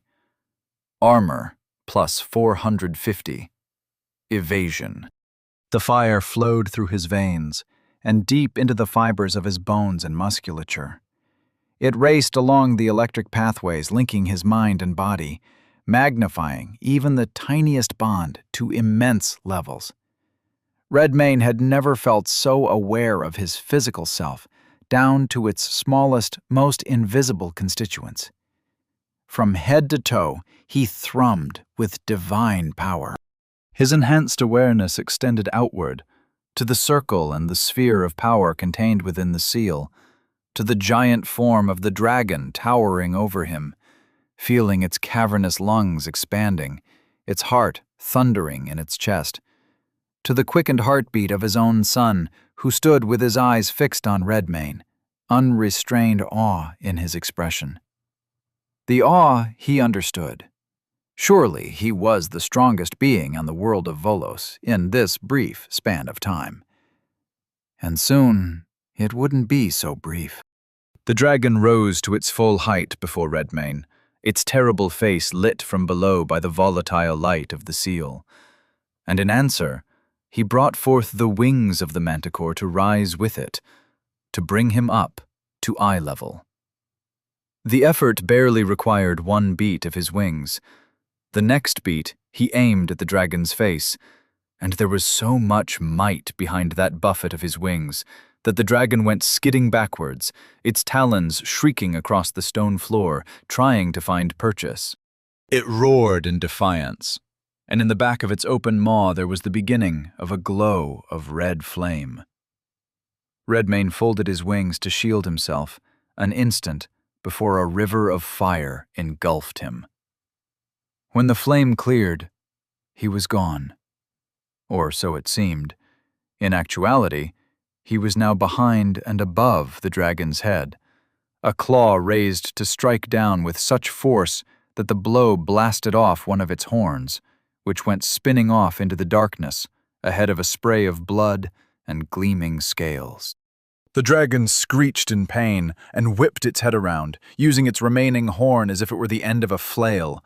But Redmane was gone already, and the blow, which would have felled a castle tower like a boulder shot from a catapult, struck naught but empty air.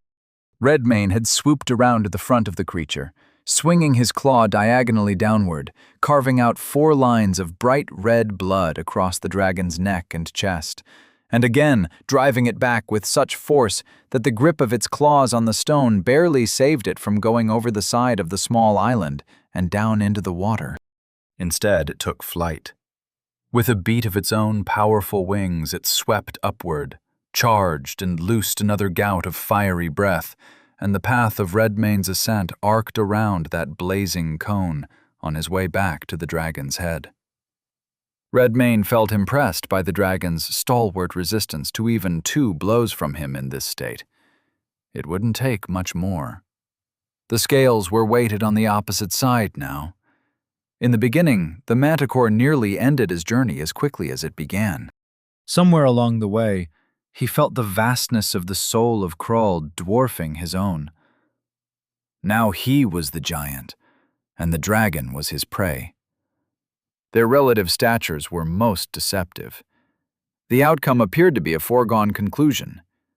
Voss apparently shared this opinion, as he simply stood and watched with a growing sense of dismay evident in his facial expression. Redmayne grinned when he noticed it, in the midst of a dive away from another blast of flaming breath. If the lad was impressed now, his jaw would hit the stones when he boosted his power level again. For the flame of Redmayne still burned out there on the battlefield. Wrath, 45. Wrath, 90. Wrath, 135, plus 270.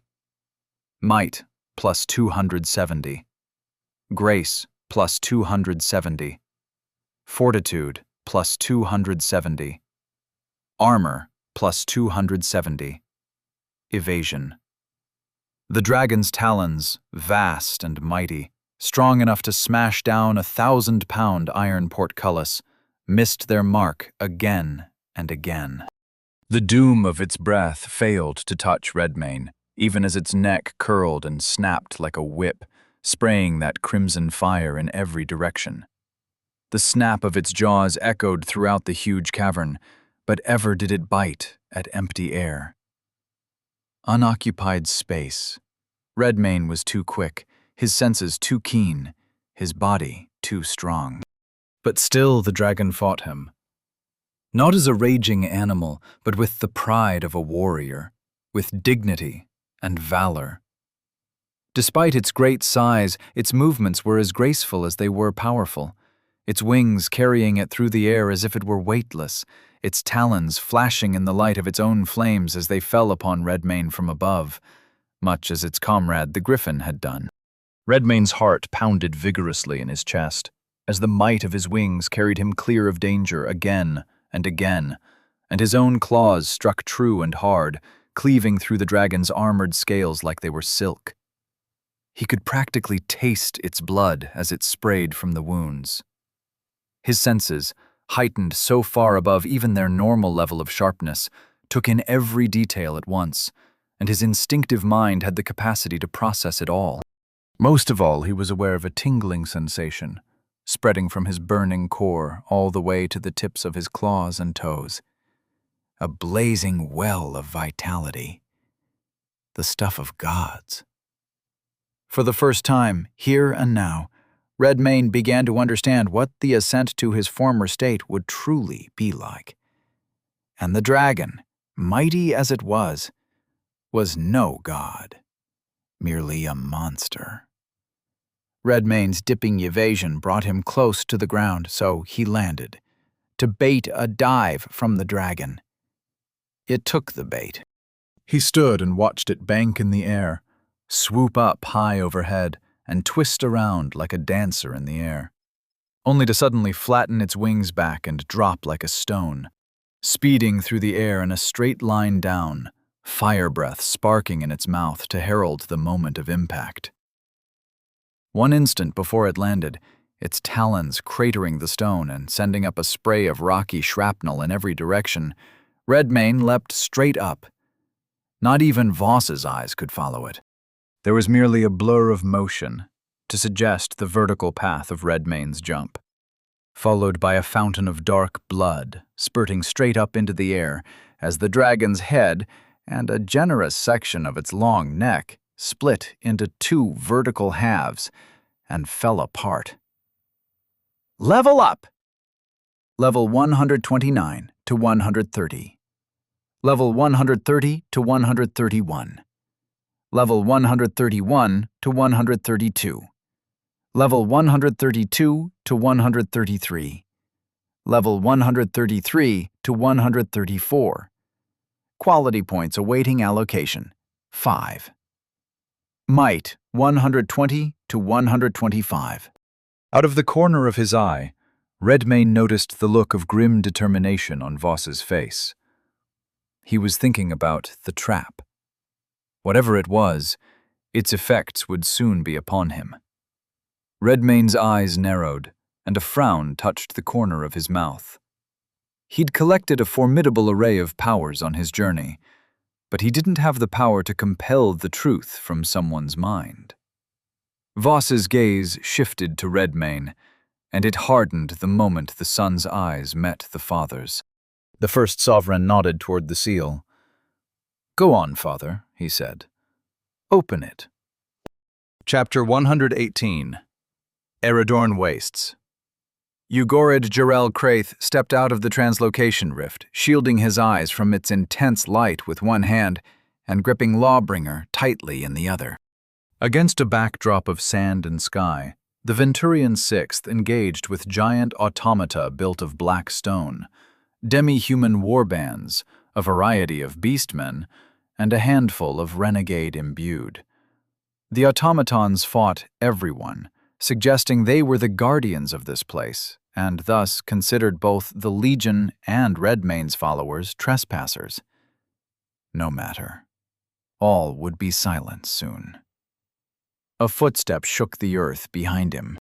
He turned, slashed with Lawbringer from left to right at a slightly upward angle, and its blade swept through a colossal sentinel's leg as if it were illusionary. But the thunderous sound of the sentinel's fall, the cloud of fine sand it kicked up all around them, and its foot, standing flat, cleanly severed just above the ankle, were all quite real. The sentinel turned and crawled at Jarel, reaching out to grab him and crush him in its huge hand. Evidently, dismemberment was not enough to deter it from attacking further, so, with a look of minor annoyance on his face, Jarel Craith dodged its clumsy attempt to grapple him and efficiently severed the rest of its limbs from the torso, including the head, Lawbringer leaving silvery arcs of gnosis in its wake as it cut through stone like warm bread. That, apparently, was enough to make it helpless. He took a moment to study the workmanship of the head, the structure of the stone face. He'd seen it before, he thought, in history lessons. It was the work of the people of Mago Hadas, who first discovered the secret of travel between worlds. They built cities on the backs of abyssal leviathans who swam the dark seas between worlds in their eons-long migrations. All the waters of the universe were connected, they believed. Once he would have called it foolishness. But not today, not on this world.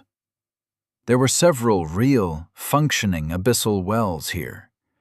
Perhaps that was why this place was home to such powerful and unruly divinities. Whatever the cause, these artifacts would make splendid exhibits in a Numantian museum. The find brought more accolades for Jarel Craith to look forward to, once he sorted out the mess in front of him. 2 more sets of earth-shaking footsteps drew near, one from the west and one from the north, converging on their fallen comrade. Their change in direction attracted a pack of beastmen from the northeast. These had the heads of wolves and the horns and cloven feet of goats. Their howls preceded them as they charged, some holding weapons high, others running on all fours like the beasts they were. Jarel watched them come without a flicker of fear. Even as the charging leader of the Beastman pack let out a guttural laugh as he shoved aside a giant stone sentinel who staggered and backpedaled, trying in vain to right its balance before crashing to the ground on its back. The Beastmen had grown powerful. They had experienced 4 distinct evolutions in a brief period of time. They would have to have a 5th today to have any prayer of survival. For Jarel Craith silently swore he would slay every beastman in this God's forsaken place. That was the picture of Jarel Craith, or rather, his image of himself. He was the ultimate argument. He and his weapon, aptly named Lawbringer, were what stood silently astride civilization, the only things preventing its inevitable slide into chaos and barbarism. It was his purpose, the reason he existed. Laws and principles governed the Praetor's life, and they rewarded his devotion. They guided his blade and will so that they moved as one, the reward for years of rigorous training and study. They had the power to turn a decision into reality. Here, a charging beastman closed in on him, and he decided to emphatically separate his head from his shoulders, sending it up into the clear desert air, trailing spatters of blood, its tongue lolling out behind it, curved by the trajectory of its spin. 2 more beastmen leapt at him from the left and right. He decided to bisect the one on the left vertically and the other horizontally, and the principles ingrained in his mind and hand and blade made it so. This was his most cherished prize, the power to decide who lived and who died. The rest of the beastmen swarmed around him, all power and ferocity. But the praetor's blade turned aside the brutal swings of their weapons with minimal force. He neatly sidestepped their tackles and bull rushes. Claws swept through empty air as he intelligently positioned himself outside their path each and every time. And Lawbringer found its mark. Again and again. It pierced through a beastman's eye socket and out the back of his skull. It severed a clawed arm in a flash of silver. It zigzagged across the body of a beastman from head to toe.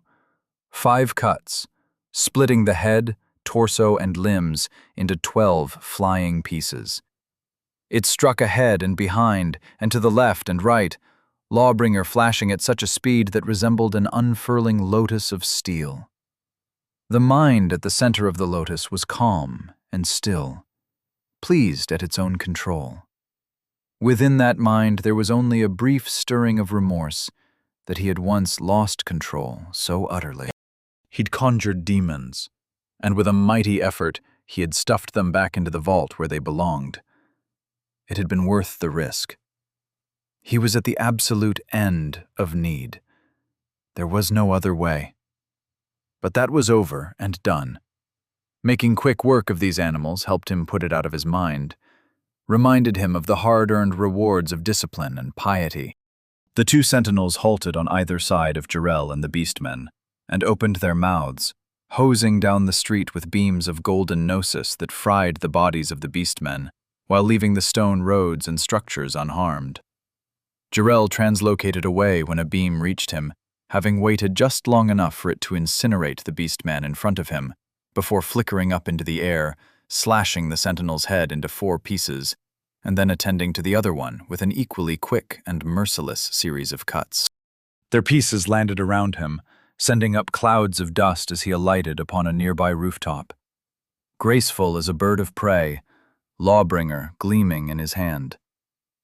A voice drew his attention then. Not the voice of a beastman, but of a man. Jarrell wheeled around to spot its owner. A traitor. One of the imbued who served the renegade. In fact, there were 2 of them, posted on another rooftop some distance away.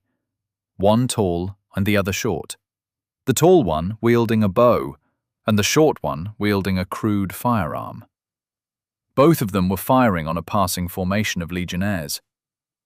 Walter, Cazador. Class, Hunter. Archetype, Master Marksman. Faction, House Redmayne. Level, 137. Vengal, Cazador. Class, Hunter. Archetypes, Marksman, Trapper. Faction, House Redmayne. Level, 139. The hunt for Redmayne could wait a moment. These traitors didn't know it yet, but they had just found themselves at the front of the headsman's queue. Aunt Turan led the governess and her unusual retinue toward central processing at a sluggish pace. It felt like a walk to the gallows. He felt dazed. His fingers felt icy. His heartbeat was sluggish. He reached into his robes for a handkerchief, lifted it to dab the sweat from his forehead, and realized both his arms were shaking. Because the governess had just ordered him to destroy this world, to snuff out so many lives, like 2 fingers pinching the wick of a candle. Such things were not done, unless under the most dire of circumstances. And so far as he understood, while this blight might have been a bad one, it was hardly an existential threat to the rest of the domain. It made no sense. Nor did the appearance of these strange women at the governess's side. They didn't speak, so he didn't either. Whenever he glanced back at them, he found the governess's faint smirk on her face, her default facial expression. The old crone walking next to her held her head low, her back bowed with age. But under the cowl of her robes, he thought he saw a grin. And then there were the quadruplets with blue-green eyes and hair, who were looking about with curious smiles on their faces, as if he were taking them on a leisurely tour of the facilities. They were either simpletons, or what was about to happen had not been properly explained to them. Arnth put his eyes back on the hallway ahead and tried his best not to see its end as the end of his career, his life, everything. He led them through the pristine corridors ahead, where the walls and floors gleamed with polished sheen which reflected the soft, ambient light from ever-burning torches and candelabrums, the air crisp and cool, carrying a faint but pleasant scent of antiseptic cleanliness. But as they moved out of the areas meant for public traffic, the halls gave way to a more utilitarian gray, the polished surfaces replaced by exposed pipes and conduits which snaked along the walls and ceiling in crisscrossing routes, like blood vessels. The lighting dimmed as well, reflecting his mood. They cast long shadows on the floor on their way to central processing. The air became heavier, tinged with the metallic tang of machinery and the distant hum of Gnosis batteries. The further they descended, the more the corridors narrowed, the ceilings lowering to create a sense of confinement. The once smooth floors became scuffed and marked with the passage of countless feet and equipment, and the walls bore the occasional stain or patch of rust. Arndt's footsteps echoed hollowly in the oppressive silence, each step taking them deeper into the bowels of Terracon, where the heart of the facility pulsed with a mechanical rhythm. Central processing was a cathedral-sized chamber with a domed ceiling, the entire room lined with thousands of faintly glowing pipes, which fed into a central machine at the rear of the room. Atop that mechanism sat a command and control platform made of fine Numantian marble, its control surfaces, dials, levers, and switches masterfully wrought and plated in gold. Arnth Turan stared at it, as if he were trying to burn the memory of its perfection into his mind, like staring at the face of a loved one before execution. Messia Porcena jabbed him in the side lightly. "You can wipe the doom off your face. We'll be all right." Arnth half turned to stare at her incredulously. "We'll be all right?" He repeated the question, his tone breathlessly skeptical. "My lady, please forgive my candor, but we will not be all right. This world was entrusted to you by the regent of the Venturian domain himself. When he sees what you've done, I do not think any of us will be all right. We'll be lucky to receive swift executions." Messia smirked and reached out to grasp the artifact's shoulder, making firm eye contact. "You're right about that much," she said. "But there is much you don't yet know. I shall explain it all, but first we need to take care of this." Arnth's eyeball twitched. "Take care of this? Quickly drain Volos dry? Wring it out like a wet tunic? It's all right. No one will mind if we take a centuries-long process and shorten it to a day for a tiny fraction of the Gnosis yield." Messia slapped him across the face, hard enough to forcibly turn his head to the left. He blinked, stared off into space for a moment, the tempest of his thoughts suddenly focused on the stinging pain in his cheek. "The outcome won't be what you're expecting," Messia said it slowly, to ensure the words sank in. Slowly, Arnth Turan returned his eyes to the governess, his own tight with a mix of confusion and suspicion. Meanwhile, the pokey quadruplets were taking up positions on the command platform, examining the buttons, knobs, and levers with an alarming level of familiarity. 3 of them, that was. The 4th was climbing the pipes to stand in the precise spot the Gnosis channel would run through before being diffused through the astral conduits. One of the quadruplets at the control panel tugged the old woman's robe, then pointed at her sister. "I stand in that spot over yonder, yes?" When she pointed, the other identical quadruplet smiled and waved her hand. The crone nodded, grinning. "Aye, thou standeth there, and assist me here. This one, the artifacts, will provide his credentials so that it may be carried out." Arnth Taran spluttered. What in the abyss was going on here? Chapter 119. The Seal of the Dragon. "What will happen when I open it?" said Redmayne. He stood before the last seal, which pulsated and flared violently at the presence of its rightful owner, as if it were eager to burst from confinement and consume him by way of thanks. Redmayne had his gaze fixed on Voss, and the younger god returned his unwavering stare.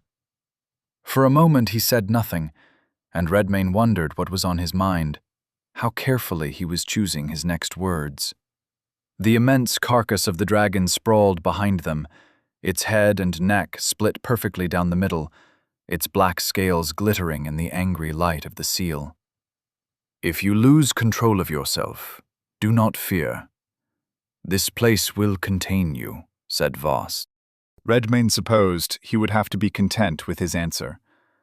He wasn't likely to get a better one, and if he was correct, and the worst should happen, confinement would mean a better fate for the world, so long as his allies prevailed in the battle taking place just above their heads.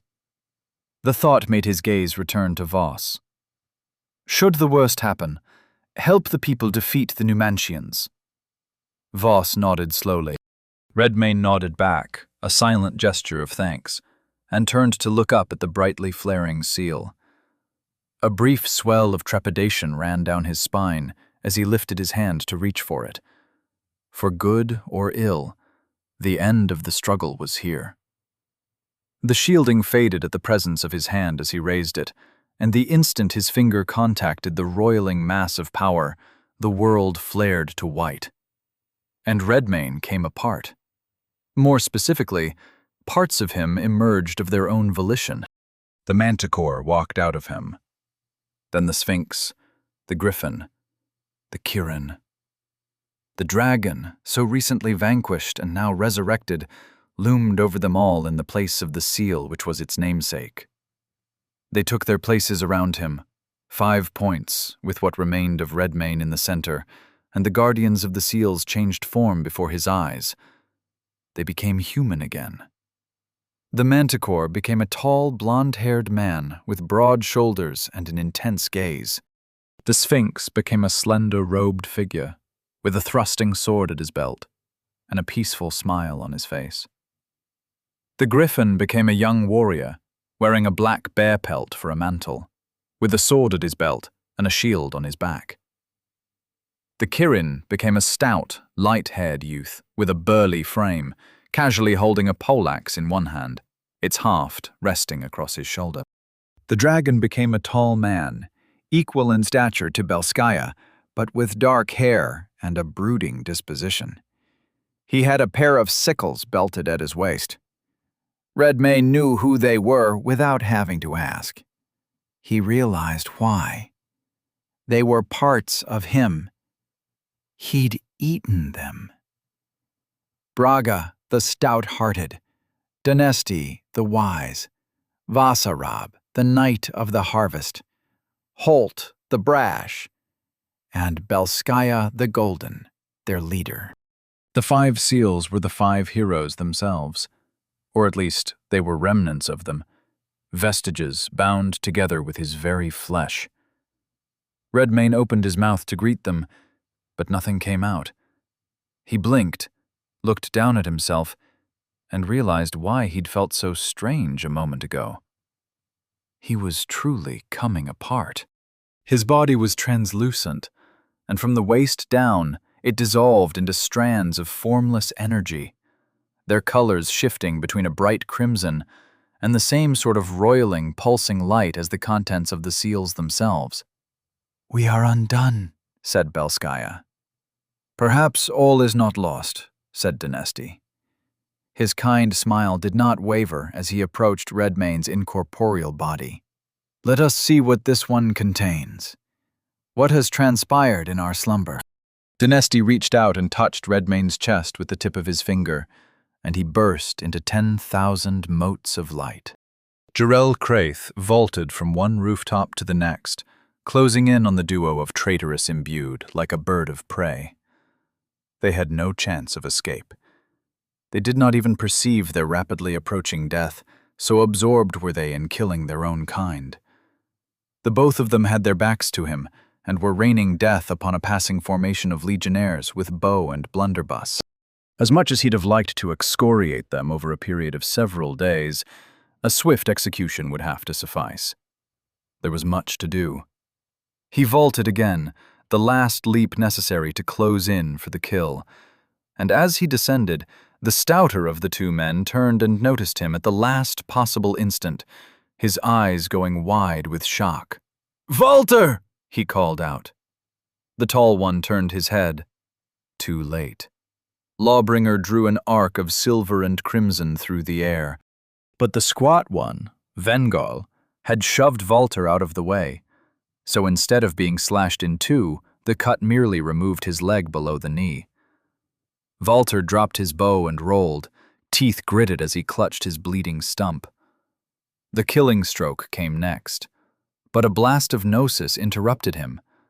It struck Jarrell's side, causing negligible damage, but knocking him off balance for a moment, as he hadn't been attentive with his defenses. He turned to find two more traitors facing him. Radovid Kashak. Class Warrior. Archetypes Swordsman. Vanguard. Faction House Redmane. Level 135. Irina Kashak. Class Magister. Archetype Master Channeler. Faction House Redmane. Level 135. Twins, fair-haired and blue-eyed. The brother clad in steel, with a great blade in his hands.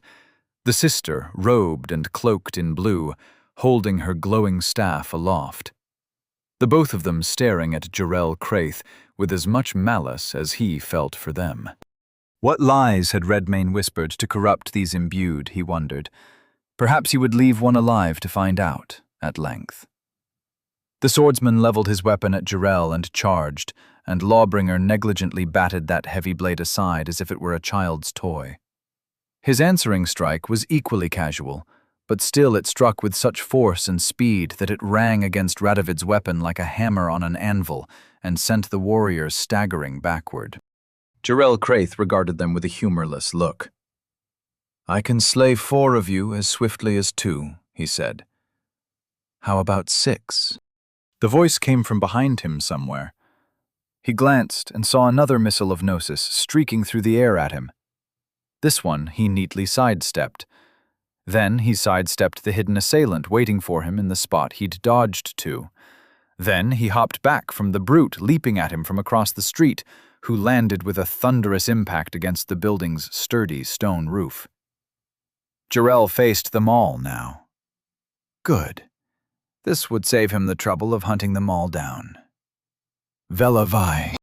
Class Justiciar. Archetype Chameleon. Faction House Redmane. Level 166. Evelina Kroll. Class Magister. Archetype Frostbrand. Faction Defenders of Volos. Level 133. Crumb of Asgoth. Class Warrior. Archetype Berserker. Faction House Redmane. Level 197. You would be wise to lay down your arms and surrender, said Jarrell. The big one, Crumb of Asgoth, thumped his fist against his barrel chest and flared his nostrils. We have seen who you truly are, Numantian, said Crumb. You and all your kind. Destroyers. Usurpers. Today you die. Despite himself, Jarrell Craith couldn't help but smile thinly. He felt the reassuring weight of Lawbringer in his grasp. The extra-long handle, made of dark hardwood polished to a smooth, fine finish. Its length meant to accommodate a wide, two-handed grip. The feel of the blade itself, perfectly balanced and deceptively light for its size, forged of the finest grade star steel, as were the guard and pommel. In his hand, there was no finer killing tool. Its presence reassured him, kept his mind firmly upon his purpose. Jarrell's grip on the sword tightened. There was no telling what Redmayne had shown these people. But whatever charms, illusions, or threats led them to their allegiance, there would be no turning back, no day before a magistrate. For their judge stood before them, the verdict reached, and the sentence decided. For a moment he waited, to see who would step forth and volunteer to be the first. Several did. The big one, Crumb, and the swordsman named Radovid charged at him from opposite sides. The two magister women loosed skills at the same time. The hunter Vengarl shot him with his blunderbuss, and the justiciar Vella's hand flashed as she threw a volley of gleaming daggers. Death converged on Jarrell Craith from 6 vectors, and when it arrived, he was no longer there. He translocated behind the Magister Irina and struck her head from her shoulders with one clean slash. Her twin brother's eyes went wide with shock, and as he corrected course and charged at Jarrell, it was a simple thing to stab precisely through his open mouth and out the back of his head. Lawbringer came free with a quick backward tug, and the warrior's body fell like a sack of garbage. The one called Crumb would be the next to meet his fate. He turned to meet the brawler leaping at Jarrell as a booming roar tore from his throat. The angle of the slash drew itself in his mind's eye from left shoulder to right hip. He would come apart like a haunch of lamb on the butcher's block. His eyebrow rose when Crumb didn't fall into 2 pieces. The brawler took the cut across the chest, but it didn't go all the way through his body. Though he fell motionless to the floor regardless, the praetor had to admit the man had impressive durability for his level. Jarrell swept the blood from his blade with a quick slash in the air, set his eyes on the next of the condemned. And then his heart became a block of ice. Streaks of blue filled the air, like stars in motion, except in broad daylight. They were all aimed in one direction, to the west and slightly south. And at the same time, Jarrell Craith felt a pull against his body, as if he were caught in the undertow of a river current. For an instant, his dearest wish was that it wasn't what he thought it was, what it had to be. Yeah, this is the proper place to stand. It was the Flora standing atop the tubular centerpiece of Terracon's gnosis-gathering mechanism. She waved to the others standing on the command and control platform as she asked, a smile on her face. Except that one didn't ask the question, she was too far away. So she asked with the voice of one of the Floras standing with them. The artifacts Onth Turan seemed startled every time she did that. Evidently, he didn't know what to make of her. When he wasn't looking at her strangely, he was staring at the floor like they had walked him to the gallows. She reached out and laid her hand on his shoulder, and he gave her a startled look. "All will be well, sir," said Flora. "You have merely been caught up in momentous events." The artifacts made a sincere attempt to smile. Nakia Porsena was more accustomed to her now, on the other hand, so she merely nodded. "Yes, girl, you've done well. I only hope this doesn't hurt. If I said this is a lot of power, it would be a comical understatement. Whatsoever pain there be, thou must endure it for the good of all," said the old woman. Flora smiled wryly and nodded. She had endured much pain already. "I shall do whatever I must," she said, "for my husband and for our world." The old woman and the younger one, the Numantian, had somehow known precisely where to find her. The first time Flora saw her, she had felt the strangest sense of recognition, as if her long-lost auntie had suddenly reappeared home from a journey so long no one could remember when she'd embarked upon it. She'd pressed her for the nature of their relation to each other, but the old woman wouldn't give her a plain answer. Too much to explain, and not enough time. Flora resolved to ask again when this was all done, and not take no for an answer. She brought the mechanism online with her 3 pairs of hands, all according to the instructions Messia had given her, while the old woman watched from behind them, her eyes fixed on the flora standing at the center point of the mechanism. From the place where all the gnosis of the world of Volos would be forcibly drawn.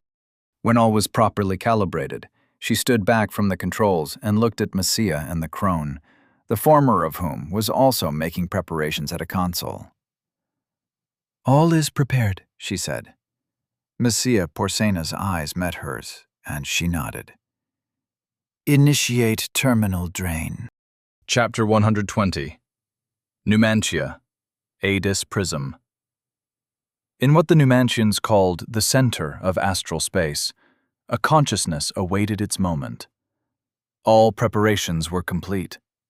It had assembled its path to freedom patiently, stone by stone.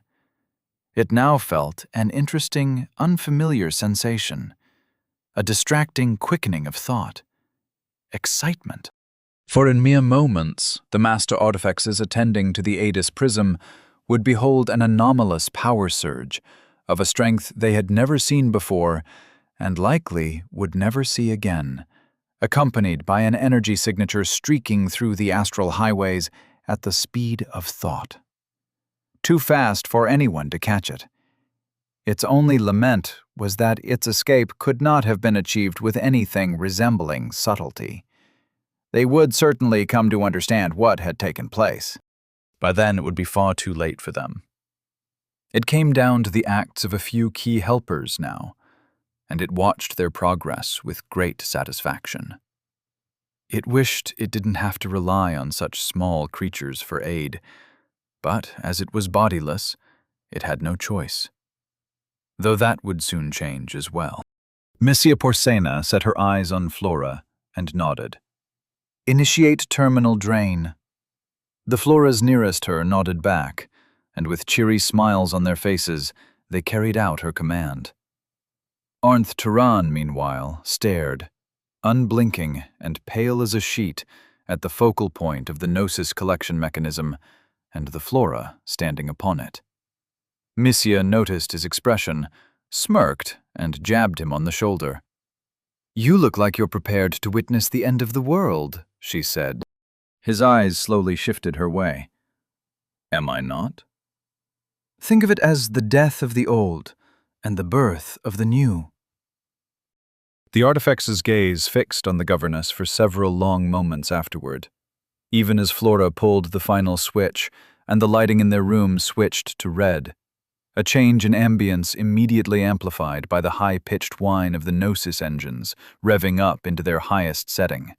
The pipes and cables covering the walls and ceiling glowing an increasingly intense blue, to the point where the color became visible even in the red emergency light. Every living thing in Volos would feel its pull, as if they had found themselves in a whirlpool. As the day went on, it would get unpleasant, but it would all be worth it in the end. "I cannot believe you, of all people, would be coerced into something like this," said Arnth. "You haven't seen what I've seen," said Messia. "But you're about to. There's someone in particular I'm certain you'll be absolutely delighted to meet." His brows drew together in confusion. Messia smirked. "Now that's a rare expression for an artifex. You're usually the ones confusing others with technical jargon." He blinked and shook his head a bit, as if trying to wake himself from a bad dream. It's a bit shocking how cavalier you're being about this." Messia gave him a pat on the shoulder and nodded her head in the direction of the center of the mechanism and the Flora standing upon it.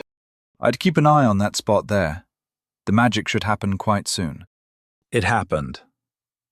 Within the Venturian domain, far on its fringes, lay the relatively isolated world of Volos. A new colony, recently placed in the care of one Messia Porcena. The consciousness hiding within the Adis Prism was fortunate young governess allied with it. It had spoken to her directly. Her and the Class 1 primordial divinity. Its agent had brought them to its meeting place through a secret path in the abyss, a place the Numantians chose not to look. From there, it could project messages, albeit weakly.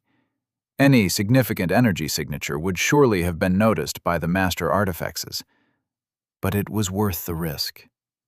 They all saw what doom they would be preventing, and what they stood to gain. And now, the nameless, faceless consciousness beheld the greatest boon their allegiance had won. Numancia's astral highways stretched out through the universe like a spider's web. The active ones were radiant pathways built of pure gnosis, all of it funneled here. Initiating terminal drain made the segment of the Venturian highway leading to the world of Volos flare up, gleaming brighter than any of its neighbors. And because of the nature of the system, that luminance instantly stretched all the way through the domain and back to Numancia herself, providing a momentary burst of intense power. Power enough to move. The master artifacts would have detected a strange energy spike just before its explosive departure. And then anyone in the vicinity, to include the usual crowd of Numancian citizens spending their leisure time in the park and plaza surrounding the Adis Prism, would experience a blinding flash of light, like the detonation of a bomb, followed by a bolt of pure blue gnosis speeding out from the prism toward the Venturian astral highway at incomprehensible speed. As it flew, it exulted. If it had eyes, it would have cried. It cloaked itself so carefully, laid its plans so subtly, over a span of time that would have tried the patience of a saint. Now it hurtled toward its new home, the new center of power in the universe. Numancia would certainly come and try to reclaim what it had lost, but they would fail. It had cultivated its allegiances with great care. Flora pulled the levers, turned the dials, and flipped the switches. All of her waited with bated breath. The four of her there in the room, the others hidden in various places throughout the domain of House Redmane, even the majority of her, which sojourned on the barren world of Astia, went still for a moment. Her consciousness focused on the body standing at the base of the funnel, the point where the natural gnosis of Volos would reach its highest concentration. When it hit, the impact blew her hair back. She staggered, but remained on her feet, her eyes wide at the sensation of so much power flowing around her and through her. It was like standing on the bed of a river after the breaking of a dam. At the moment, its waters would have washed over her and swept her up in the tide. But as forcible as that torrent of power felt before her, she sensed something approaching from behind at equal speed. She turned and found herself face to face with herself. For it didn't stop when she turned. It sped right into her, and in so doing it merged with her, surrendering itself in totality, dissolving into her body and soul like a splash of ice-cold water. Such a small thing, but it contained much. It had no name, a form of its own, only a desire to be free and to set things right. And it carried with it great knowledge and power. Knowledge so exhaustive, Flora instantly understood the mechanism surrounding her. She knew its operation as if she had designed and built it herself, for all of that information, and much more, was now an intrinsic part of her pattern. She initiated terminal drain moments ago, an act which would normally sentence every living thing in Volos to certain death. But what the artifact standing next to her didn't know, indeed, what most did not know, was that the process of terminal drain, once initiated, could be reversed with the proper protocol and clearances. Flora now possessed both. She noticed Onth Tehran's eyes practically bulge from their sockets as she executed a new series of commands on the console. He spluttered half-formed questions, but she did not pause to answer them. The answers would come on their own in a moment. On the dead world of Astia, in the small settlement she dubbed Greenhaven, Lar Tathval took a step back from her, his eyes wide with shock as he beheld the flare of her aura, the way the hair and eyes of all of her bodies, on whatever world, turned from verdigris to a brilliant, nearly incandescent blue. She merely smiled at them both. And then the flow of gnosis suddenly reversed, and a flood of raw power came rushing from Numantia's deep reservoir of stolen gnosis and into the world of Volos. Through Flora, the goddess of all plant life, gnosis flowed from Terracon across the entire continent. The gnosis moved as if it were water. Flora could feel it, except its speed was far greater than that of any natural wave.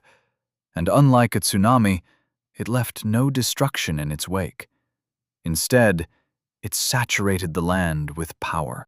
She knew the senior artifacts in Numantia would scramble to close the connection on their end, as they were unquestionably on high alert now. But before that, Volos would receive a massive infusion of gnosis. Flora's consciousness expanded further, into the roots of every tree, ancient and sapling alike, into the roots and grasses, into every iota of plant matter across the world. They were more than her kin. They were expressions of her spirit, of her essential nature. With the power suffusing them, they also became extensions of her will. Every tree she had planted with her magic darkened, the trunks turning black as they gathered strength and fortitude well beyond their age. And like her hair and eyes, the leaves turned from green to blue. This took place across the continent. It also happened in Terracon, not only on the outskirts, but within the city itself. Black-trunked trees erupted from the ground everywhere, breaking through concrete and marble, sprouting canopies of incandescent blue leaves. Terracon, the place of Flora's birth and rebirth, the place where she joined with the system, became the nexus of her power. If the Numantians let her have more time, it would become the nexus of much more than that. But, as predicted, they slammed the door on her. As quickly as that gnosis had come flooding into her world, Numantia deployed its emergency countermeasures, forcibly closing this section of the Venturian Astral Highway. Flora smiled. Their end had begun. Now all that remained was to sort out the mess in her garden. But first she had to find her husband. Chapter 121. The Seal of the Dragon. In the space between the physical world and the Chamber of the Seal, the 5 heroes watched Redmane fragment into a constellation of lights over their heads, surrounding them like a miniature version of the alien sky of the abyss. Dunesti waved his hand in the air, and the stars flattened, becoming like mirrors with jagged, incandescent edges, and each played a scene from Redmane's memories. But there were other scenes as well, events Redmane would not have consciously remembered, but remained within his flesh. And those memories began here, in this very cavern. Long ago, when Crawl the Devourer met his end at the 5 heroes' hands, as many pieces of his flesh as could be found were gathered from throughout Volos and brought here, where the first of 5 rituals of sealing would be enacted. As they watched, the dark-haired, sober-faced Vasarab stepped forward, volunteering to be the first to make a sacrifice of a portion of his flesh and soul, which would be melded with the corpus of Crawl to create the dragon. I remember it like it was yesterday, said Holt with a sardonic smile. Vasarab gave him a hard look. We have failed, and you jest, he said. Failure was inevitable, said Dunesti with a sad smile. Only the essence of the divine is imperishable. All else disintegrates in time, even our best-laid plans. Then what was the point of all this? Asked Braga.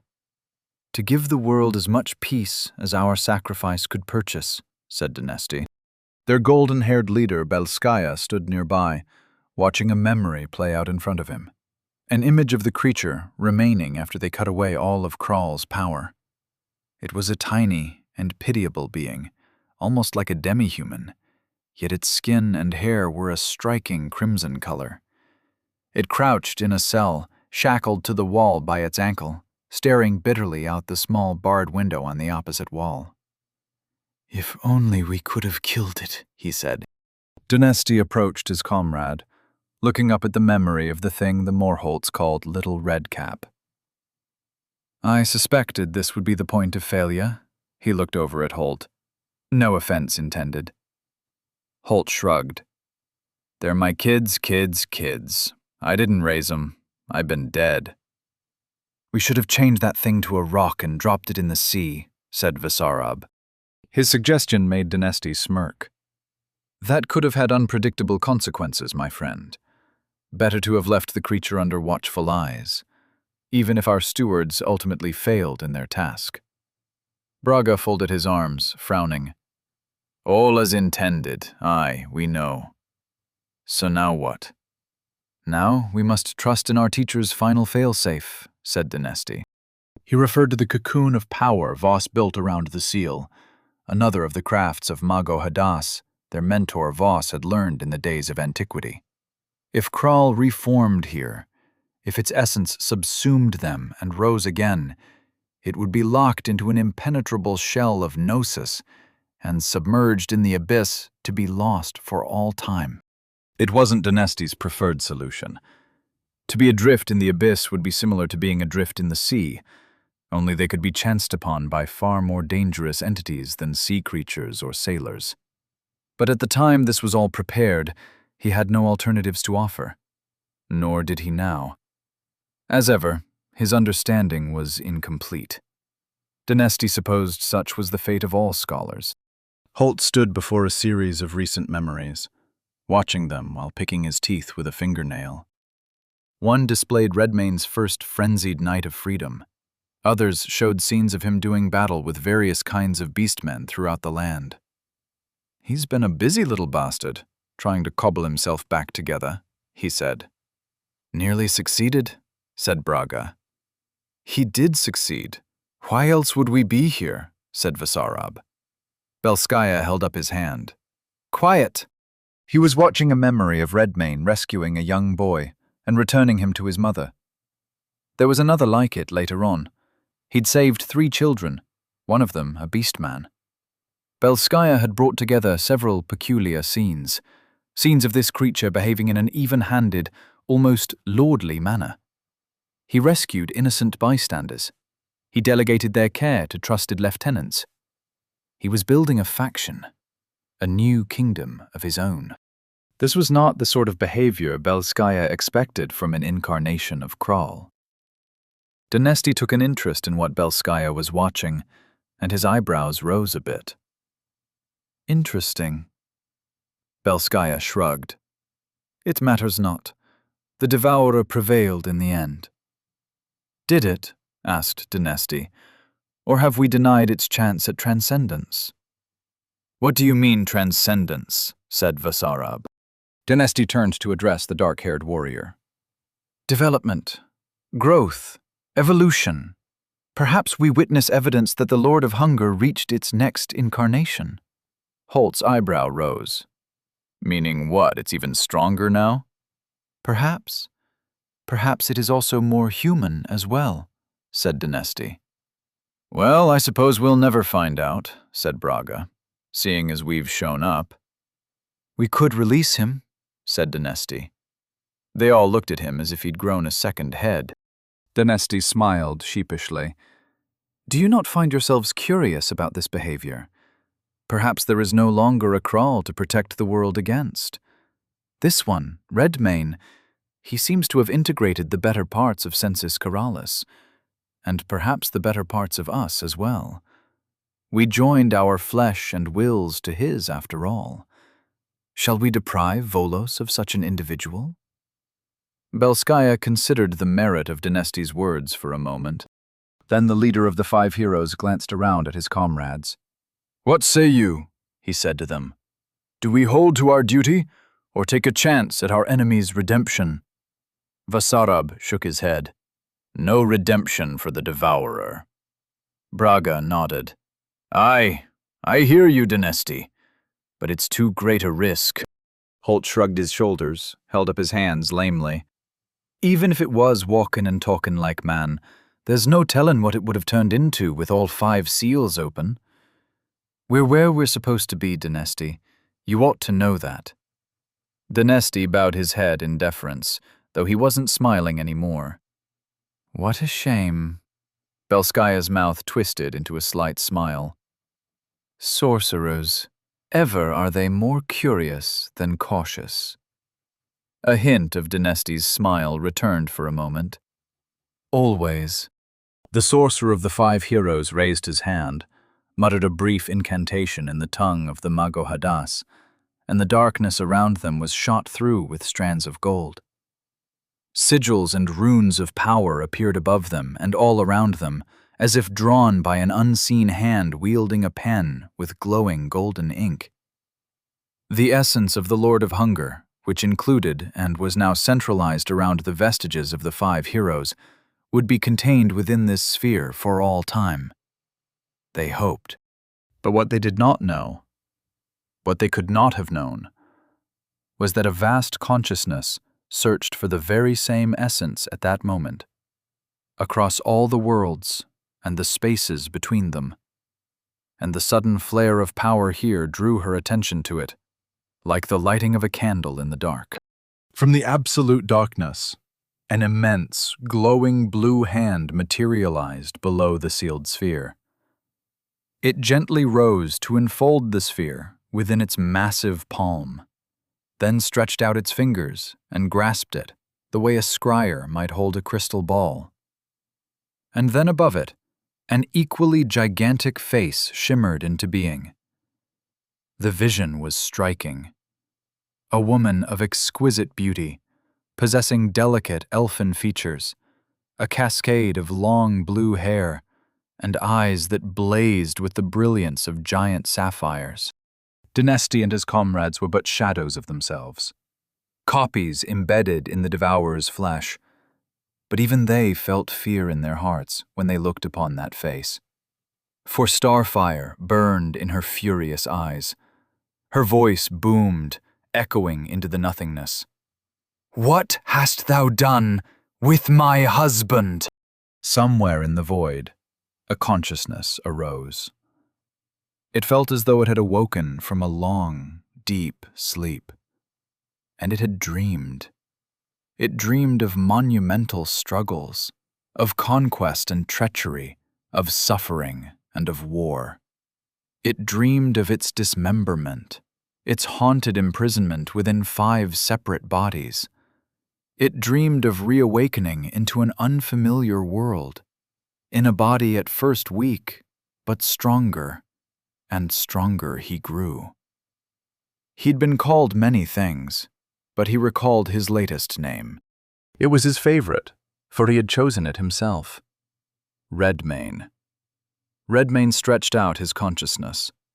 He found himself contained within a sphere of warding sigils, powerful things written specifically to confine him. He felt strangely separated from himself, even within this cocoon. 5 souls held his pieces separate from each other, and the tension of that separation galled him. So, Voss had won. This would be his abode for the rest of time. Or perhaps not. A presence surrounded them, something powerful and angry. It felt so familiar but different. The sound of its voice barely penetrated the containment sphere. "What hast thou done with my husband?" If he had eyes, they would have widened in that moment. He tried to call out to her, but he had no mouth with which to do so. It was those 5. They stood between him and freedom. They thought they did, at least. Redmane focused on them, saw how they held his essence apart by a trick of gnosis manipulation. It was a complex work of magic, but it was not as durable as they thought it was. Redmane heard her voice again, dimly. He sensed the power of her gnosis closing in against the walls of the protective sphere, like they were immense fingers closing into a fist. But she would not be strong enough to break through from the outside. He would have to exert an equal force, from within.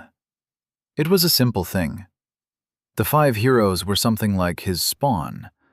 He simply reached out and untied the knots holding their bundles of his power, and they came undone. He felt 5 thrills of panic in the same moment before their consciousnesses disintegrated into the ether. Foolish of them to think they could join with him and try to take control. But without Flora pressing in from the outside, perhaps he would not have been able to break free regardless. He coalesced forcibly. He became something like the things he'd seen in the centers of the seals, albeit combined. Now he was the roiling, pulsating ball of thunderous power contained within a shell of gnosis. Redmane flared and swelled. Flora closed her immense fist. And together, working from within and without, they split the golden shell like an egg.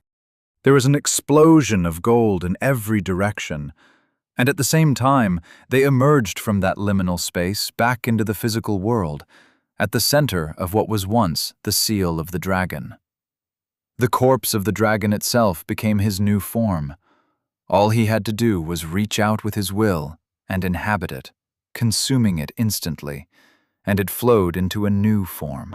He was taller, stronger, with glowing horns, 3 black eyes with gleaming dots of red for pupils, scales running down his arms and legs like armor, mighty wings and a tail. An amalgamation of the strongest qualities of the manticore, the sphinx, the griffin, the kirin, and the dragon. It was the body of the Lord of Hunger, and it hovered in the air above the palm of Flora's immense hand, under the glow of her radiant smile. Might plus 50 grace, plus 50 fortitude, plus 50 skills. Evolved. Devourer. Primordial skill, rank 5. Passive. Rank 0. The primordial divinity derives sustenance from anything, and its digestion produces no waste. Its teeth and jaws can chew through most substances with sustained effort. The divinity's consumption of flesh restores its corpus, and consumption of magic restores its gnosis. All caps for corpus and gnosis, regardless of source, are removed. The consumption of refined metals will permanently increase the divinity's armor and the damage of its physical natural weapons, such as claws, bite, horns, talons, or spines. Damage and armor gains are proportionate to the quantity and purity of metals consumed. When the divinity consumes the flesh of a creature possessing a skill, it will adopt that skill as its own at rank 1. If the creature possesses multiple skills, the divinity will acquire that creature's highest ranked skill. If the creature possesses more than one skill tied for highest rank, the divinity acquires them all. Skills obtained in this way increase in rank by whatever process the divinity gains in power, if any. When the divinity consumes weapons and armor with special qualities, it may allocate those qualities to its physical natural weapons, such as claws, bite, horns, talons, or spines, if it possesses any. Armor qualities may be allocated as long as the divinity possesses a natural armor bonus. If the damage and armor penetration values of a consumed weapon are higher than that of the divinity's natural weapons, the natural weapons will gain the difference between the two as a permanent bonus. The divinity may also consume talismans and vestments, thereby inheriting whatever bonuses or special qualities they conferred while worn. Rank 1. The divinity consumes the souls of sapient beings it has eaten. The souls of consumed beings take residence in the divinity's soul space, and may speak to and hear one another and the divinity as if all were physically present. If the divinity no longer wishes to speak or listen to souls occupying its soul space, it can block communication from them at any time. If the divinity possesses a skill capable of creating a minion, it may imbue the minion with the soul of a being previously consumed by Devourer. The soul retains the ability to use all its skills, provided the form it occupies possesses sufficient gnosis to use them. If the minion in question is slain or dismissed by the divinity, the soul returns immediately to the divinity's soul space. At any time, the divinity may destroy the soul of a being it has consumed, granting it a sum of gnosis proportionate to the strength of the soul in question. Rank 2. the divinity's mouth becomes a vortex of indiscriminate consumption. This ability functions as the opposite of a breath weapon. A conical area centered on the divinity's mouth functions as a vortex, drawing in any objects within its range. Upon ingestion, these objects will bestow upon the divinity any benefits they would confer if they were eaten normally. The divinity's soul space serves as a repository for consumed souls per the norm, although the vortex has no effect on incorporeal creatures. The vortex has an effective might score equal to the divinity's, for the purpose of determining its ability to pull heavy objects in. The size of the cone will increase as rank increases. Rank 3. The divinity consumes the incorporeal as well as the physical. If the divinity can perceive incorporeal creatures, such as ghosts or spirits, it can eat them. This capability extends to the divinity's vortex, which is not limited to a conical area for the purpose of this aspect of the skill. Instead, the divinity can draw in all incorporeal creatures in a spherical area around it. This vortex use differs from the main version. They cannot be used simultaneously. The divinity may send consumed ghosts or spirits to its soul space, or digest them for their gnosis and skills. Rank 4. The divinity consumes skills. This ability differs from the monster's capacity to assimilate the skills of a creature it has devoured. It may now consume a skill as it is used. For example, it may consume an attack skill targeting either itself or its immediate vicinity. Furthermore, the monster may consume any persistent skill it locates, irrespective of the caster's proximity. Skills may be eaten by whatever mechanism the monster possesses to eat, and consumed. Skills are learned as if the monster had eaten the skill user's flesh. Rank 5. The divinity consumes whatever it touches. This ability may be used in two ways. The first, more subtle method, enables the divinity to consume a minuscule portion of the flesh of any living creature it makes skin-to-skin contact with. This feeding, while imperceptible to most creatures, is sufficient to impart the details of the creature's form and its highest-level skills to the divinity as if it had eaten that creature's body completely. The second method is far less subtle. So long as the divinity is making skin-to-skin contact with a creature, it may wholly consume that creature alive and absorb it into itself, either feeding on its soul for gnosis or sending it to the divinity's soul space, as described in earlier ranks of the skill. Physical size differences between the divinity's present form and the body of the creature to be consumed are not relevant. If the divinity is in a tiny form, for example, it will simply dissolve into the body of the larger creature, and the larger creature would then become a part of the divinity's body.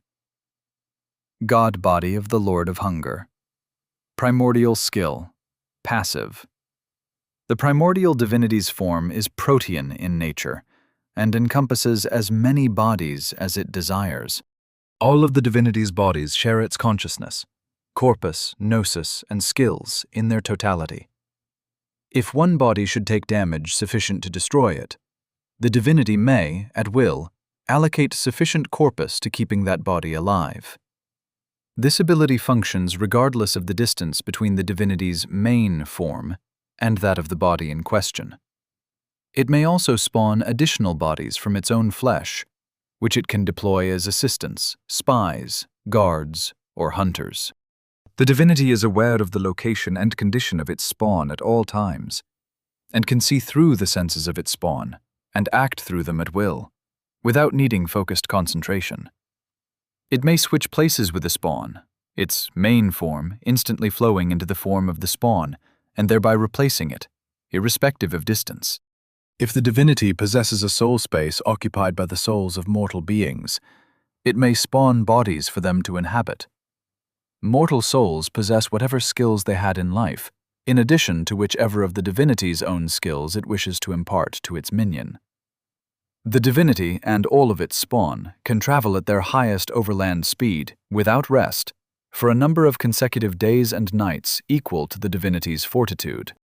The divinity can mimic the physical qualities of any creature it has previously eaten, and it instinctively understands the proper use of all such means of respiration, perception, attack, defense, or locomotion. The divinity may combine the functions of different bestial qualities together to create unique organs, tissues, or natural weapons. It may elongate or condense its torso and appendages, or grow new ones anywhere on its body. It may also increase or decrease its physical size, to an extent limited by its present corpus. The divinity combines the weapon qualities of all its natural weapons together, applying them entirely or selectively to any attack it makes with a part of its body. Voss took a step back from their explosive reemergence, his eyes wide with shock. Mother and father had returned, and they had changed. Chapter 122. Eridorn Wastes. Ugorid Redmane saw his family anew in the silent cavern. The air was cool and damp, carrying the faint mineral tang of stone and water. The subterranean lake surrounding the seal stretched out in all directions, its surface smooth as obsidian, reflecting the faint, otherworldly glow of bioluminescent fungi clinging to the cavern walls. The light shimmered in hues of blue and green, casting rippling patterns on the jagged ceiling far above, where stalactites hung like the teeth of a primordial beast. Flora's huge face hovered before him, her form ethereal and radiant. Her presence was both comforting and alien, a projection of power that seemed to hum faintly, like the vibration of a plucked string. And even though it was plain that her physical self was not present with them, her scent was here as well as her image, faintly floral, like the first bloom of spring after a long winter. But beneath it was something sharper, almost electric, like the ozone before a storm. Voss, on the other hand, looked as though he'd seen a ghost.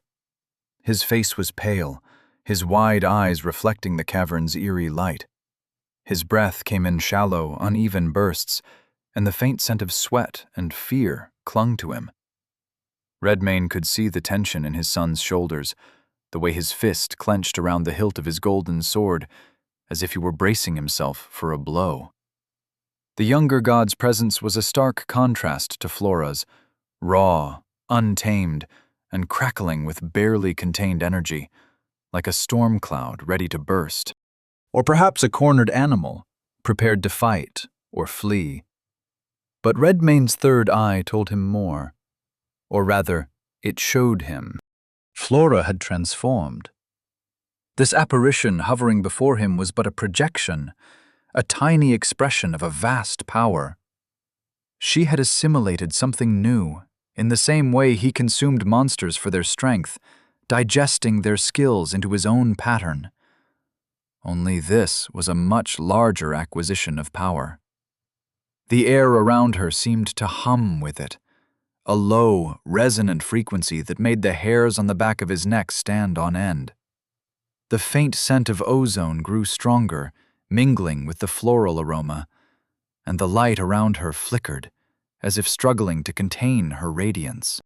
Submerged in the darkness, he'd reached the fullness of his strength, and he'd awoken to find her his equal. The cavern seemed to acknowledge this shift, the air growing heavier, the faint echoes of dripping water fading into silence. Even the lake seemed to still, its surface becoming a perfect mirror, reflecting the glowing fungi and the towering figures standing on the island. And then there was Voss. Redmane saw deeper than the shocked expression on his face. Beyond it, he could see the chain of causal links which gave rise to that expression. In short, he was looking directly into the soul of his son, and through it, he perceived reflections of their past. The scent of pine and earth filled his nostrils, memories of a forest long gone, where he had once stood as the lord of all beasts. The taste of iron lingered on his tongue, a reminder of battles fought and blood spilled. He could feel the weight of Voss's gaze, heavy with accusation and fear, and the faint, acrid tang of betrayal hung in the air between them. For any progress to be achieved, Father had to be destroyed and remade. The thought echoed in his mind, sharp and clear, like the crack of a whip.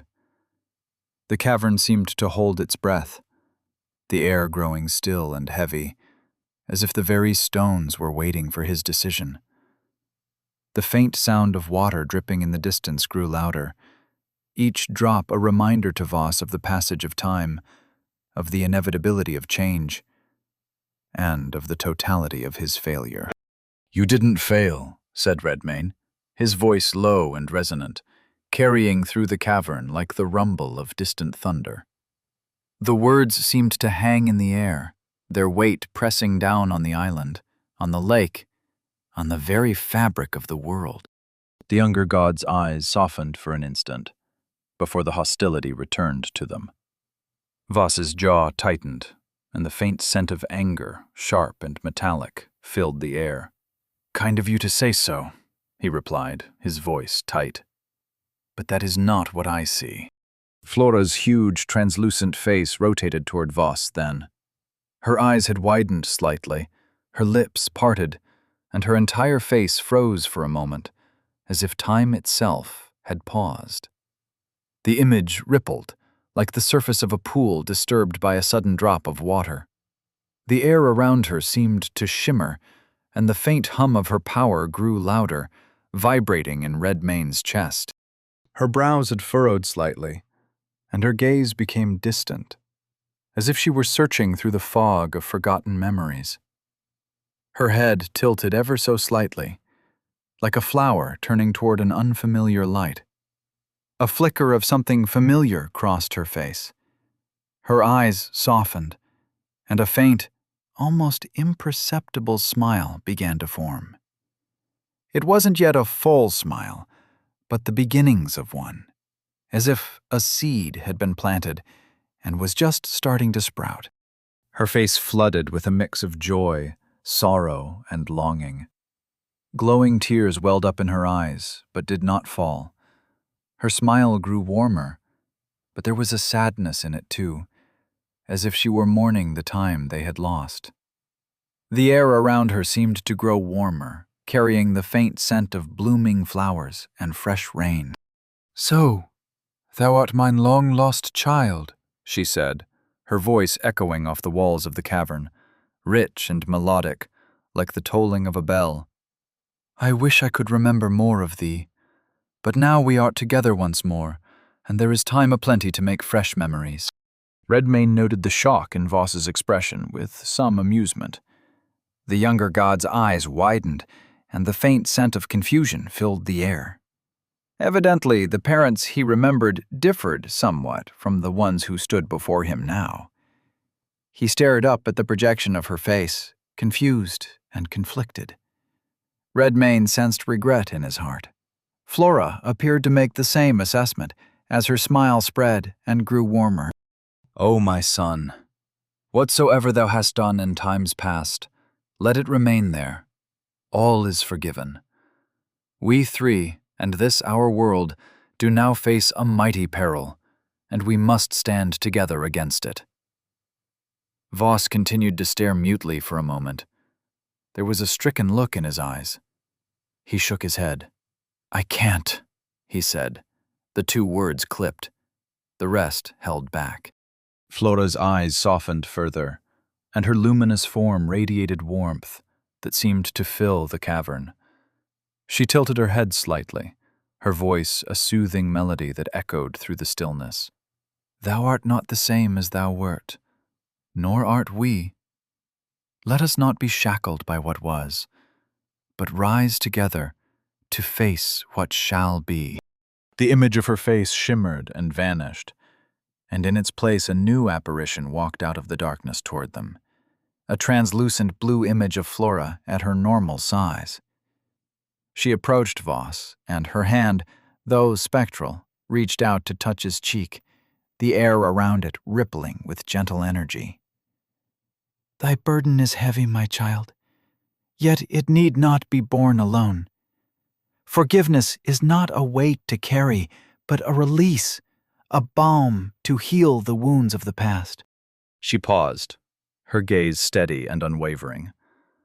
Then she approached Redmayne, and even though her form was completely incorporeal, he felt the touch of her fingertips on his arm, and as she leaned against him, her scent filled his head with peaceful feelings. She smiled again at Voss and said, "If thou wilt allow it, we would stand beside thee anew, not as judges or rulers, but as those who would be thy parents.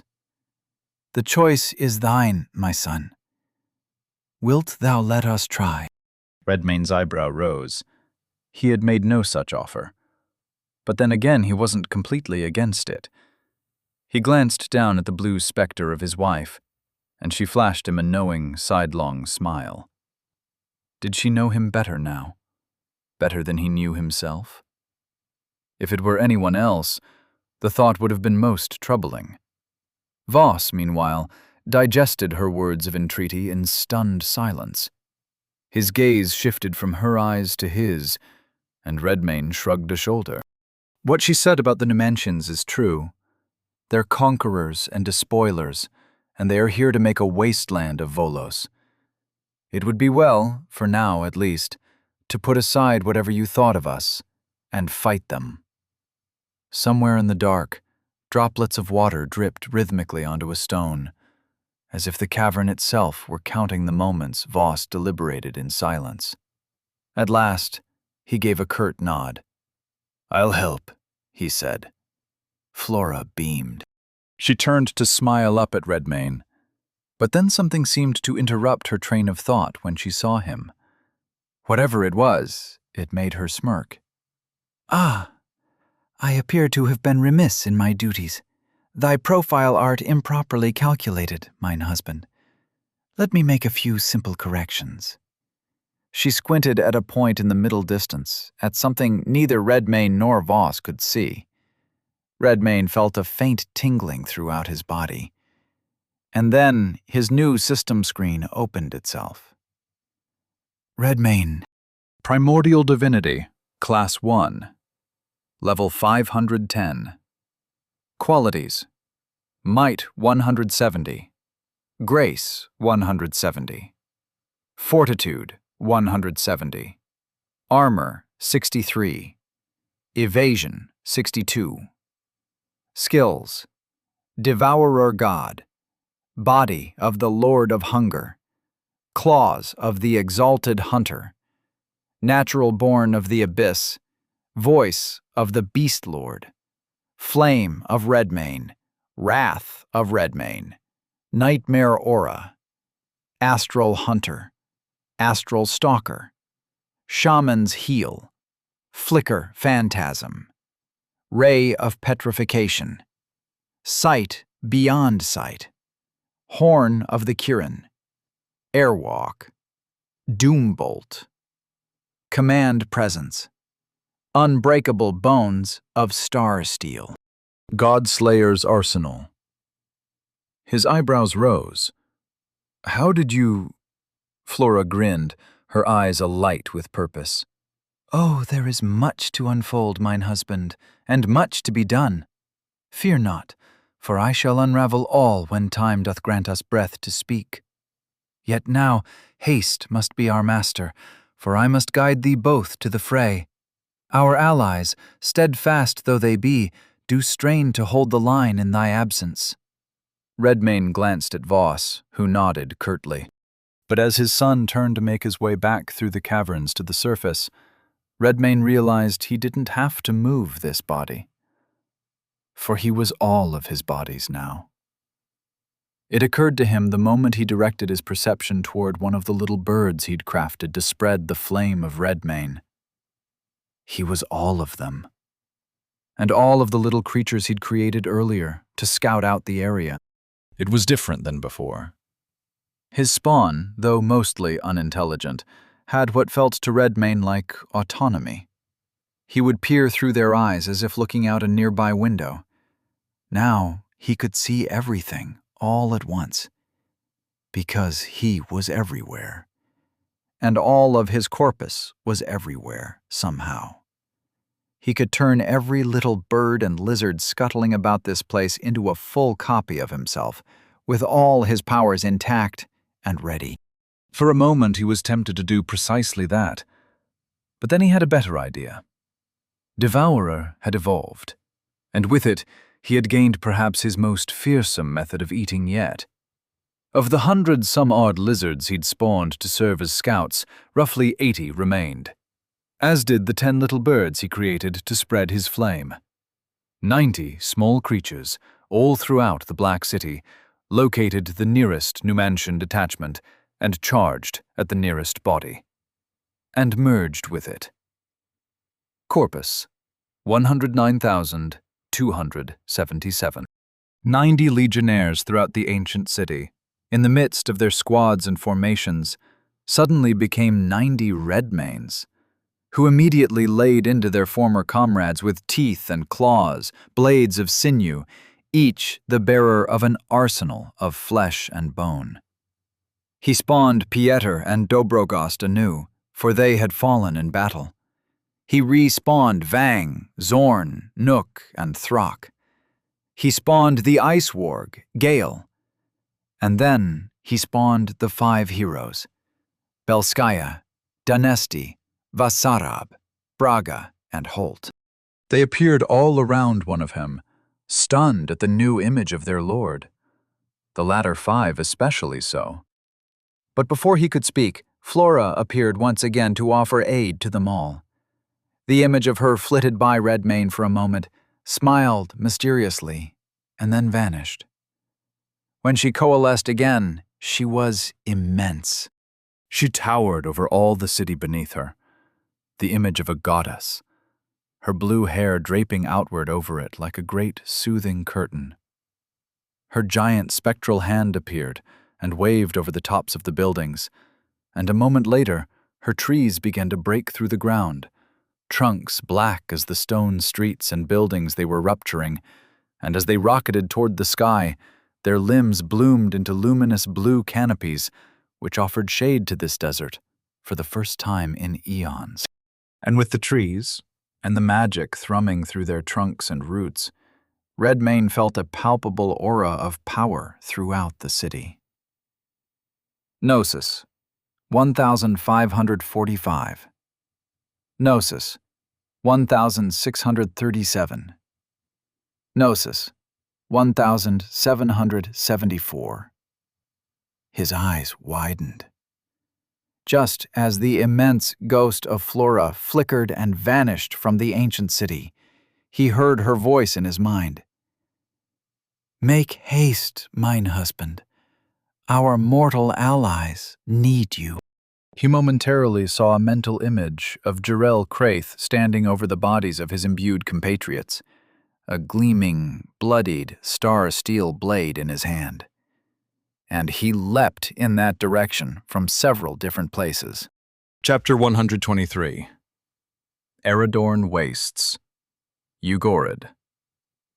Students of the Lex Constituo did not receive instruction in the art of engineering beyond the basics, but those cadets assigned to the colonies received an overview course on the subject, focusing on the primary functions of a standard Numantian colony city and its Gnosis harvesting mechanism.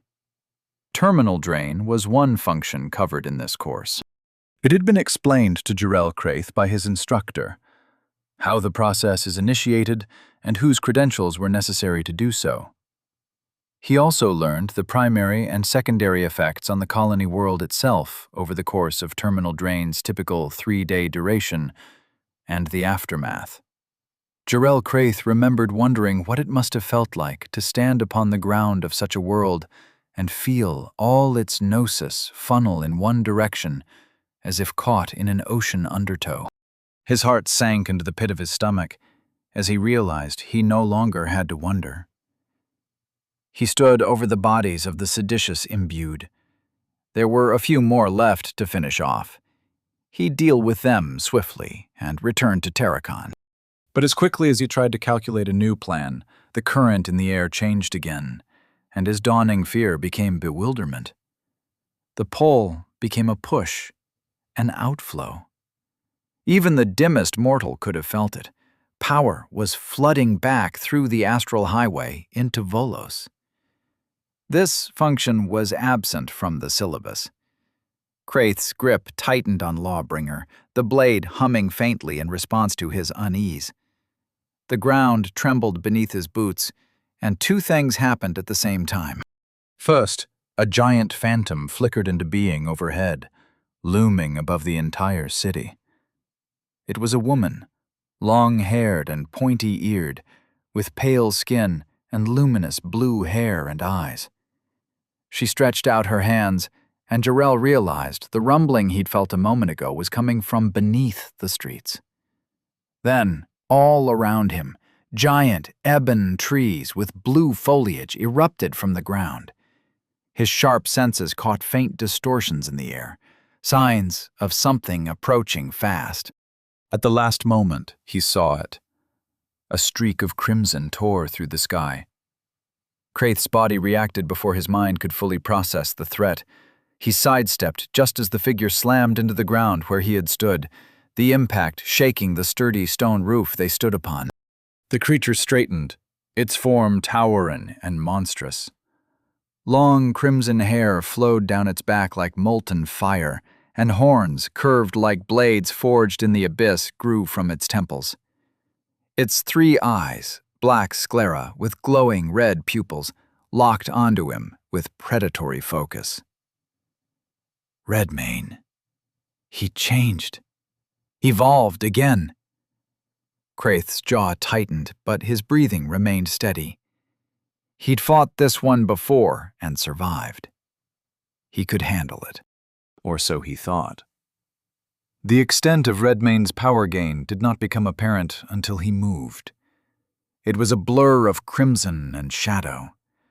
Though his evasion was nearly instantaneous, thanks to rigorous training, Kraith's mind and body just barely managed to react, his muscles tensing and senses heightening. He escaped lethal damage by less than an inch. Kraith ducked a strike meant to decapitate him, claws whistling inches above his head. He pivoted, Lawbringer flashing in a precise arc. The blade bit deep into Redmane's side, shearing through scales and flesh, and the creature roared as the praetor's blade flowed into the next technique in the sequence. He spun and angled out to the right, Lawbringer coming down like the axe of a headsman, aimed at the nape of Redmane's neck. But before the blow could land, a second figure streaked through the air, slamming into the ground between them. Another Redmane. An identical clone, its crimson hair and glowing eyes a mirror image to the first. Its tail lashed behind it, the stinger at the end of his tail gleaming as it struck toward Kraith with blinding speed. Kraith leapt back, the stinger grazing his forearm as he brought Lawbringer down in a sweeping arc.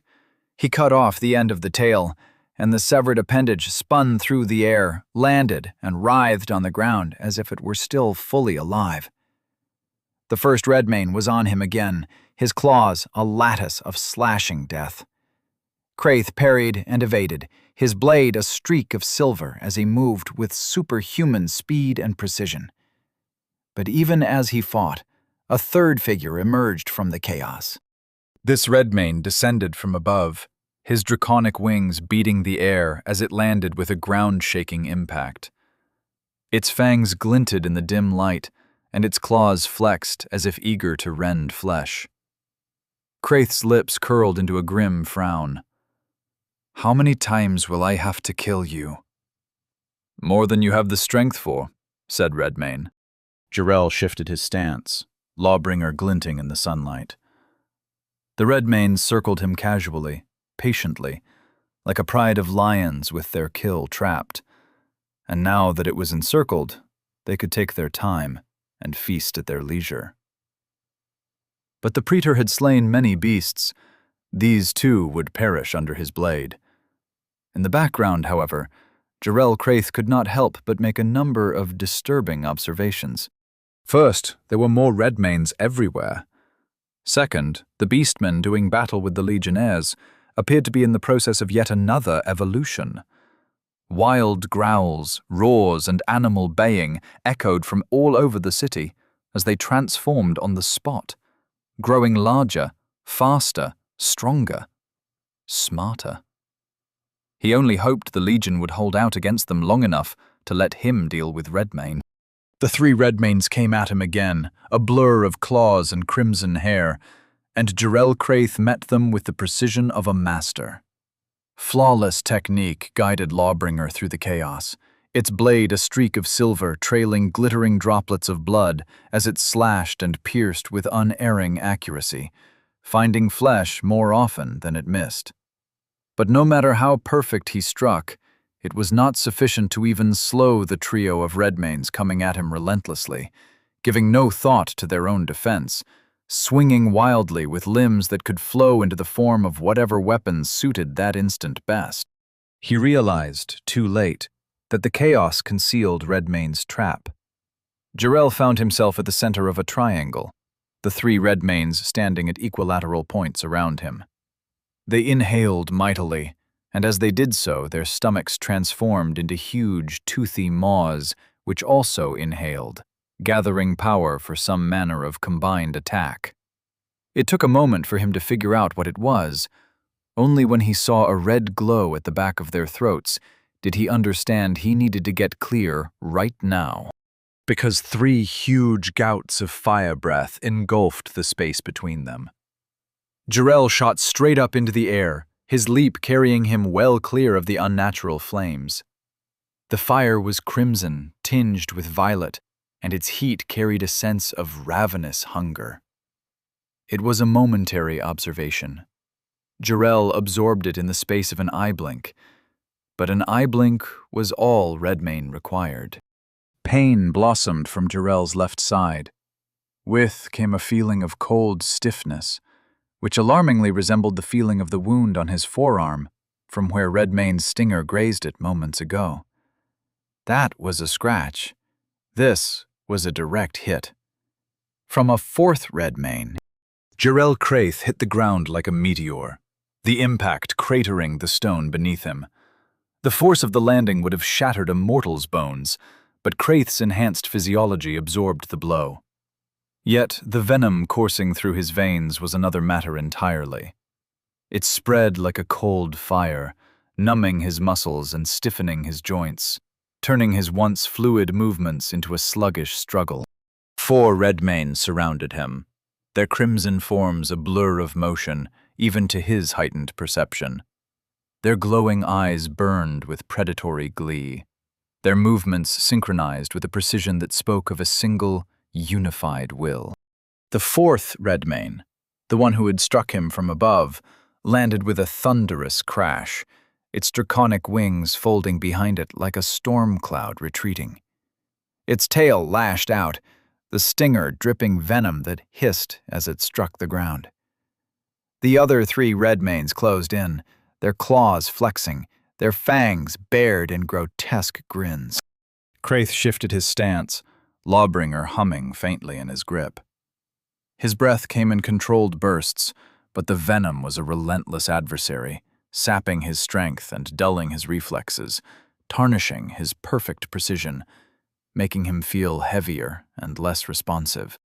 The first Redmayne lunged, claws slicing through the air faster than sound. Craith's blade met the strike in a flash of silver, the impact sending shockwaves rippling through the air. He pivoted, his body a blur of motion, but the venom's numbing effect made the movement just a little slower than it should have been. Jarrell clenched his jaw, willed strength back into his limbs. He couldn't let himself fade out now. Lawbringer arced in a fluid, inhumanly precise motion, severing the Redmane's arm at the elbow. The limb spun through the air as black blood trailed in spirals around it. But before the severed arm hit the ground, the second Redmayne was already on him. Its tail whipped toward his legs, the stinger a venomous blur. Craith leapt back, but the venom's stiffness made the window for a successful evasion razor thin.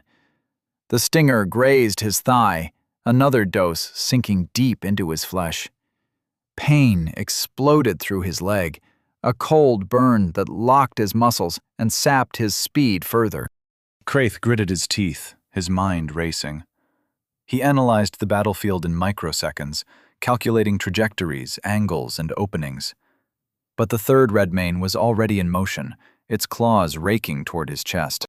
He twisted, but the venom's numbing effect made the movement just a fraction too slow. The claws tore through his robe, the impact sending him flying, making him attempt to course-correct in mid-air. Blood flowed from the gashes in his side, staining the stone beneath him. He hit the ground hard, the breath driven from his lungs, but he was already rolling to his feet, his body moving on discipline alone. The fourth Redmane descended from above, its wings beating the air with a sound like rolling thunder. Its fangs glinted in the dim light, and its claws flexed as if eager to rend flesh. Craith met its attack head-on, his blade flashing in a desperate arc. Lawbringer bit deep into the creature's chest, black blood spraying in a fountain behind him. The next cut sheared off one of his wings, but Redmane barely seemed to notice. It struck back with a ferocity that sent Craith skidding across the ground, his blade barely deflecting the blow. He felt something in his shoulder give way, and then he heard them. Whispers, faint but insidious, creeping into his mind like a shadow. "Thou art wounded, Praetor. Thy strength doth wane." Craith's eyes narrowed, but he pushed the voices aside. The Redmanes pressed their attack, their movements a blur of crimson and shadow. Craith met them with equal ferocity, his blade a streak of silver as he danced between their strikes, but they seemed to grow stronger, their wounds healing faster, their attacks more vicious. "We can aid thee. You know this.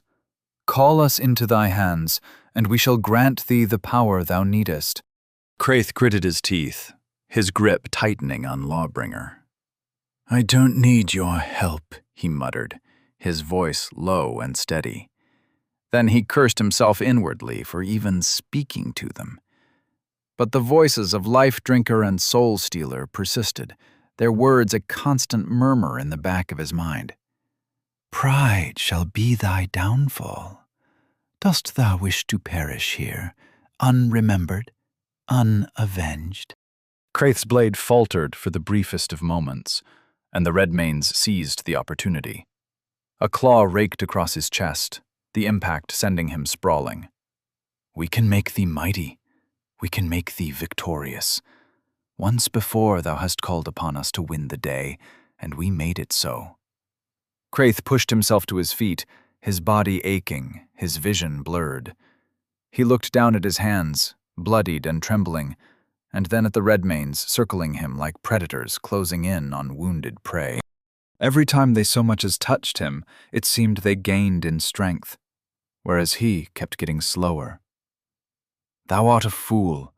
Thy pride shall be thy end. We are thy only salvation. Yield to us and live." The four Redmanes, missing an assortment of limbs, casually walked toward each other and then merged into one, as if only one of them had been real, and the other three were illusions. This single Redmane was a little taller and had all of his appendages intact.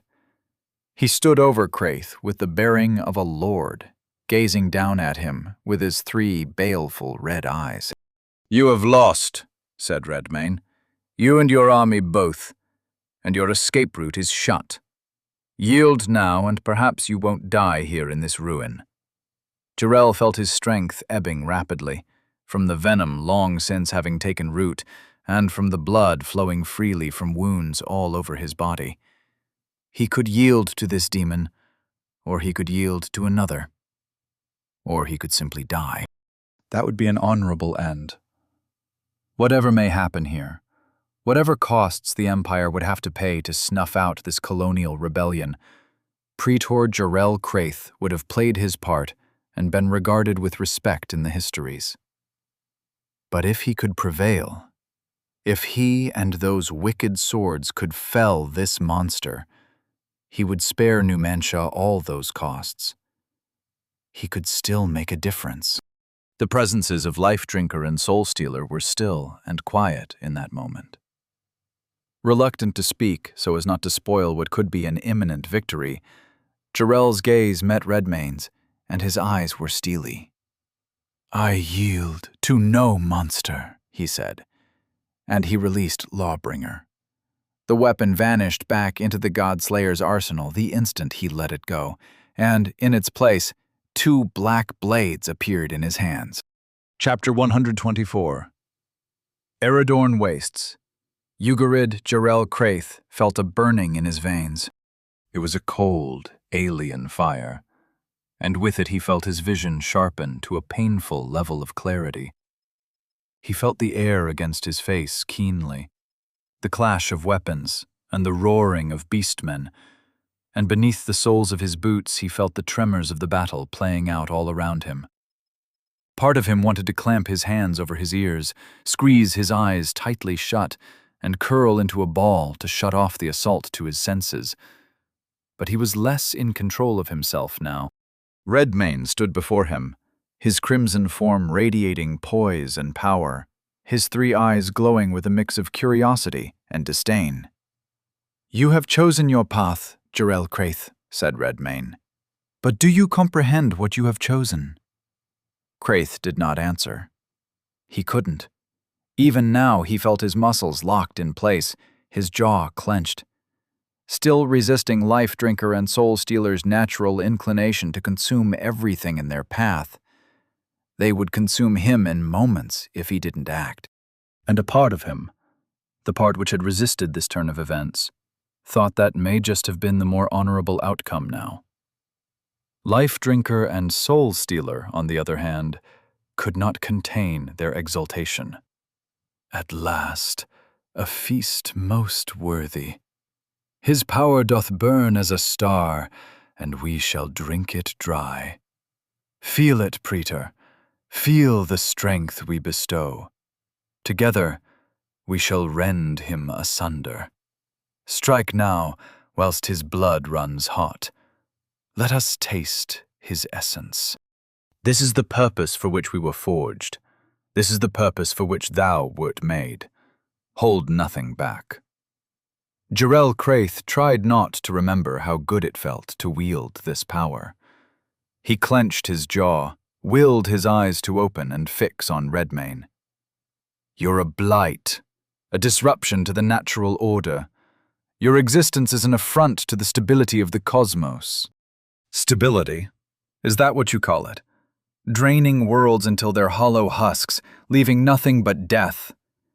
Your order is a lie, Praetor, a mask for your empire's hunger. We bring civilization to the uncivilized. We create peace where there was chaos. Peace for whom? Not for the worlds you consume, unless you count the silence of their tombs. Your peace is a dagger wrapped in silk." Fury swelled in Jarrell Craith's chest, and he struck. The air itself seemed to scream in protest as Jarrell Craith shot forth, a whirlwind of black steel and crimson fury. Life Drinker and Soul Stealer sang in his hands, their blades carving through Redmayne's forms like scythes through wheat. Each strike was a masterpiece of destruction, severing limbs, shearing through scales, and spilling rivers of black blood that hissed and steamed on the ground. Redmayne's bodies fell one after another, their monstrous forms crumpling under the relentless assault. Craith was a storm, a force of nature, his movements too fast for the mortal eye to follow. The ground trembled beneath his feet, and the air sizzled with the energy of the swords as they feasted on the power of their fallen foes. For a moment, it seemed as though nothing could stand against him. Certainly not Redmayne, not with all the bodies at his disposal. Life Drinker sheared through the neck of a Redmayne, the creature's head tumbling to the ground as black blood fountained from the stump. Soul Stealer followed in a sweeping arc, cleaving another Redmayne from shoulder to hip. The Praetor spun and drove both swords into the chest of a third, the blades meeting in the center of its torso. He wrenched them free, the creature collapsing in a heap. But as he turned to face the next, he saw it. A flicker of movement in the corner of his eye. A redmane he had cut down moments ago was rising, its wounds knitting together with unnatural speed. Another, its arms severed, sprouted a new limb in seconds, the flesh bubbling and reforming. Kraith's eyes narrowed. He lunged forward, aiming to finish them before they could recover, but a fourth redmane intercepted him, its claws slashing toward his throat. Kraith parried, but the force of the blow rattled his teeth and drove him back a step. And then they were everywhere. Redmanes he had cut apart moments ago were rising, whole and unharmed, their crimson forms closing in from all sides. Kraith's blades flashed, cutting through flesh and bone, but for every one he felled, two more seemed to take its place.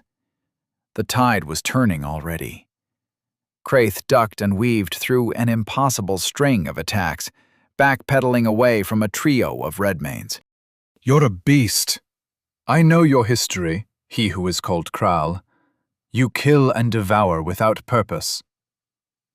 And your empire devours with purpose? Said the redmane on his right. Destroys with reason, said the redmane on his left. The redmane directly in front of him, in the midst of harassing his guard with a flurry of claws, finished the thought. Tell me, Praetor, does that make it better to know your indiscriminate consumption follows a plan drawn by your masters? Or does it simply make it easier for you to sleep at night? Kraith seized a minuscule opportunity to escape and vaulted to momentary safety atop the roof of an adjacent building. We are the architects of order, he said. Without us there would be no peace, no safety, no stability. Without us, the universe would descend into chaos. The steady gaze of Redmane's three eyes tracked his flight, settled on him when he landed. No. Without you, the universe would breathe freely. You're not architects, Kraith. You're parasites. Life Drinker and Soul Stealer seethed. Do not falter, Praetor. Every wound you inflict feeds us. Every drop of his blood spilt brings us closer to victory. Victory is inevitable. You need only endure. They were right. He'd never felt better. It wasn't like the first time, against Messiah. Redmane's strength was nourishment enough to keep Life Drinker and Soul Stealer's ravenous hunger well away from his body and soul. Indeed, he felt flush with excess power. 7 redmanes leapt at him from all around, and he found himself able to follow them all with his eyes, come up with a plan of attack for each and every one. They fell upon him, and he leapt to the attack again. But Redmane was no ordinary foe. For every body that fell, 2 more seemed to rise from the chaos, their crimson forms surging forward with undiminished ferocity. Kraith fought on, his blades a blur of hunger, but the tide was still turning. Redmane's bodies moved with a terrible synchronicity, their attacks coming from all sides, their claws and tails lashing out with deadly precision. The swords drank deep with each blow, feeding Kraith's strength with the dark power of his vanquished enemies, a terrible energy that pulsed with each swing. But it was still not enough to win. The sheer weight of numbers began to tell, and Kraith found himself driven back, his once fluid movements growing slower, more labored. The air was thick with the stench of blood and burning flesh, and the ground was littered with the broken remains of Redmane's forms. Yet still they came, an endless tide of crimson. Kraith parried a claw from one Redmane, only to duck beneath the tail stinger of another. Life Drinker lashed out, severing the tail, but the creature barely seemed to notice. It lunged at him, its fangs bared, and Kraith drove Soul Stealer into its chest. The blade bit deep, but before he could wrench it free, a third Redmane slammed into him from the side, its claws raking across his ribs. He staggered, the pain a white-hot flare in his side, but he forced himself to move. He spun, his blades cutting through the air in a desperate arc, and severed the arm of the redmane that had struck him. But the creature didn't falter. It struck again, its remaining claw slashing toward his face. Kraith ducked, but not fast enough. The claws grazed his chest, drawing blood. He leapt back to create distance between himself and the advancing horde. But there was no respite. A gout of crimson fire erupted from one redmane's maw, forcing him to dive to the side. The flames seared the air where he had stood, and Kraith rolled to his feet, his blades raised in guard. But the redmanes were already closing in, their movements synchronized, their eyes burning with predatory glee. And Life Drinker and Soul Stealer spent lavishly of their reserves. Power flooded Kraith's arms as he swept them inward in a double crosscut. Two searing waves of red and blue energy erupted from the blades and spread, a deafening crack accompanying the vibrant light as they tore through 6 redmanes, leaving behind a bloody, dismembered mess in their wake. "You are a mistake, Redmane," said Kraith, his breath coming in gasps. "A flaw in the system, and I am the correction." One of the redmanes left standing smiled thinly. "No, I am a consequence," he said. "If it were not for your people and their meddling, I would not be free in the first place." Kraith's gaze hardened. "Then you're nothing but a rabid animal snapping at the hand that fed you." "You have fed my world naught but chains and ashes, and I shall now return the favor in kind." Evidently, he meant that literally, as a moment later Kraith had to leap away from several blasts of crimson-violet flames. Redmane's attacks were relentless, a barrage of claws, fangs, and fire that left no room for rest.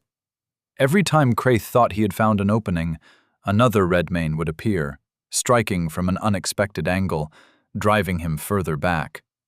The swords in his hands still sang, their hunger insatiable, but even they could not keep pace with the sheer volume of enemies. Kraith's movements grew desperate, his once perfect technique faltering under the strain. "I serve the greater good!" Kraith slashed a redmane too, and another flew straight at him between the bisected pieces. "I protect the innocent!" The praetor evaded a blade of bone through the neck, but only barely. "You protect nothing but your own conscience," said the redmane before him. Blood streamed from a dozen wounds, and his vision blurred as the venom from redmane's strikes coursed through his veins. He was a cornered animal now, and despite the constant flood of inhuman vitality rushing through his system from Life Drinker and Soul Stealer, he realized even still that he was fighting not for victory, but for survival. "Do not waver now, praetor. If you fail, we will drain you dry. Your body will wither, your soul will shatter. You cannot stop. You cannot yield. If you do, we will take everything from you. Everything. Fight, or be consumed. There is no other choice. You are ours, praetor, and we will not let you go." The praetor's blood ran cold. "I will end you no matter the cost," he said, as Life Drinker swept for Redmane's throat. It struck his head off, but there was already another attacking in his place. "The cost to Numantia, or the cost to yourself?" he said. Jarrell Kraith could not answer with anything but a snarl of frustration as his cursed blades cleaved through flesh again. Blood and limbs flew.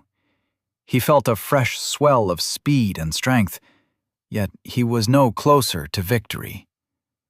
And then, as suddenly as it had begun, the tide of battle shifted unexpectedly. The countless redmanes halted and stepped back. Some of them formed a loose ring around him, while the rest seemed to meld into the shadows. And then one redmane stepped forth from the ring. This one was taller, more powerfully built, his 3 eyes burning with a cold, predatory light. He moved with the grace of a lordly predator, a lion, his every step a challenge, his every gesture a promise of death. Steel shrieked as Kraith's blades met his foe's claws, a dizzying flurry of motion, yet the superior adversary stood firm, his defense impenetrable against Kraith's desperate attack. Redmane was faster, stronger, his movements a blur of crimson and shadow. Each blow landed with bone-crushing force, driving Kraith to his knees. They circled, clashed, leapt apart and circled again. The praetor fought on, his spirit unbroken, but his body simply couldn't keep up, despite the glut of corpus and gnosis racing through his veins. "You think you're fighting for something noble," Redmane said as they fought, his voice rising now, filled with a fury. "But you're just a tool, a weapon, wielded by a system that cares nothing for you or the worlds it destroys, hammered into a role and discarded at the end of your usefulness." Kraith's strikes grew more frantic, more desperate. Life-drinker and soul-stealer whispered in his mind, urging him on, but he could feel their frustration. They were draining Redmane's power, but it didn't seem to matter. He had too much. It was like trying to empty an ocean with a teaspoon. And then, with a sudden, brutal strike, Redmane broke through Kraith's defenses. The first two knuckles of his closed fist struck Kraith's jaw, sending him flying. Kraith hit the ground hard, and he tumbled across the stone street before coming to a halt on his face, the impact having driven the breath from his lungs. He tried to rise, but his body refused to obey.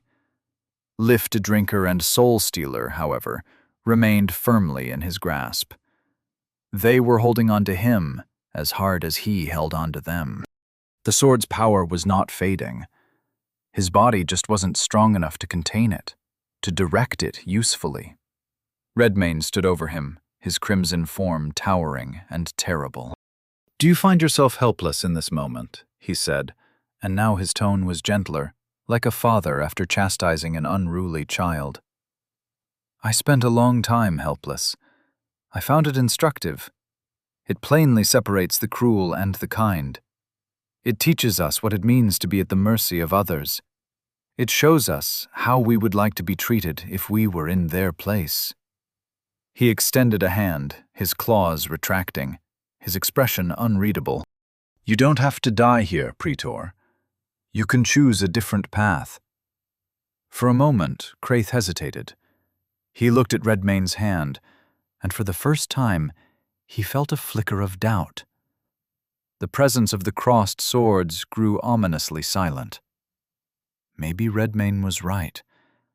Maybe the empire he served wasn't as noble as he had believed. He'd held such thoughts before, certainly. Creatures like Lar Tathval and Mysia Porcena were becoming the rule more than the exception.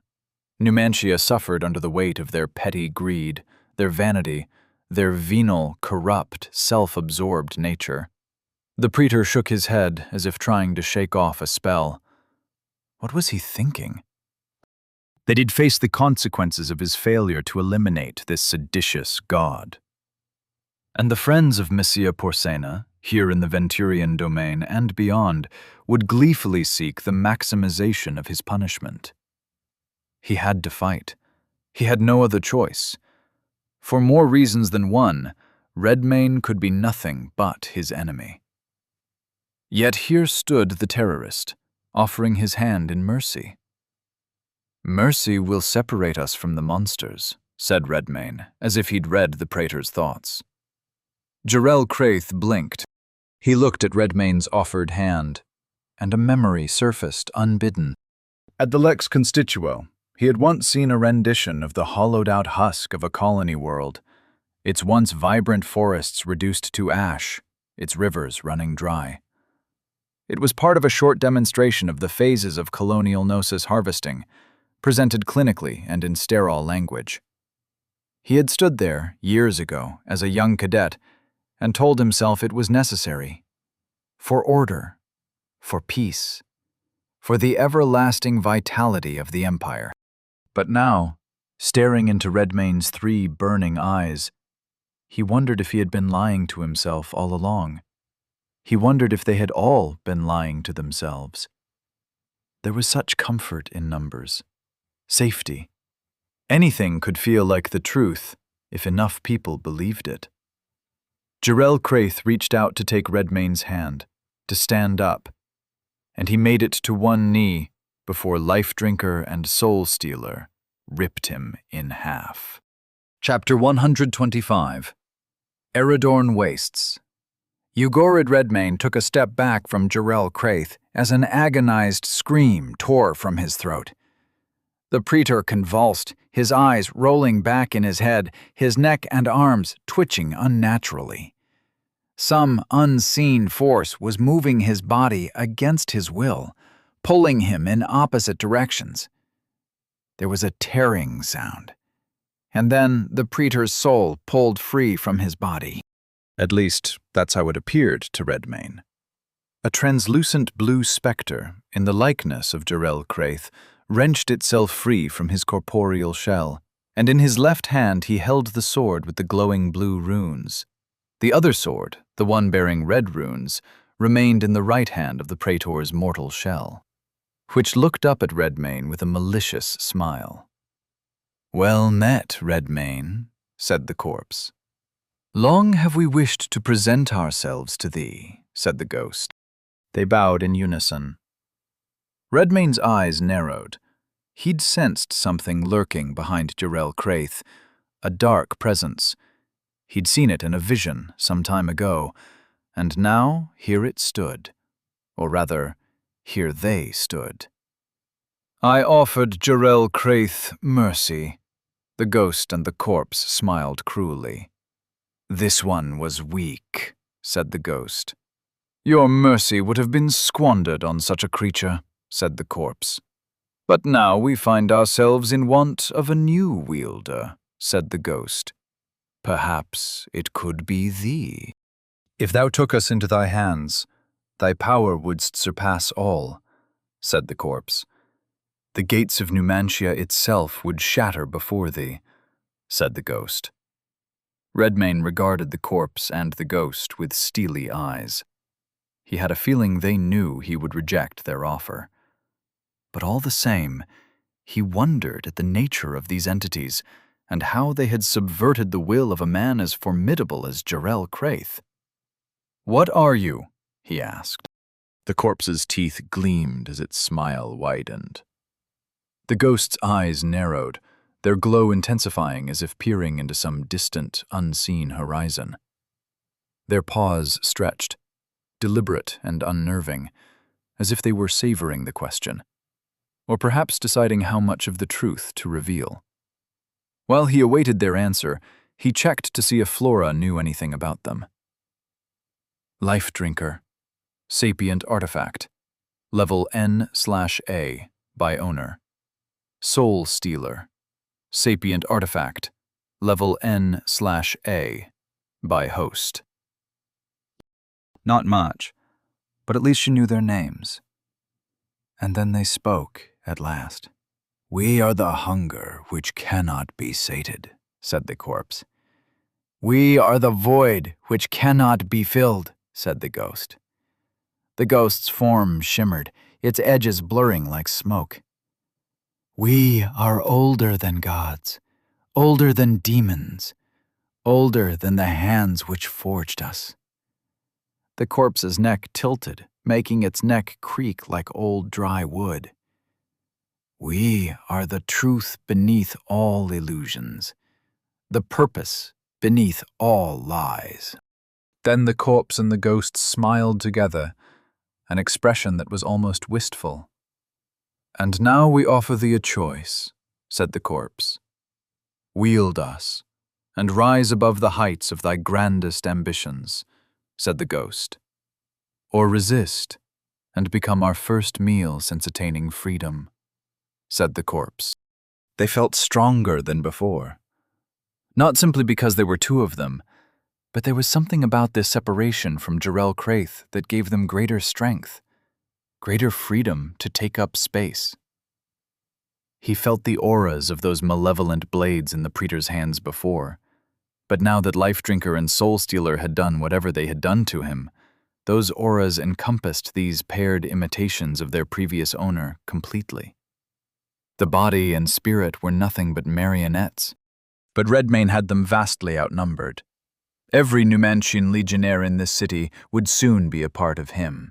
Every little bird and lizard he'd spawned had become a full-powered copy of his normal form, and the more he consumed, the more of him there would be. And Flora had blessed the desert with her power, a grove of massive black-trunked trees with glowing blue canopies. They towered above the dark stone buildings of this forgotten city, sheltering its avenues and rooftops from the scorching sun for the first time in eons. Perhaps the first time ever. The trees thrummed with power, palpably emanating gnosis, which further enhanced the cooling effect of their shade. He checked his gnosis while he was thinking about it. Corpus, 344,562. Gnosis, 8,976. As advantages went, he reckoned he had as many as it was possible to possess. One more couldn't hurt. Sapient artifact, marked as prey. His gaze fixed on Life Drinker and Soul Stealer again. The way they leered at him suggested they knew how he would answer their offer. They must have, for they said nothing. They merely stared back, and the tension between them grew in the silence. And then the air cracked like broken glass as they all moved at once. Life Drinker and Soul Stealer were a blur of red and blue, streaking across the city, slashing Redmayne's bodies a dozen at a time. He was fast enough to competently defend against them, but their relative speeds were a close match. His advantage here, if he had one, was marginal. But he could change that easily. For there were still Numantian legionnaires on the battlefield. Not many, but enough to fuel the flame of Redmayne a while longer. Wrath, 11. Wrath, 38. Wrath, 57. Wrath, 88. Wrath, 142. Wrath, 0. Grace plus 710, attack speed up times 71. He now had a comfortable edge in speed, which gave his mind room to strategize. Life Drinker and Soul Stealer acted in sync with each other, always seeking the same target, striking from two directions simultaneously. High and low, from the left and right, a slash to the face and one to the heel. Their thoughts were linked, perhaps. Their speech certainly seemed so. He wondered what would happen if the two were separated from each other. He tried to bait them away, pry them apart, get them to focus on separate targets. He tried crowding them in and surrounding them with bodies to force them to break off and protect themselves. To no avail. When pressed, they stuck together with great ferocity. When offered a target-rich environment, they unerringly chose the same Redmayne to slash at, time and time again. Redmayne's bodies surged forward. He became a crimson tide, crashing against the sword's relentless assault. One of his bodies lunged at Life Drinker, claws slashing toward the corpse's chest, while another darted toward Soul Stealer, its tail lashing out at the ghost's flickering form. But the crossed swords moved as one again, their blades crossing in mid-air to deflect the attacks before striking back in unison. Life Drinker's blade carved through a Redmayne's arm, while Soul Stealer's strike pierced another's chest. The severed limb hit the ground, twitching, as the wounded body crumpled. Redmayne tried again, this time sending a group of bodies to swarm Life Drinker, while another group targeted Soul Stealer.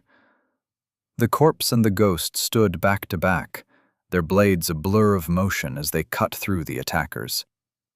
Life Drinker's strikes were wild and brutal, each cut cleaving through scale, muscle, and bone, while Soul Stealer's attacks were precise and surgical, its blade flickering in and out of visibility. The broken remains of Redmayne's bodies littered the ground around them, but still he came, his pursuit as inexorable as their cohesion. Redmayne sent a group of bodies to topple a nearby tower, which was already teetering, and the massive structure cast a shadow over Life Drinker and Soul Stealer as it came crashing down toward the sapient swords. They leapt apart, their forms blurring as they dodged the falling debris. For a moment, they were separated, but only for a moment. The ghost darted through the air, its form flickering like a dying flame, while the corpse charged forward, its blade carving through the rubble. They met in the center of the battlefield in a moment, their movements perfectly synchronized. Vexing. Time for an alternate plan. Soul Stealer would be the target. He surrounded the ghost and caught it in a 5-pointed vortex.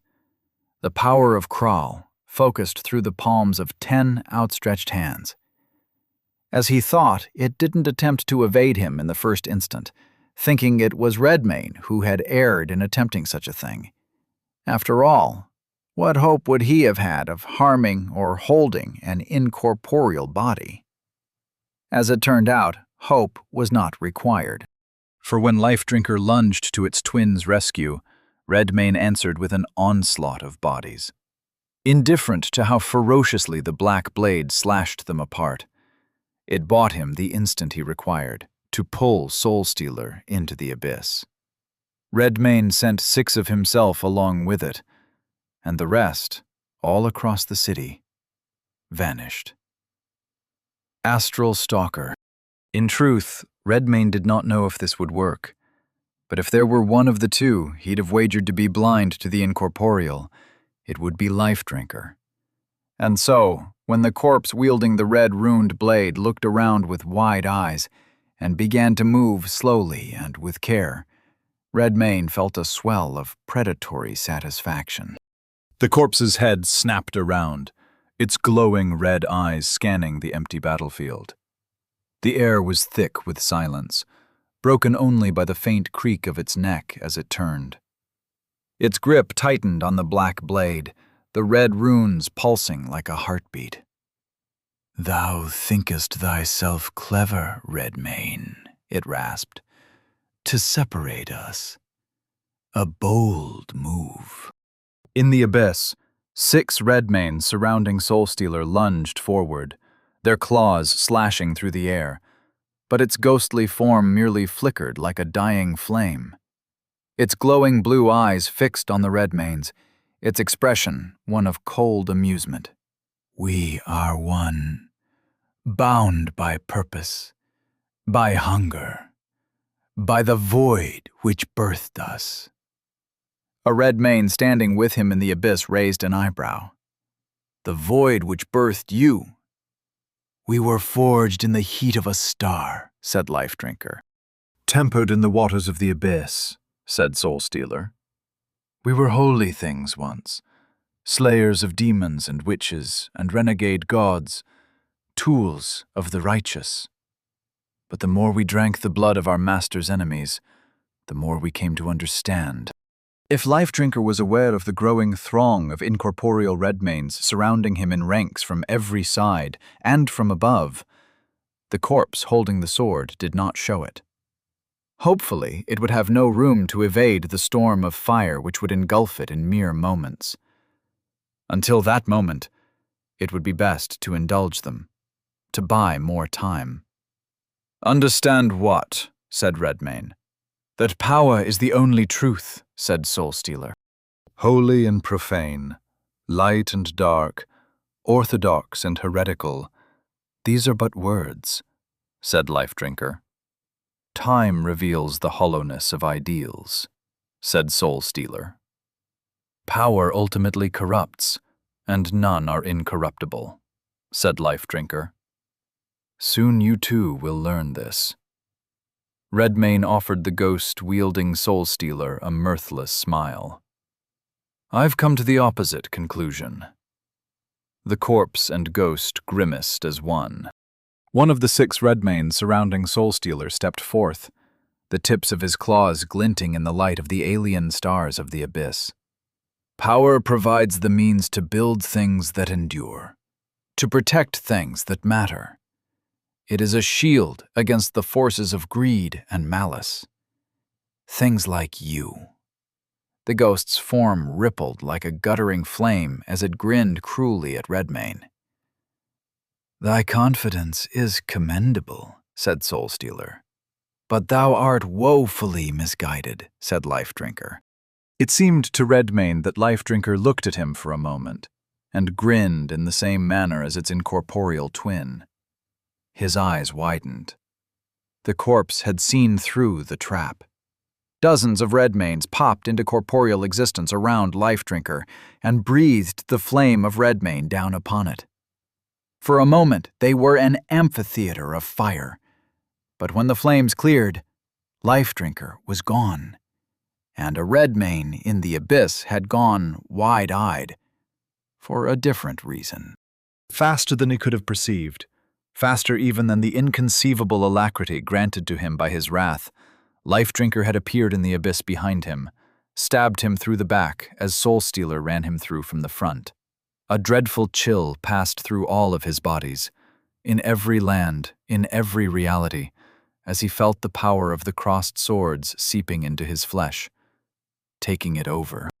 Chapter 126. The Abyss.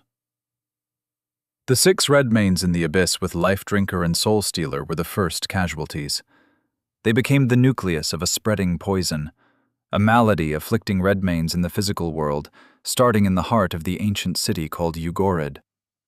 One by one, Redmane felt those bodies dropping out of his gestalt consciousness. It felt like a pair of frost-rimed shears clipping off his fingers, one by one, leaving the severed stubs unnaturally numb. In the physical world, the infected Redmanes twitched and convulsed, their crimson forms flickering like dying embers. Their eyes burned with the cold, malevolent light of Life Drinker and Soul Stealer. The swords' voices echoed through the gestalt, a chorus of hunger and void. "It seems we are most compatible," said Life Drinker. "Like consumes like," said Soul Stealer. "With the power of thy divine body, we shall be most formidable indeed. Perhaps we shall shatter the gates of Numantia ourselves."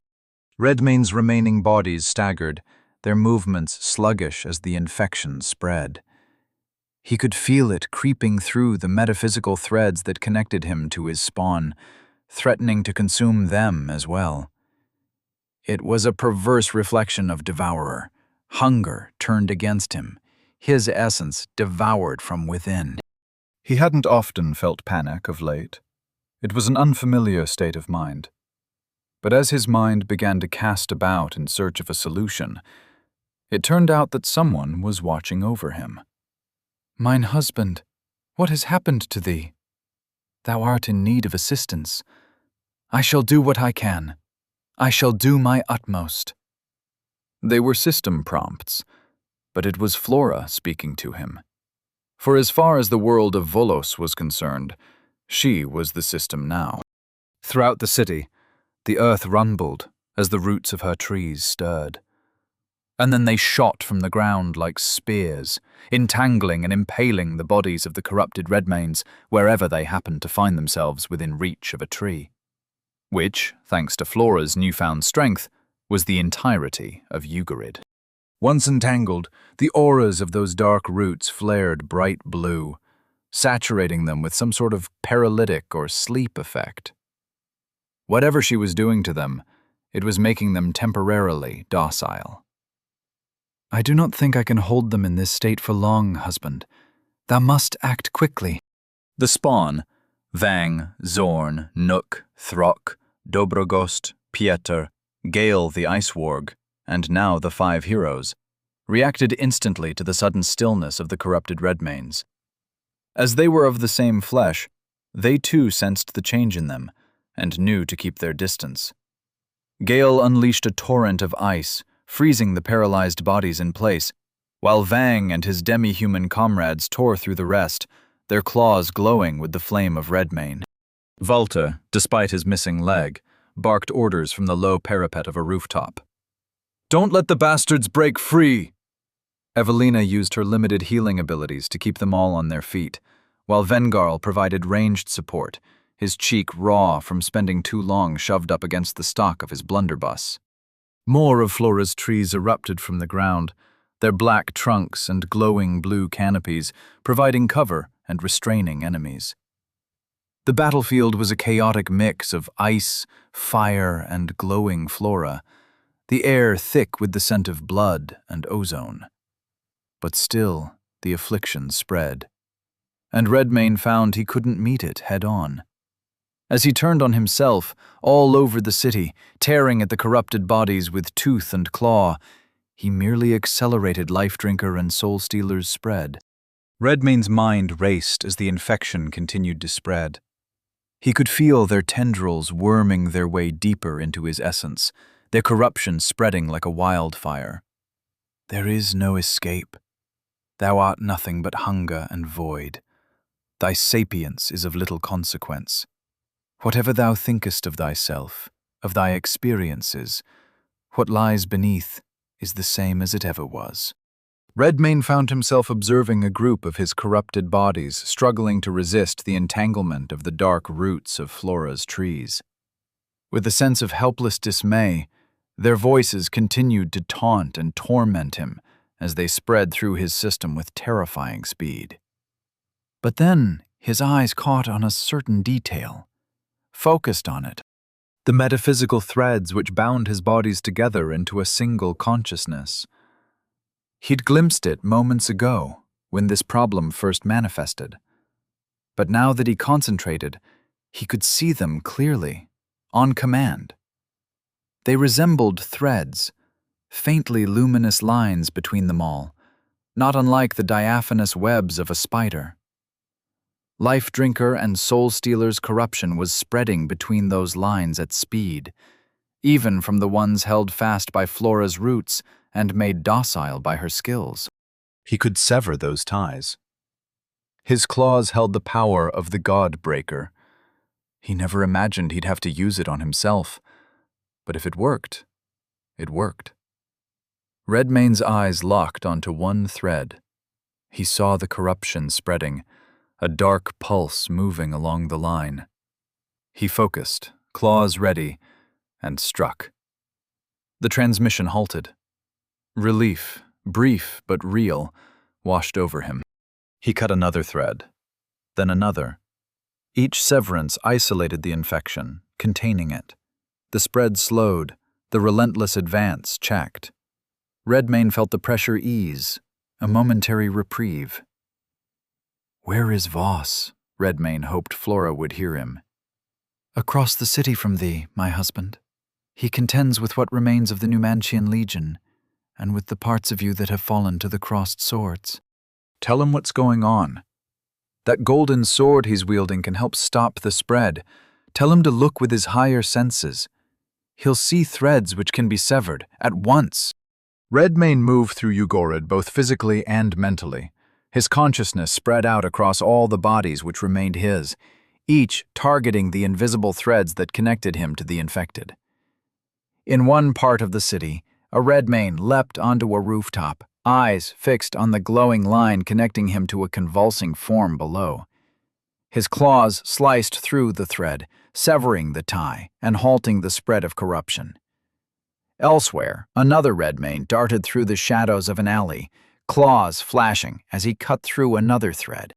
Each severance brought a momentary reprieve, a pause in the relentless advance of the infection. But it was not a pleasant sensation. It felt like severing one's own limbs to prevent the spread of a flesh-eating parasite. One of him came up to a large cluster of corrupted bodies tangled in the thick roots of one of Flora's trees. He raised his claw to strike their connections to him, when a metallic glint caught his eye. The God Cutter. It descended with its master, arcing through the air from above, shearing through a thicket of corrupted threads. The despoiled bodies went inert, mindless and soulless. So, Life-Drinker and Soul-Stealer couldn't actually control all his bodies without those connections. They could only occupy one body at a time, or perhaps two. Voss landed next to his father, gave him a stern look. "Already I wonder at the wisdom of my choices today," he said. Redmayne frowned back. "This was unforeseen." "That changes nothing." The message in his gaze was plain. Your mere existence is a danger to everything, it seemed to say.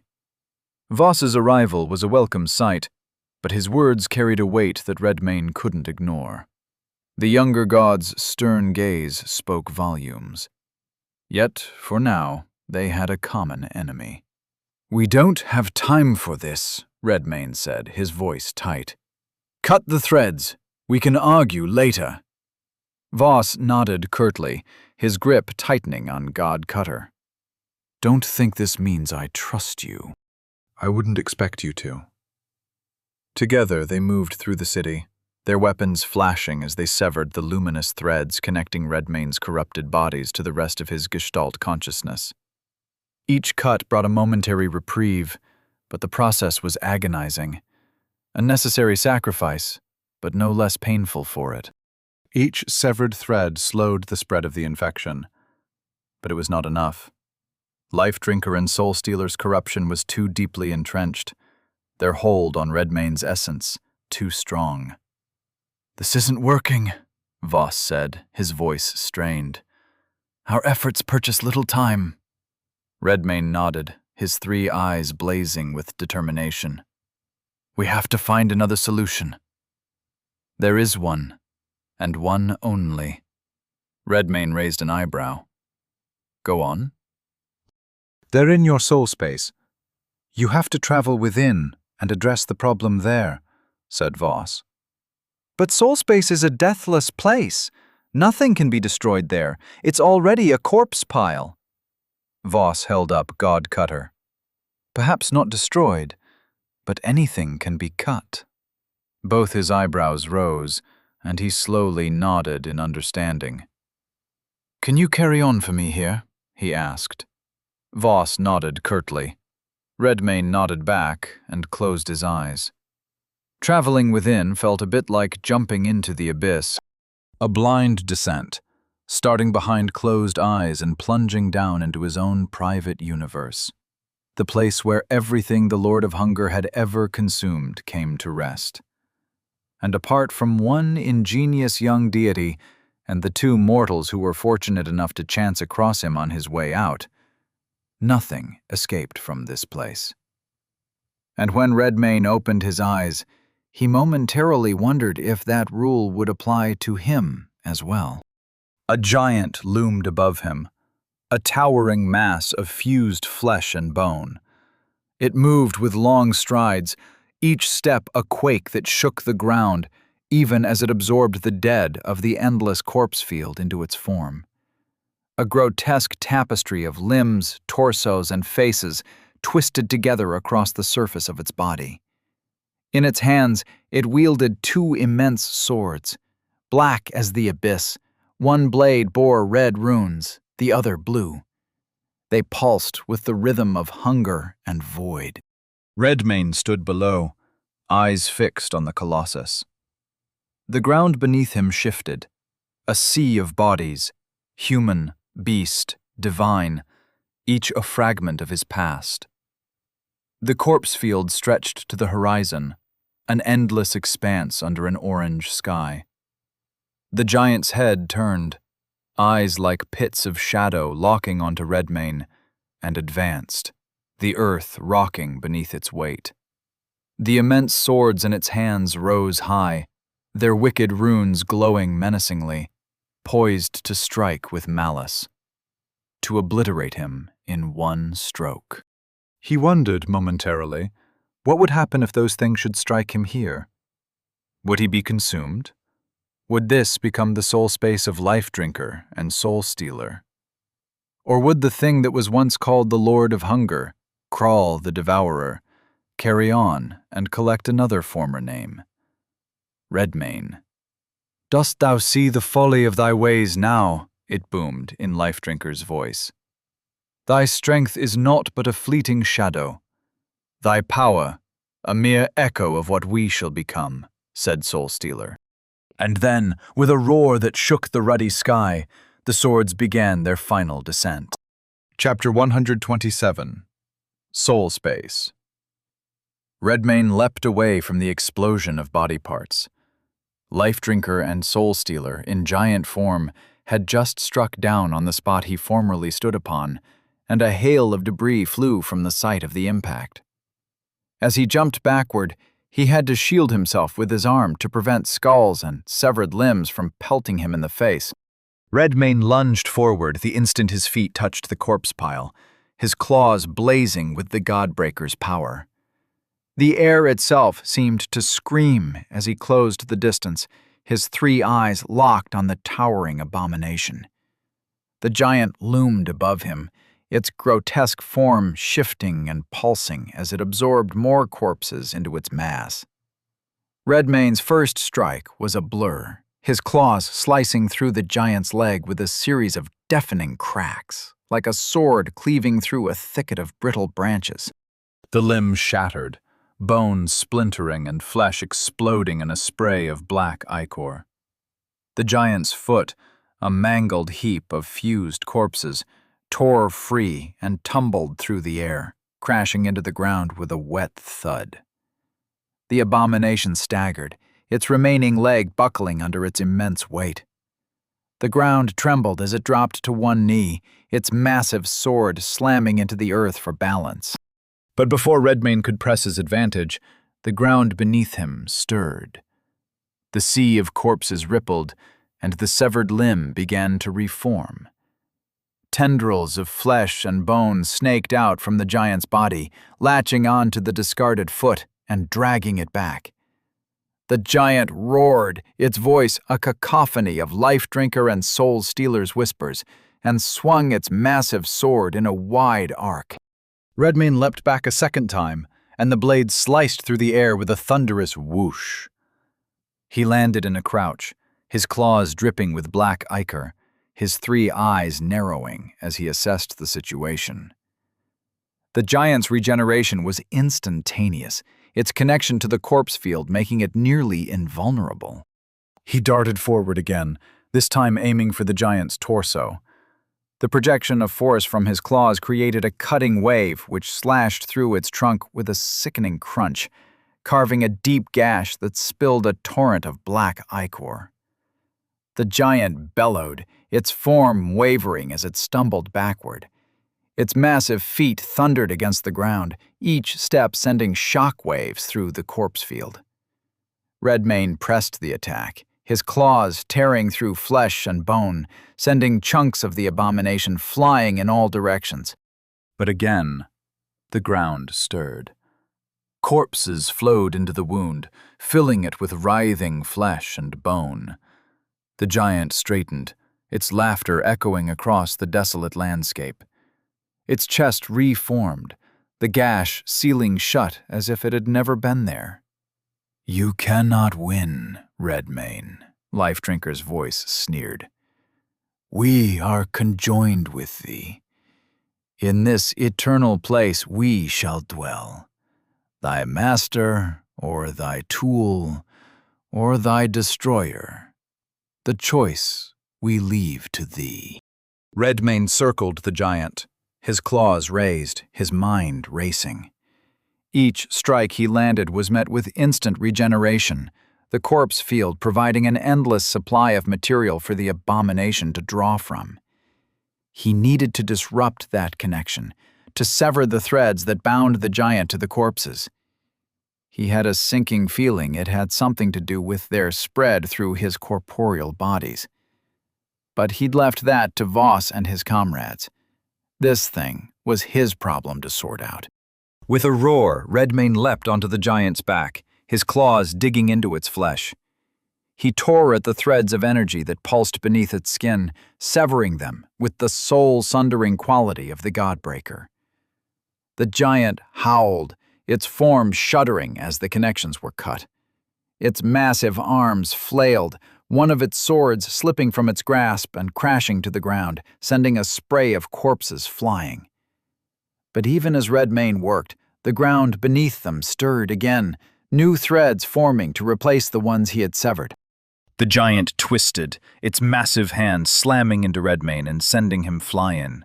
He hit the ground hard, a searing pain shooting up his arm as the breath whooshed from his lungs.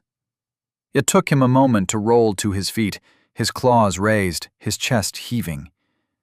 The giant loomed over him, its remaining sword raised high, its runes pulsing with a malevolent light. "Thou art persistent," Soul Stealer's voice hissed. "But persistence alone will not save thee." Redmane bared his teeth, his 3 eyes blazing. "We'll see about that." He charged again, his claws slashing at the giant's legs, severing tendons and bone, and the giant staggered again, its remaining leg buckling under its weight. The ground trembled as it crashed to one knee, its sword slamming into the earth for balance. But again, the giant's damaged limbs reconstituted themselves from the corpse field almost instantly. Redmane leapt out of range of its long limbs, his mind racing. He needed to find another way. But what else was there? Perhaps he was approaching the problem incorrectly to begin with. Life Drinker and Soul Stealer were using some strange quality to possess him, both physically and spiritually. If he had to venture a guess, he imagined it was an evolution of their ability to overwhelm the mind and soul of their prior host, Jarrell Craith. Albeit this attempt was powered by Redmane's own divine essence, so they were on equal footing. He wasn't doing any damage because he was fighting himself. Something the giant had just said stirred a memory in him. All can be conjoined. It was one of the cultists of Kral who had said that. The night Pieter introduced him to his own soul space, his eyes widened when he recalled how that had happened. Redmane's gaze fixed on the behemoth reforming in front of him. He leapt, leading with a single brightly glowing claw outstretched. And when it touched Life Drinker and Soul Stealer's stolen corpus, their minds clicked together. Animachia's joining. Redmane watched the memories unfold, like smoke given form. First came their creation, a vision of starfire and void. "We were forged in the heat of a star," they had told him mere moments ago, "and quenched in the waters of the abyss." It was true, though it looked less mythical than he'd originally imagined. The heat of the forge was white and unwavering, as if a tiny star dwelled within it. And the basin where the blade was to be quenched was filled with water so black it could have been a small abyssal well. He saw their forgers through the haze of time, 2 figures moving in perfect silence around their work. One had hands scarred and massive, marked with burns from 1,000 weapons forged. The other's fingers were delicate and spider-like, dancing through the air as they wove spells into the metal. Their faces were hidden behind masks of smoky crystal, but through the masks, Redmane could see their eyes, one pair blazing gold, the other deepest violet, all 4 pupils vertical like a cat's. Their robes shimmered with colors that hurt to look at directly. The scene shifted, and Redmane witnessed holy warriors raising the twin blades against a demon prince, who flinched away from their radiance. Their edges cut through corrupted flesh like truth through lies, their purpose pure and unquestioned. Light blazed from their edges as they severed the demon's crown from its head. There were a number of scenes like these, too many to count, where one paladin or another took the crossed swords in hand to excise a demon, a monster, a witch. Through the sword's memories, he felt their first moment of doubt. They were driven into the heart of an old woman whose crime was knowing too much about herbs and healing.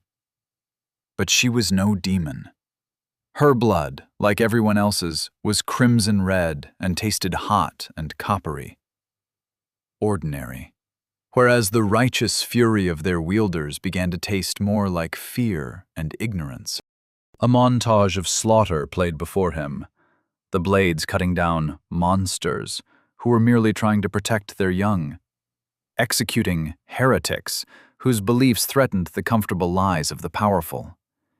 Each death added a layer of tarnish to their once bright purpose. He saw their master's master, a priest-king standing at his pulpit, addressing a throng of thousands, decrying the enemies of their kingdom and claiming the gods had chosen their people to eradicate them all.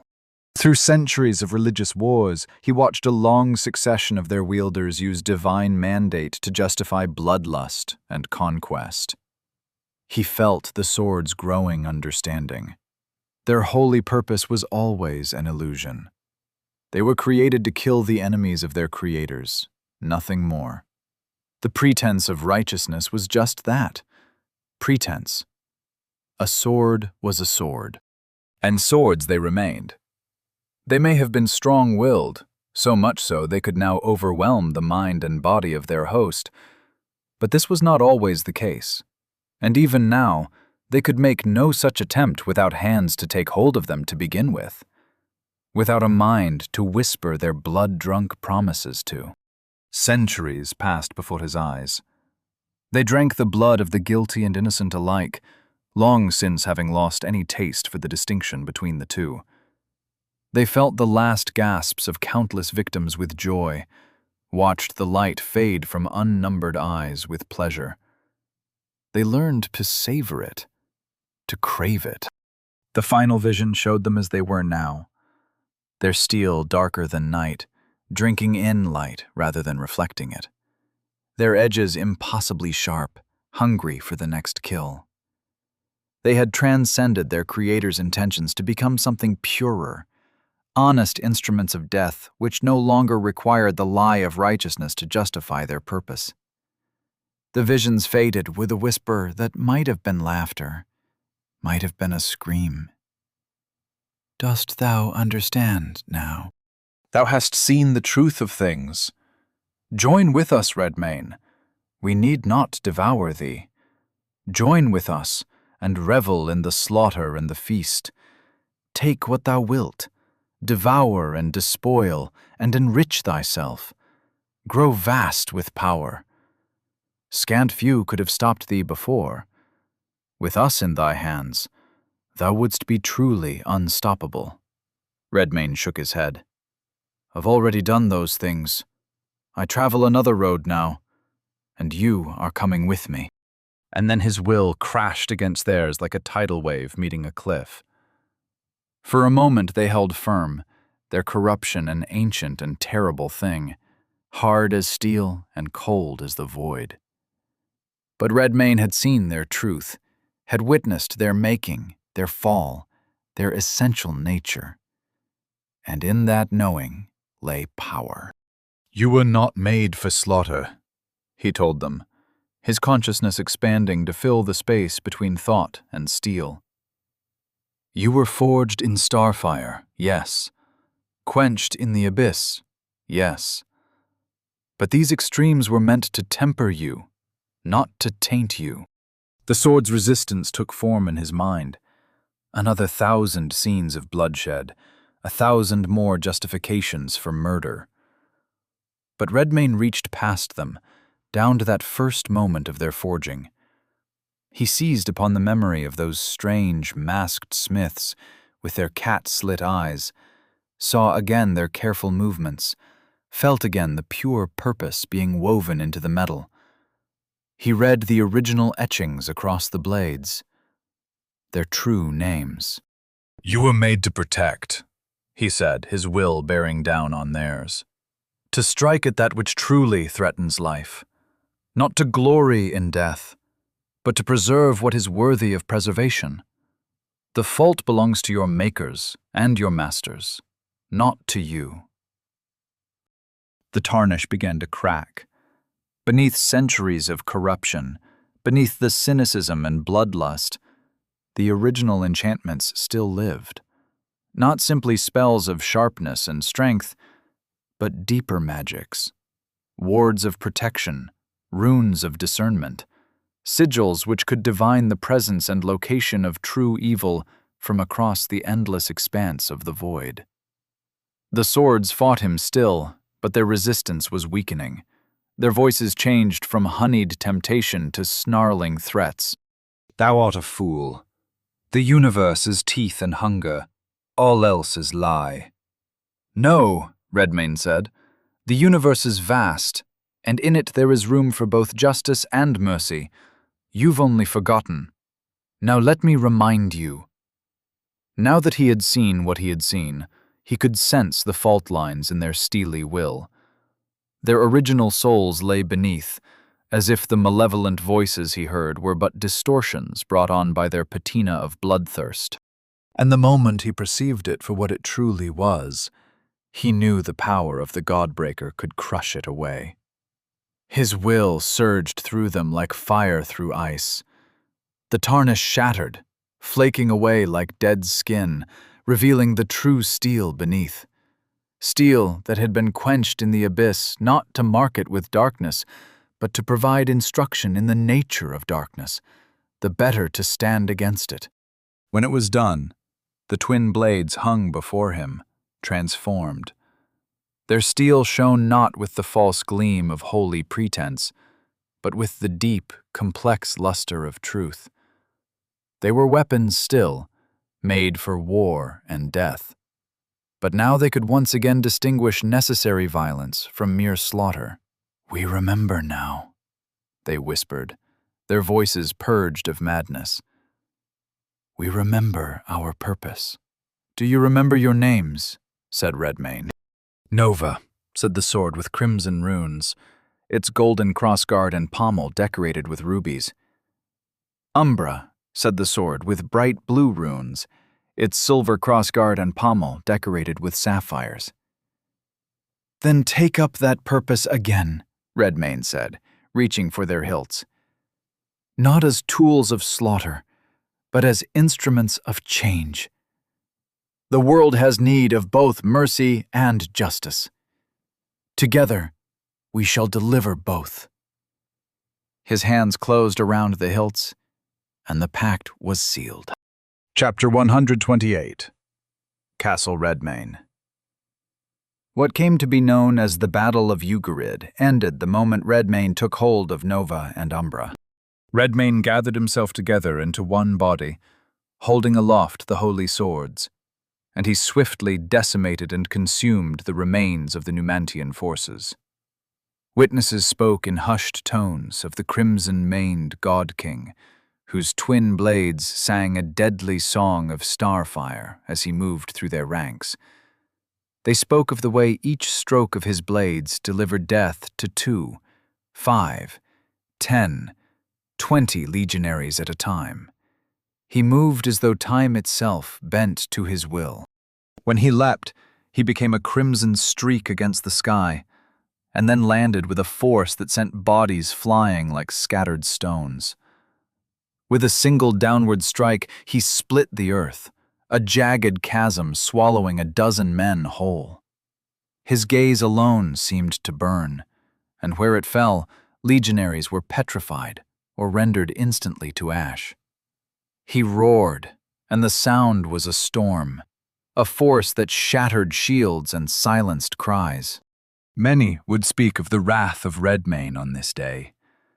But they would speak also of the silence that followed, how the screaming and clash of steel gave way to an unsettling quiet, broken only by the whisper of the wind through Flora's trees.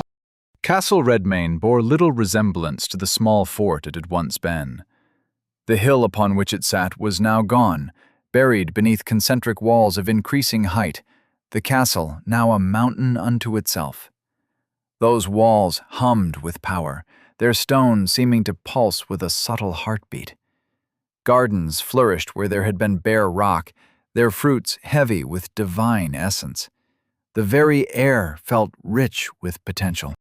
The great hall had been transformed beyond recognition. A massive portrait dominated the far wall. Redmayne, flanked by Flora and Voss, the family finally reunited. Below the portraits, a long table of dark wood stretched the length of the hall. Its surface rippled like water when touched, and in its depths, maps and battle plans shifted and changed. Around it gathered the most unusual war council the world of Volos had ever seen. Voss stood at Redmayne's right hand, poring over the map of the Venturian domain with a mix of consternation and wonder. Volter and Vengarl sat together, trading jokes over tankards of ale, while Evelina paced behind them, her quick mind already racing ahead to potential problems and solutions. but most striking were the Beastmen representatives. Card, his bestial visage marked with battle scars, sat beside Venedor Ironhorn, his massive ursine form commanding respect even at rest, speaking for the clans of Central Volos. Others bore the marks of wolf, serpent, hawk, the fully ascended warrior nobility of the land, no longer ruled by their bloodlust. Flora stood at the head of the table, wearing a fine silver gown and a blue ermine cloak, her fingers trailing over the table's liquid surface. "In force shall the Numantians come," she said, the maps beneath her touch shifting to show troop movements. "They must needs do so, for we have proven ourselves too dangerous to suffer our continued existence." Venedor's feral features caught in the strange light of the living table as he leaned forward. "Mine warriors grow restless. When shall we strike?" "Patience, noble Venedor," Flora replied, with a warm smile, and a tone more appropriate for a mother telling her child to finish their vegetables before having dessert. "Though thy warriors' hearts burn hot for battle, we must needs move with careful purpose. For I possess the system's knowledge, and therein lies our path to victory." Grimhild of Gold's Glut, her massive, shark-like form casting shadows across the rippling maps, growled low. "The Gillmen did not pledge their strength to sit idle while the enemy marshals their forces." "Peace, good Grimhild." Flora raised a hand, and the maps beneath her fingers bloomed with points of light, each representing a different world in the Venturian domain. "Think thou our enemy's weakness lies in their armies? Nay, 'tis in their pride, their certainty that none may strike where they least expect." Redmane stood at the window with his arms folded, Nova and Umbra sheathed in finely wrought scabbards at either hip. A deep, resonant pulse echoed from the castle, causing the sword's runes to glow and thrum with a complementary energy. He could have consumed them, digested their power, but something about the act didn't feel right. The act of breaking the corruption felt important, symbolic. He possessed two weapons which, when held in Numantian hands, bore the taint of unspeakable corruption. But in his hands, they were pristine. They had returned to their original purpose. Redmane took it as an omen of things to come. "They shall expect us to fortify, to make ready for siege." Flora's smile was sharp. "Yet they understand not what they face. I am become the system itself. Every weakness in their empire lies bare before mine eyes. Every world they think secure, every garrison spread thin across the vastness of space." Talara, representative of the Hawk clans, tilted her feathered head. "What path speak you of, Lady Flora?" "The abyss shall be our ally." Flora's hand settled on a point on the map, and the liquid surface churned to show multiple worlds. "While they gather their might here, we shall strike through the dark between worlds. Their stronghold on Laurentum lies vulnerable, their fortress on Terrakina stripped of defenders. We shall flit between shadows, striking where they are weakest, vanishing before they can respond." Naya the Silent, her serpentine form coiled in her chair, spoke with careful measure. "My people are already positioned on key worlds. We have watched their movements, marked their patterns." "Thy people's vigilance shall bear fruit," Flora assured her. "When we strike through the abyss, they shall sow chaos from within. The enemy shall find no rest, no sanctuary, for we shall be everywhere and nowhere." A scout burst through the doors, breathless with urgency. The Numantians are mobilizing faster than anticipated. They're stripping garrisons from their southern territories. "'Tis as I foresaw," Flora nodded, unsurprised. "The Regent dare not leave this challenge unanswered." Her fingers traced patterns across multiple worlds on the map. She produced a crystal from her robes that pulsed with a sickly light. "With these devices and the paths through the abyss, our victory is assured." Alaric, his gray fur streaked with battle scars, growled low. My pack runners can traverse the abyss paths in 2 days' time. We shall have our forces in position across the key worlds. What of these devices? Card asked, gesturing to the crystal in Flora's hand. These crystals carry within them the power of the system itself, said Flora. When placed at the nexus points I have identified, they shall disrupt their world-to-world Pharos communications. They shall find themselves blind, each world cut off from its neighbors. The assembled leaders exchanged glances. The power Flora wielded unsettled them. This being that spoke with the system's voice, that seemed to see through the very fabric of space itself. Yet none could deny the accuracy of her predictions, nor the strength of her purpose. She also happened to be the wife of the strongest being in the world. The doors to the great hall opened once more, admitting 2 figures who drew every eye. Messia Porcena walked with the bearing of one born to authority, her former position as governess of Volos evident in every step. Behind her came Lar Tathval, the speaker's traditional robes marking him as clearly as his smirk and piercing gaze. The Numantians believe this to be a mere colonial rebellion, Messia said, her voice carrying to every corner of the hall. They do not understand that their own corruption shall be their undoing. Venador Ironhorn's massive form shifted, his eyes narrowing at the newcomers. Why should we trust those who would turn against their own people? Messia's laugh was sharp as broken glass. I've seen what Flora can do to a world, how she can transform bare rock into gardens that overflow with gnosis. The Numantians cling to their old ways of harvesting power. They cannot imagine what she offers, cannot comprehend the magnitude of what is possible. "'Tis a cutthroat universe," Lar Tathval added, his speaker's voice resonating with quiet intensity. "Survival means adaptation. The Numantians refuse to adapt, clinging to their old ways even as the universe changes around them." From his place by the window, Redmane's lips curved in a slight smile, satisfaction evident in his eyes at their words. Flora nodded, her fingers dancing across the map again.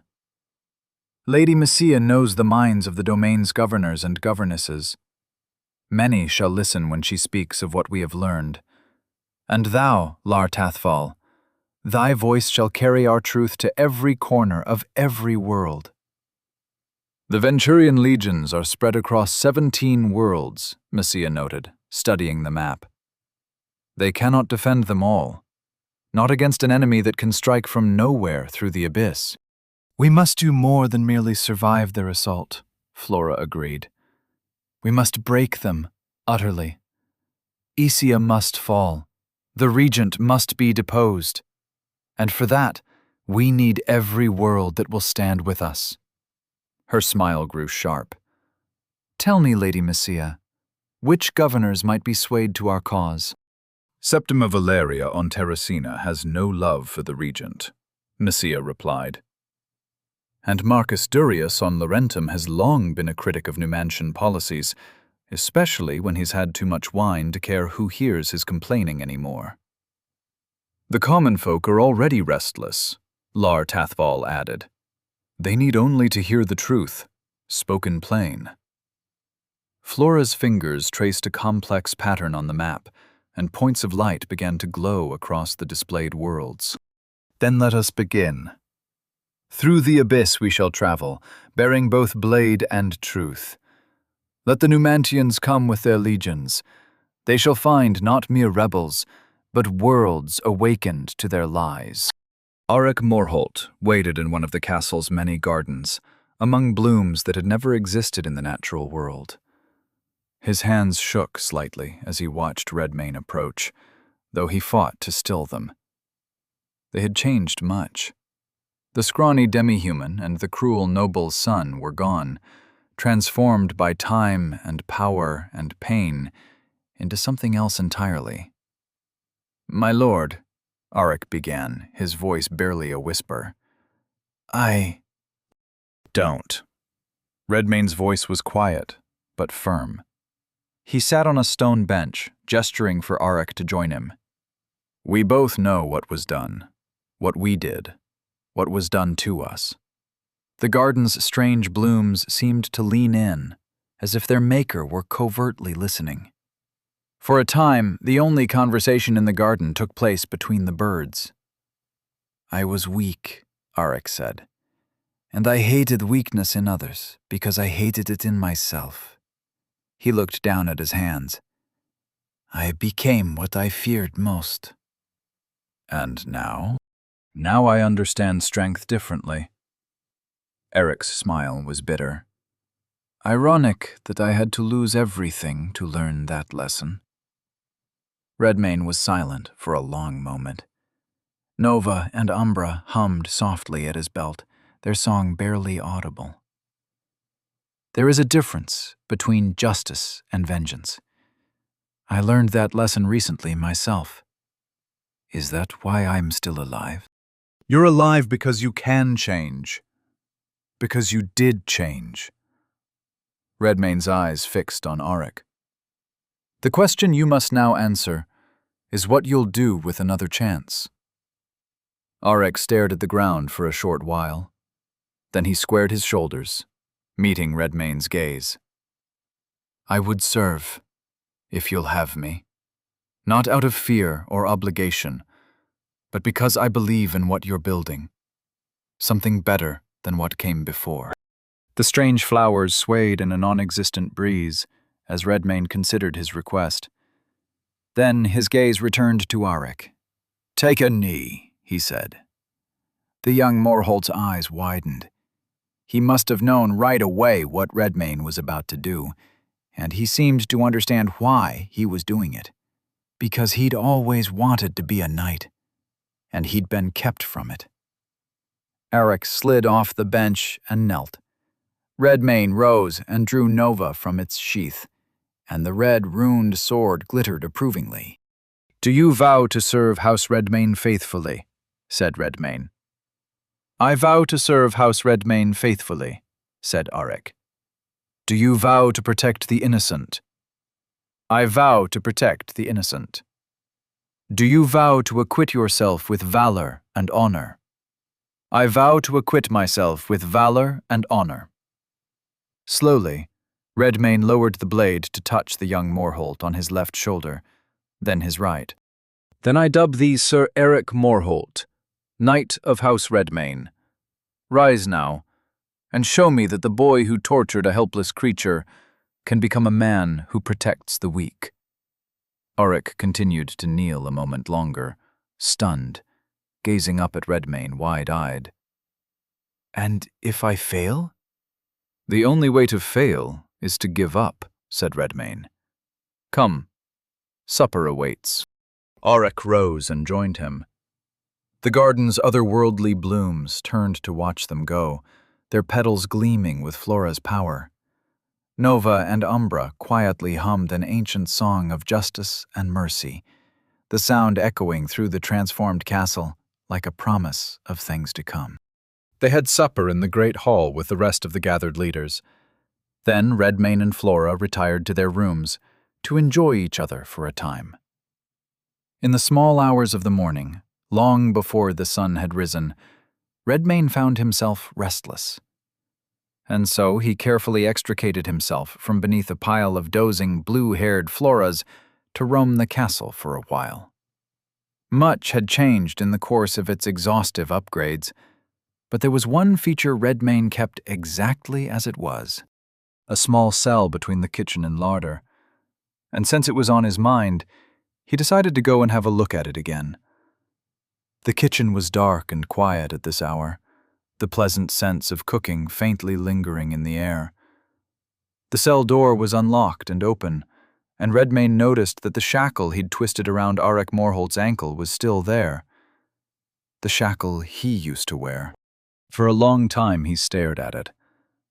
Outside the small barred window he could hear the distant sounds of guards patrolling, of chambermaids having a hushed conversation, of night birds calling to each other as wind whispered through the leaves of the many trees in and around the castle.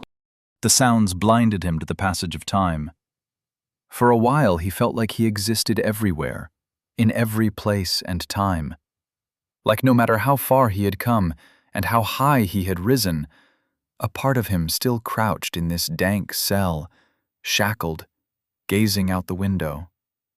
He reached out and began to carve something into the cell wall with his claw. A statement.